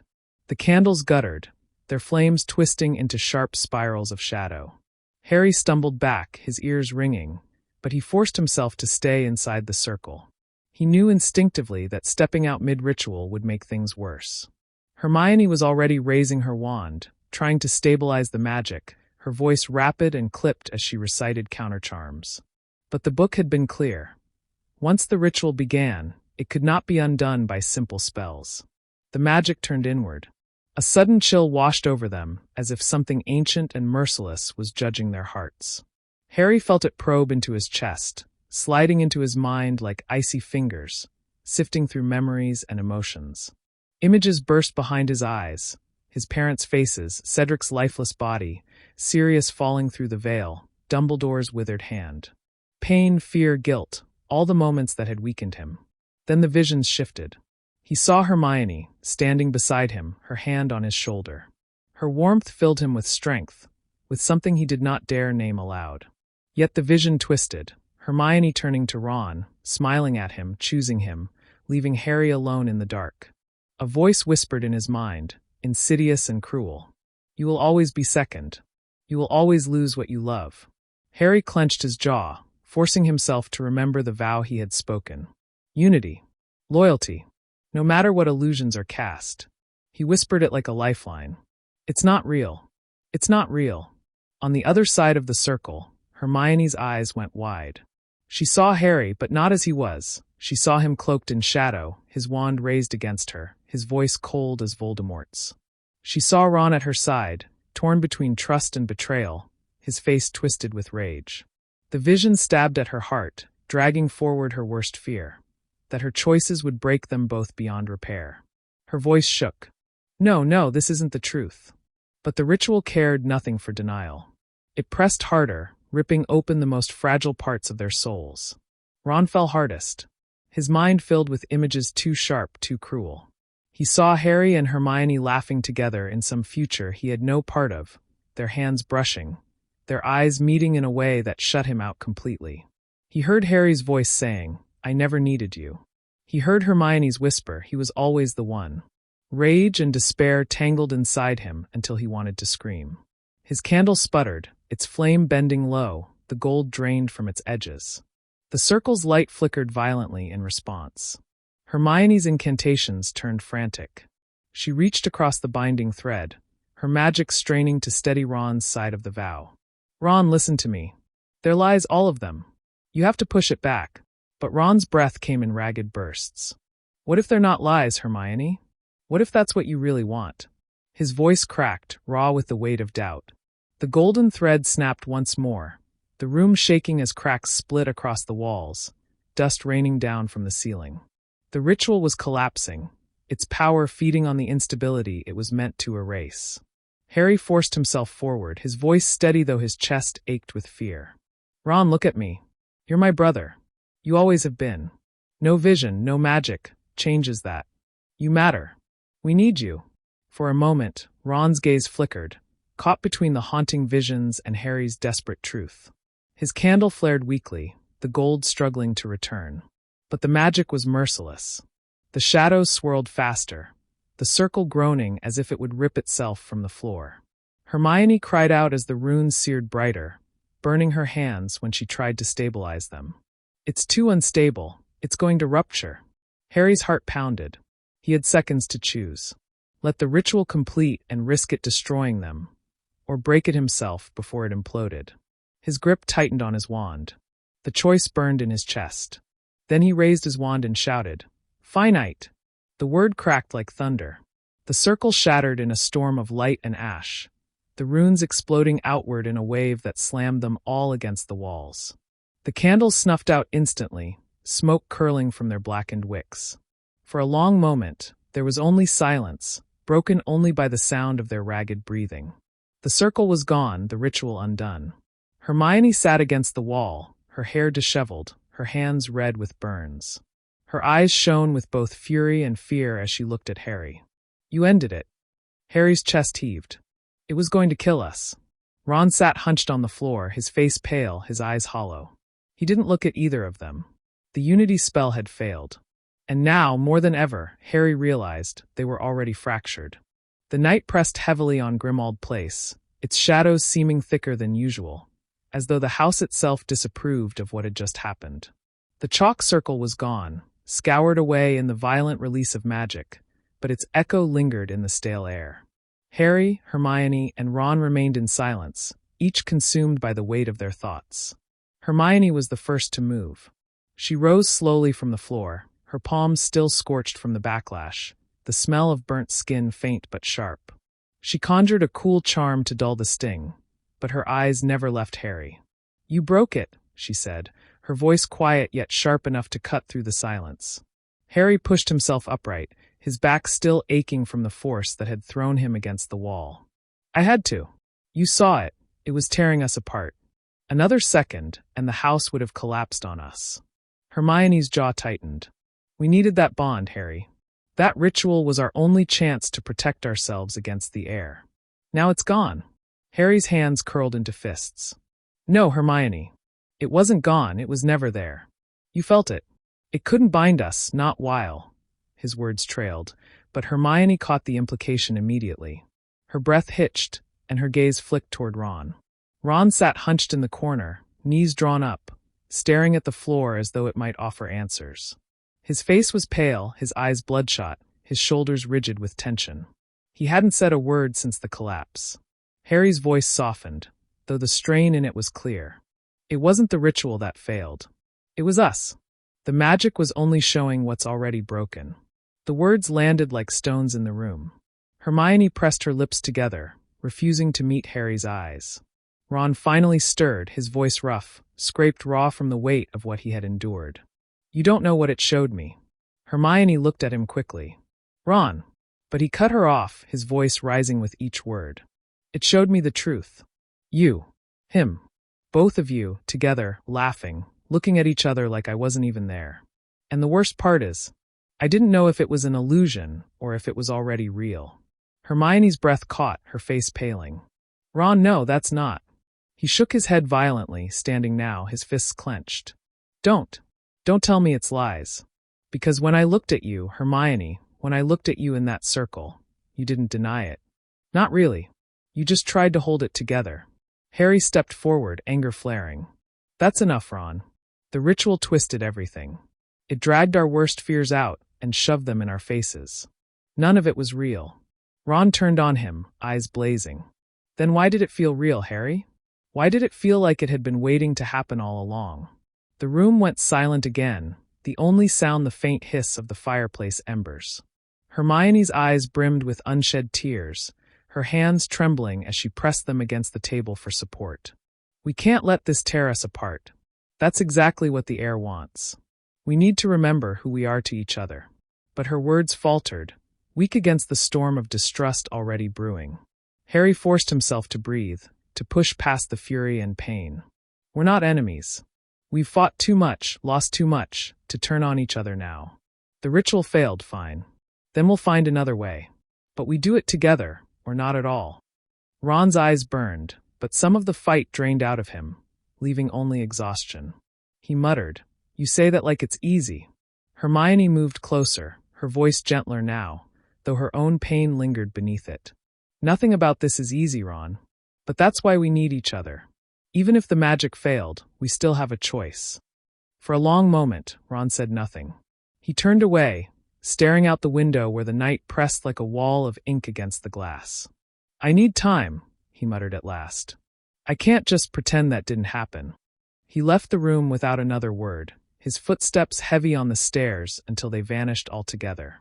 Hermione sagged into a chair, burying her face in her hands. Harry stood still, staring at the spot where Ron had been, his chest aching. Hermione's voice broke through the silence, muffled by her hands. "It's happening, Harry. Exactly what the Heir wants. We're unraveling." Harry's jaw set, determination sparking even through the dread. "Then we stop it. I don't care how broken we feel. We can't give them what they want." But deep down, Harry knew the truth. The Heir didn't need to destroy them from the outside. The seed of doubt was already planted. And it was growing.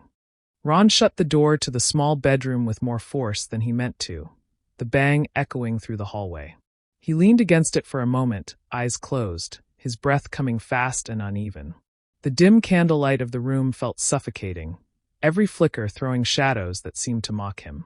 He paced, dragging a hand through his hair, his thoughts a chaotic storm he couldn't quiet. The visions from the ritual replayed mercilessly, sharper than any nightmare he had ever had. Harry and Hermione together. The looks they shared. His own absence in every future the magic showed him. The voices had cut deeper than curses. He was nothing more than the third wheel, the one who could be replaced, forgotten. He pressed his fists against his temples, trying to drive the images away, but they clung like thorns. He muttered to himself, "It's not real. It's not real. It's just what the magic wanted me to see." Yet the doubt slipped in, whispering in the cracks of his resolve. What if it wasn't entirely false? What if they had feelings for each other, ones they didn't dare speak aloud?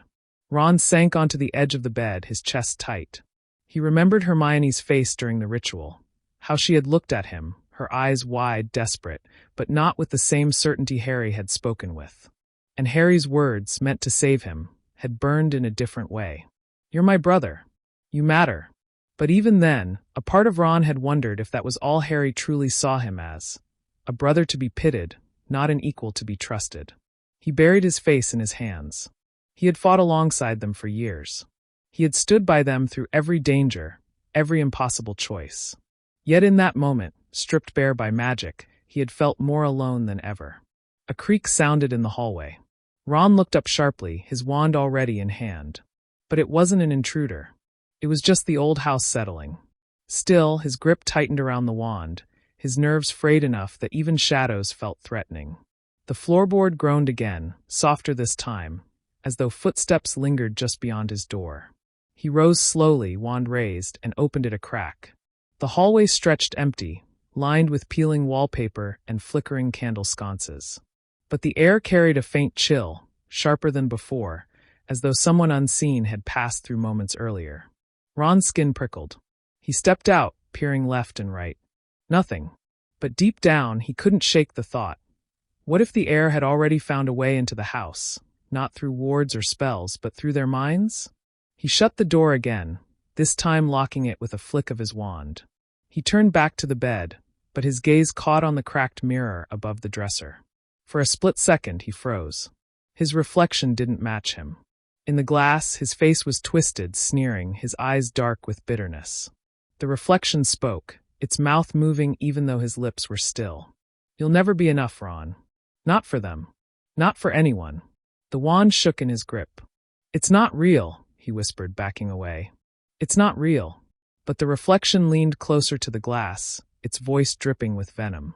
"Why fight it? You've always been second best. Why not stop pretending? With a choked cry, Ron flung a stunner at the mirror. The glass exploded into shards, scattering across the floor in a storm of glittering fragments. His reflection vanished, but its words lingered, echoing in his skull. He sank to his knees among the broken pieces, his chest heaving. His wand trembled in his hand, his knuckles white. For the first time, Ron wasn't sure if he feared the heir's power, or the truth that the heir was only amplifying what had always been inside him. Downstairs, muffled voices drifted through the floorboards. Harry and Hermione, still talking, still together. And Ron, sitting alone among shards of glass, wondered if he was already drifting too far from them to ever return. Down in the drawing room, the air still smelled faintly of burnt wax and charred chalk. The remnants of the failed ritual clung like smoke, refusing to be chased away even after Hermione opened the cracked window to let in the cold night air. She moved stiffly, her hands bandaged in strips of conjured linen, the skin beneath still raw and red. Harry paced the length of the room, his boots scuffing the warped floorboards. He could not sit still, not with the echo of Ron's words still burning in his head. The ritual had failed, and worse than that, it had stripped them bare. He glanced at Hermione, who was leaning against the table, exhaustion in every line of her posture. "We can't try it again," Harry said finally, his voice low. Hermione's head snapped up, her eyes flashing. "We have to. That ritual is the only defense we know of against the heir's illusions. Without it, we're vulnerable." Harry stopped, his frustration sharp in his tone. "Did you not feel it, Hermione? It wasn't just unstable, it was tearing us apart. If I hadn't ended it, we'd all be dead." She didn't argue, not exactly. Her shoulders slumped, and for the first time that night, her voice cracked. "I know. But if we don't find something else, the heir will use those same fears to destroy us anyway. They'll turn us against each other until we do their work for them." Harry's jaw tightened. He knew she was right. The ritual had failed not because of the spell itself, but because of what lay beneath. And unless they found another way, the heir didn't need to lift a wand. The cracks inside them would widen until they shattered on their own. He sat heavily in one of the chairs, pressing his hands into his eyes. "Every time I close my eyes, I see it. What it showed me. You turning away. Ron gone. Me alone." The words slipped out before he could stop them. When he lowered his hands, Hermione was watching him, her expression unreadable. "I saw things too," she admitted softly. "You and Ron, both of you, changed, twisted into something I didn't recognize. And the worst part was thinking it might be my fault. That I'd made the wrong choice, and everything was breaking because of me." Her voice faltered, but Harry leaned forward, his tone steadier now. "It wasn't your fault. That's what the heir wants us to believe, that our doubts are truth. But they're not. They're poison." Hermione met his gaze, her eyes glistening. For a moment, the silence between them felt different. Heavy, but not with anger. With something unspoken that neither dared put into words. Then Hermione pulled away, clearing her throat. "We need information. If this ritual existed, there must be others. Old wards, protective enchantments, counter curses. We've been relying on Dumbledore's knowledge, but the Black family collected darker things. There could be something hidden in this house." Harry latched onto the thought, grateful for the shift. "Then we search. Every book, every hidden drawer. If there's a spell that can protect us, we'll find it." Hermione nodded, her determination rekindled, though the tremor in her hands betrayed her lingering fear. "We start tomorrow." Above them, the floorboards creaked faintly, Ron's restless movements. Neither Harry nor Hermione noticed. They had no idea how deep his struggle had already sunk. Harry leaned back in the chair, his voice quieter now. "We're running out of time. The heir won't wait for us to fix ourselves. If they come before we're ready." Hermione finished the thought for him. "We lose. Not just the war. Ourselves." The words hung between them, sharp and final.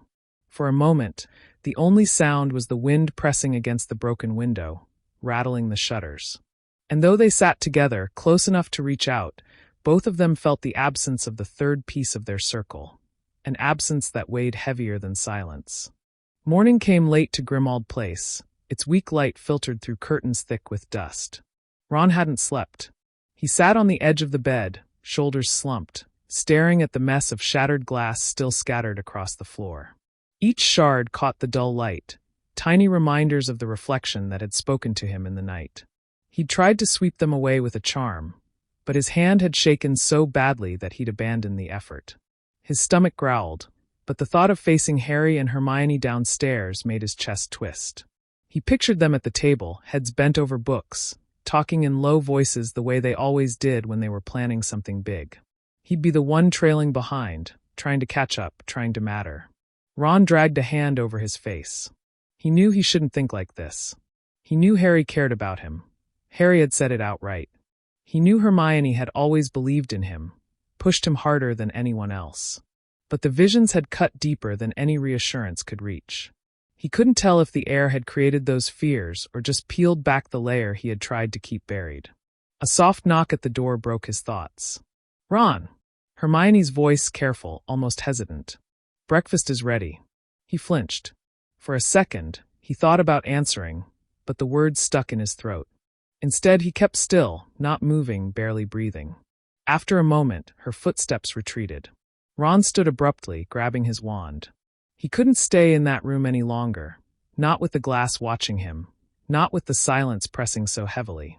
He slipped out the other door, the one that led to the narrow servants' staircase, and descended quietly, avoiding the creaking steps he knew by heart. The kitchen was empty. The smell of toast lingered, and a plate sat on the table, untouched, Hermione's work, no doubt. He sat down heavily, staring at it, but his appetite was gone. Instead, his eyes drifted to the walls, to the crooked frames and the tarnished silver. How many secrets had this house kept for generations? He thought of the whispers in the night, the mirror's cruel voice. What if the heir wasn't outside at all? What if they were already inside, buried in the walls, in the magic, in them? His chest tightened. He wanted to talk about it, to tell Harry and Hermione what he'd seen. But then he remembered Harry's voice last night, steady and sure, saying they had to stick together no matter what. And he remembered how easily Harry always knew the right words, how Hermione always trusted him to lead. And Ron was always the one doubting, hesitating, faltering. The scrape of a chair startled him. He looked up to see Harry in the doorway, his hair even messier than usual, dark circles under his eyes. "You weren't upstairs," Harry said simply. Ron forced a shrug. "Couldn't sleep." Harry stepped inside, pouring himself tea from the pot that had long gone cold. He didn't look at Ron immediately, as though choosing his words carefully. Finally, he said, "About last night, the ritual, it wasn't your fault." The words should have eased something in Ron. Instead, they twisted like a knife. He barked a short laugh, humorless. "Yeah, felt like it was. My candle nearly blew out before we even finished." Harry met his gaze now, sharp and earnest. "It wasn't you. It was all of us. The ritual was designed to prey on our weaknesses. That's why it failed." Ron wanted to believe him, but he could still hear the reflection's voice, still see Hermione's face in the circle when she looked torn between them. He dropped his eyes to the table, muttering, "Maybe." Harry sat across from him. "We can't let it get in our heads, Ron. If we do, the heir's already won." Ron nodded slowly, though the doubt remained heavy inside him. He pushed the untouched toast toward Harry and stood. "You have it. I'm not hungry." Before Harry could reply, Ron left the kitchen, his footsteps echoing in the corridor. Harry sat alone at the table, staring at the cold plate. Upstairs, Hermione waited for both of them, unaware of how far Ron was drifting. And somewhere unseen, the heir's influence tightened like invisible strings, pulling them further apart. By mid-morning, Harry and Hermione had turned the drawing room into a research den. Books were piled high across the table, dust coating their sleeves as they combed through the Black family's dark collection. Hermione had insisted they start here, convinced that if Sirius's family had protected themselves against enemies, something within these walls might still hold the key. Harry flipped through a tome with cracked leather binding, its pages filled with cramped handwriting that looked more like claw marks than letters. He frowned, shutting it with a thump. Half of these are curses. Booby traps. Nothing that helps us stay together. Hermione glanced up from her own stack, her brow furrowed but her voice steady. Sometimes protection is hidden inside the darker spells. Families like the Blacks thrived on paranoia. They wanted defenses that no outsider could unravel. Harry leaned back, rubbing his temples. He hated this kind of research, endless words, vague riddles, always another page that promised more than it delivered. Hermione, though, seemed to thrive in it, her quill scratching furiously as she translated runes and underlined passages. At last, she pushed one book forward. This. Look at this. Harry leaned over, squinting at the faded text. The spell was written in Latin, but Hermione had already begun scrawling the translation in the margins. A binding charm, she explained. Not emotional like the last one, not dependent on vows. This one works through blood. Shared blood, even if symbolic. Harry frowned. Blood magic? Isn't that dangerous? Hermione hesitated, chewing her lip. Yes, but it's also powerful. The Blacks wouldn't have kept it if it wasn't effective. If we can adapt it, we might be able to create a ward that links us, not through feelings, but through lineage. Chosen lineage. Harry's stomach twisted at the word. Blood. Choice. Lineage. Dark magic, twisted into protection. But if it kept them safe from the heir's illusions. Before he could answer, the sound of footsteps echoed faintly from the hall. Hermione looked up, eyes narrowing. Ron. No answer. Harry rose and crossed to the door, peering into the hallway. Empty. Just the creak of the house settling. He frowned uneasy before shutting the door again. Hermione had already returned to the book, determination etched into her face. We'll need a few things for the ritual, silver, and a thame, a surface to inscribe the seal. There's a room upstairs Sirius told me about once, filled with artifacts his mother collected. It might have what we need. Harry sat back down slowly, studying her. You're sure about this? Her eyes met his, steady and fierce. I'm not saying I like it, but we don't have the luxury of easy choices anymore. The heir's already in our heads. If we don't bind ourselves, they'll break us apart. Harry felt the truth in her words. He hated it, but he felt it. Still, part of him hesitated, not because of the magic, but because of Ron. The failed ritual had already pushed him to the edge. What would blood magic do to him, when he was already doubting everything? Before he could voice the thought, Hermione gathered the books into a neat pile, already organizing her plan. We'll go upstairs after lunch. You should eat first, Harry. You barely touched your plate this morning. Harry nodded absently, though food was the last thing on his mind. His thoughts were with Ron. The way he had looked at him in the kitchen earlier, like he wanted to believe, but couldn't. If this new ritual failed, Harry wasn't sure their friendship would survive another fracture. Unbeknownst to either of them, Ron was not far. He had wandered the upper floor aimlessly, and now he stood near the staircase, just out of sight, listening. The words drifted faintly upward. Blood magic. Binding. Together. Ron's jaw clenched. The doubts that had plagued him all night twisted tighter. Whatever they were planning, it sounded like it didn't need him at all. The air in Grimmauld Place felt heavier the moment Harry and Hermione stepped into the upstairs corridor. Dust hung like mist in the shafts of pale light filtering through torn curtains, and the floor creaked beneath their weight. Hermione led the way, her wand raised, scanning the faded wallpaper for the sigil she remembered Sirius once pointing out. This should be it, she murmured, stopping in front of a narrow door nearly hidden by a rotting tapestry of the Black family tree. With a flick of her wand, the tapestry rolled aside, revealing a bronze handle tarnished green with age. Harry stepped forward, hand hovering above it. The wood around the frame was etched with faint carvings, runes that seemed to shimmer faintly when his palm drew near. It's warded, he said. Hermione nodded. Naturally. His mother would never leave her collection unguarded. She traced the carvings with her wand, muttering under her breath.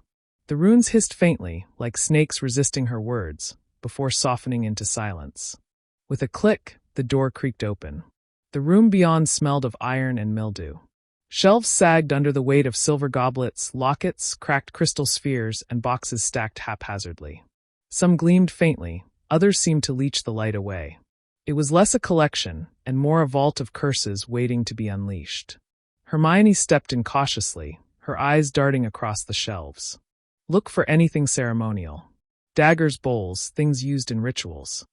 Harry moved toward a shelf near the back, the boards groaning under his weight. He brushed dust away from a long case and opened it to reveal a knife with a silver hilt, its blade carved with runes.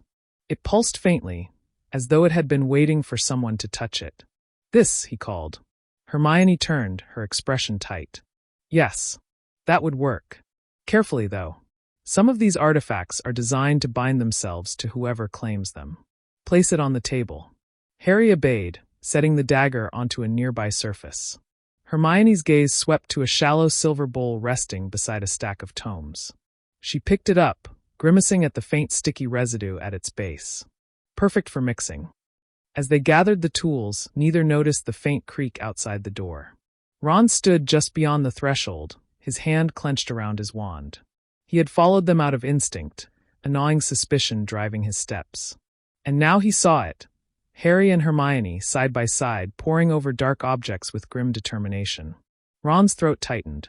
They looked like they belonged together in that room, like they had crossed some invisible line without him. He wanted to step forward, demand an explanation, but the words twisted in his chest, turning bitter before he could force them out. Instead, he lingered in silence, watching Hermione set the silver bowl onto the table like it was the most natural thing in the world. Inside, Harry glanced at her uncertainly. So what exactly do we have to do? Hermione opened the book again, reading quickly. The ritual calls for each person to place a drop of their blood into the bowl. Then the seal is drawn using the dagger, binding the bloodlines together. It's ancient, Harry. Powerful. If we do it right, it should create a link strong enough to resist illusions, even possession attempts. Harry swallowed. And if we do it wrong? Hermione hesitated, her eyes flicking back to the runes carved into the dagger. The spell could backfire. Bind us in ways we didn't intend. That's why I need to be absolutely precise. Ron's nails dug into his palm outside the door. Blood. Binding. Together. He felt his chest burn, a storm of betrayal and anger swirling until he could hardly think. They hadn't even asked him to be part of it. Was he already cut out of their plans? Hermione shut the book and met Harry's gaze. I know you're scared. I am too. But we have to trust this. Trust each other. Do you? Harry hesitated only for a moment before nodding. Always. Ron stumbled back from the door, his heart hammering. The words echoed in his skull, drowning out reason. Always. That was supposed to mean all three of them. But now it felt like it meant something else entirely. As Harry and Hermione began laying out the ritual, Ron turned on his heel and slipped silently down the hall, his footsteps heavy with hurt. He didn't see the shadow that rippled along the wall behind him, stretching like ink across the corridor. The heir's presence stirred, feeding on the fracture, whispering promises of clarity to the boy who felt left behind. Ron stormed down the hallway, his footsteps echoing in the hollow silence of Grimmauld Place. His chest felt tight, like the walls themselves were pressing in, suffocating him with every thought. Always. That word gnawed at him, twisting tighter with each repetition. Always for Harry and Hermione. Never for him. He ducked into an unused bedroom, slamming the door shut behind him. Dust puffed up from the carpet, the stale air thick with the scent of moth-eaten drapes. Ron dropped onto the edge of the bed, burying his face in his hands. He wanted to be angry. No, he was angry. But underneath it was something worse, fear. Fear that he was already being replaced. A whisper slid across the room, so soft at first that Ron thought it was the wind. But there was no breeze in Grimmauld Place. No open windows. Just that voice, curling into the cracks of his mind. They don't need you. Ron froze, his head snapping up. The room was empty, shadows long against the walls. He gripped his wand tightly, his knuckles white. Who's there? Silence. Then a chuckle. Low.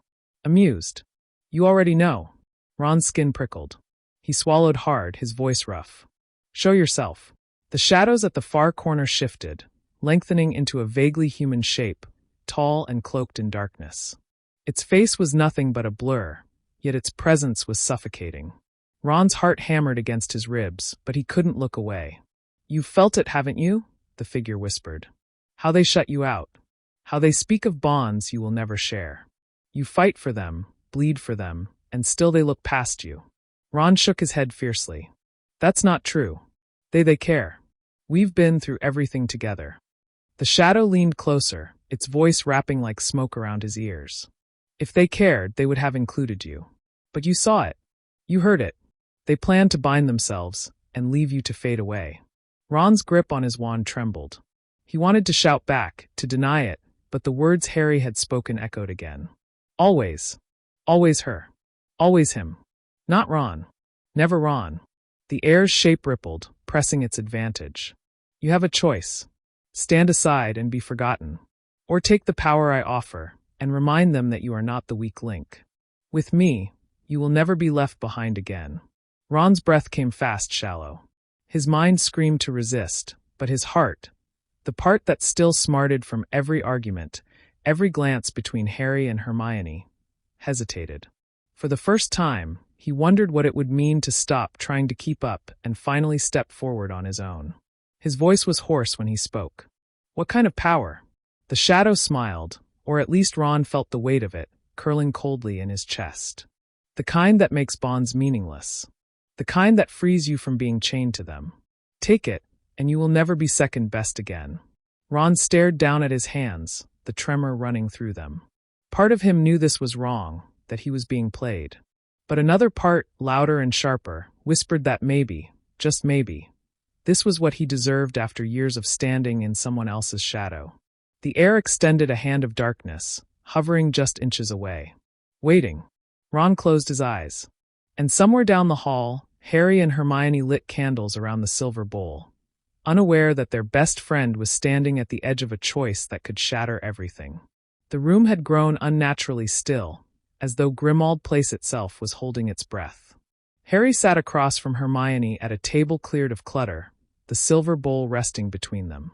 The dagger lay beside it, its runes faintly pulsing in time with their heartbeats. Hermione moved with calm precision, setting candles in a perfect circle and tracing symbols into the dust around the table with her wand. Her focus was absolute, yet Harry could see the tension in her shoulders. "Are you sure you're ready for this?" he asked quietly. Her eyes flicked up to meet his. "We don't have the luxury of waiting, Harry. The air has already wormed into our thoughts once. If we don't anchor ourselves now, there may not be a next chance." Harry nodded, though a part of him still resisted the thought of blood magic. But Hermione was right.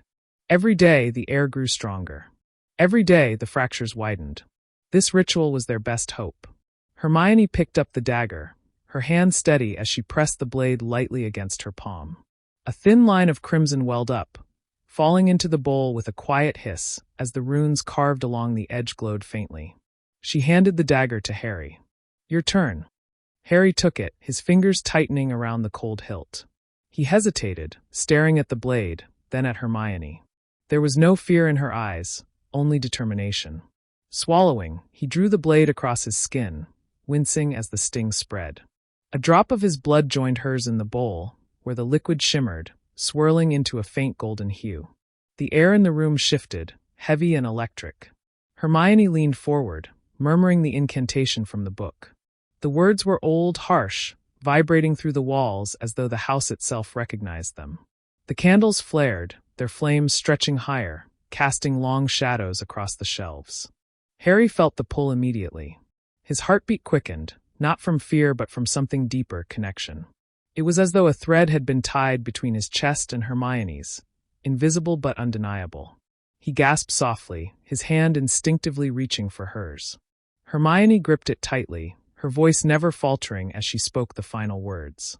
The bowl flared, the blood within rising like liquid light before splitting into two glowing strands. One darted into Harry, the other into Hermione. Heat flooded through him, searing but not painful, filling every corner of his being. When it faded, the room was silent again. The candles guttered low, smoke curling lazily into the air. Harry exhaled slowly. Did it work? Hermione closed her eyes, concentrating. After a moment, she nodded. Yes, I can feel you. Not just here, she pressed a hand to her temple, but here. She touched her chest. Harry's throat tightened. He felt it too. A quiet certainty, as if no illusion could ever make him doubt her presence again. It wasn't like legilimency or the imperious curse, it was something gentler, truer. Before he could speak, a sharp crash echoed through the house. Both of them shot to their feet, wands raised. The sound had come from downstairs, heavy, violent, like something had been knocked over. Harry's first thought was Ron. He bolted for the door, Hermione close behind, their footsteps pounding down the stairs. They skidded into the hall just as a shadow flickered across the far wall, disappearing around the corner. Harry's pulse surged, a sick certainty flooding him. The heir was here, inside Grimmauld Place. "Hermione," he whispered, his grip tightening on his wand. "Stay close." The bond between them thrummed with urgency, as if echoing his words. What neither of them realized was that Ron stood in the drawing room just beyond the corridor, his wand trembling at his side. The shadow still lingered near him, curling like smoke at his ear, whispering promises Harry and Hermione could not hear. And now, with the ritual binding them together, Ron felt more distant than ever. Ron stood rigid in the drawing room, the shadows bending unnaturally around him. His wand felt useless in his hand, slick with sweat. The whispers pressed close, curling through his thoughts like ivy through cracks in stone. "They're bound now," the heir murmured, its voice low and smooth. "You felt it, didn't you? The shift in the air. Their choice has been made, and it does not include you." Ron's jaw clenched, but his breathing was uneven. He wanted to deny it, wanted to tell the voice to shut up, but his chest still burned from what he had seen and heard. The blood. The vow. The word always. The shadow glided closer, its form stretching like smoke across the fireplace. Its faceless head tilted as if studying him. "You've always known this day would come. The boy chosen for greatness, the girl too brilliant to ignore. And you, forever their shadow. Forgotten when the story is told." Ron's grip tightened on his wand until his knuckles ached. "That's not true," he muttered. His voice cracked. They need me. They've always needed me." The heir's laugh was soft, mocking. "Needed you? No. Tolerated you. As long as you were useful. But tell me, when they cast their blood into the bowl, where was yours? When they sealed their bond, did they even look for you?" Ron's chest heaved. He could still see it in his mind's eye. Hermione holding the dagger, Harry swearing trust, the glow that wrapped around them both. His stomach twisted. They hadn't even told him. The shadow leaned closer, its form enveloping the edges of the room. "You don't have to stay in their shadow any longer. I can give you what they never will. Power. Respect. A place where you are not the afterthought, but the one others look to. All it takes is one word." Ron's throat worked as he tried to swallow, but his mouth was dry. One word. One choice. He could almost see it, the chance to step out from behind Harry's back, to finally stand as something more than second best. But then another memory rose unbidden. Hermione's voice in first year, snapping that he should try harder if he wanted to keep up. Harry, in the Chamber of Secrets, refusing to leave Ginny behind no matter the risk. The three of them running through the Department of Mysteries together, shoulder to shoulder. They had fought like one, survived like one. And yet, the heir pressed harder, sensing the crack. "They will never choose you. But I will. Let me in, and you will never be overlooked again." Ron's hand shook violently. He could hear Harry and Hermione's footsteps pounding closer, their voices calling his name. For a heartbeat, he almost shouted for them, almost begged them to drag him out of the darkness. But the shadow's hand of smoke hovered just before him, waiting. The door burst open behind him. "Ron!" Harry's voice cut through the heavy air. Ron froze, caught between the echo of his best friend's desperate call and the shadow's silken whisper. His wand wavered in his grip, caught on the edge of choice. The heir coiled tighter, ready to claim him. Harry's shout rang through the room like a blade cutting fog. Ron spun toward him, his face pale, eyes wide and haunted. The shadow loomed taller behind him, a dark hand of smoke poised above his shoulder, its form flickering hungrily at Harry and Hermione's arrival. "Ron," Hermione said quickly, her voice steady despite the fear in her eyes. She stepped forward, hand outstretched. "Don't listen to it. Whatever it's telling you, it's twisting the truth." Ron's wand trembled. "Is it? You didn't tell me about the ritual. You didn't even think I should be part of it." His voice cracked, thick with anger and hurt. "Do you know what that felt like?" Harry's chest tightened. The bond with Hermione thrummed in warning, but he forced himself to meet Ron's eyes. "We should have told you. You're right. That was wrong of us. But that doesn't mean you're not part of this. You're my best friend, Ron. Nothing changes that." The shadow hissed, curling closer to Ron's ear. "Lies. Look at them, tethered together by blood, leaving you behind. They'll never choose you. Choose me, and you'll never be forgotten again." Ron staggered, caught between the two voices pulling at him. His wand jerked as though he didn't even know who it was aimed at. Sweat ran down his temple. His whole body shook with the weight of the choice. Hermione's voice softened, her words urgent but gentle. Ron, listen to me. We didn't bind ourselves to exclude you. We bound ourselves so the air couldn't break us apart. But it doesn't work if you're lost to it. We need you. Not just in battles, not just as another wand. We need you because you're Ron. For a moment, silence. The air thickened, the tension stretching so tightly Harry thought it might snap. Then Ron let out a broken laugh, bitter and pained. You say that now. But every time, I'm the one left behind. The one doubting, the one wondering if I even belong. Maybe the air's right. Maybe I was never. Stop! Harry shouted, stepping forward. His voice cracked with raw desperation. You've always belonged. From the first day on the train, Ron. It's always been the three of us. I'd be dead a dozen times over if it weren't for you. Do you think I don't know that? Do you think I don't want you beside me always? Ron's hand faltered. His wand dipped slightly. The shadow recoiled, hissing furiously, its form shivering as though it couldn't withstand the weight of Harry's words. The bond between Harry and Hermione pulsed harder, a warmth that reached toward Ron, tugging at him like a lifeline. He felt it, felt the truth of it, fighting against the venom the air had poured into his heart. Ron's lips parted, his breath ragged. His eyes darted between them, between the shadow whispering promises and the friends who had fought at his side through every nightmare. And then, slowly, with a trembling hand, he stepped back from the shadow. No, Ron whispered hoarsely. I'm not yours. The shadow screamed, a sound that rattled the windows and made the floorboards quake. It lashed forward, but Harry and Hermione raised their wands in unison, spells bursting from their tips in a blinding flare of light. The shadow reeled, shrieking as it was driven back into the corners, its form dissipating into smoke. Silence crashed down, broken only by Ron's ragged breathing. He stood swaying, his face pale, his eyes wet. Harry stepped forward and caught him by the shoulder before he could stumble. Ron looked at him, guilt and relief warring in his expression. I almost listened to it. Harry squeezed his shoulder tightly. But you didn't. That's what matters. Hermione crossed the room, her hand finding Ron's other arm. We should have trusted you from the beginning. That won't happen again. We swear it. Ron swallowed hard, nodding, though the shadows of doubt still lingered in his eyes. Above them, the old house groaned, as though unsettled by what had just transpired. And though the air had been beaten back for now, all three of them knew this was not the end. The cracks had been revealed, and the enemy would return to pry them wider. But tonight, at least, they were still together.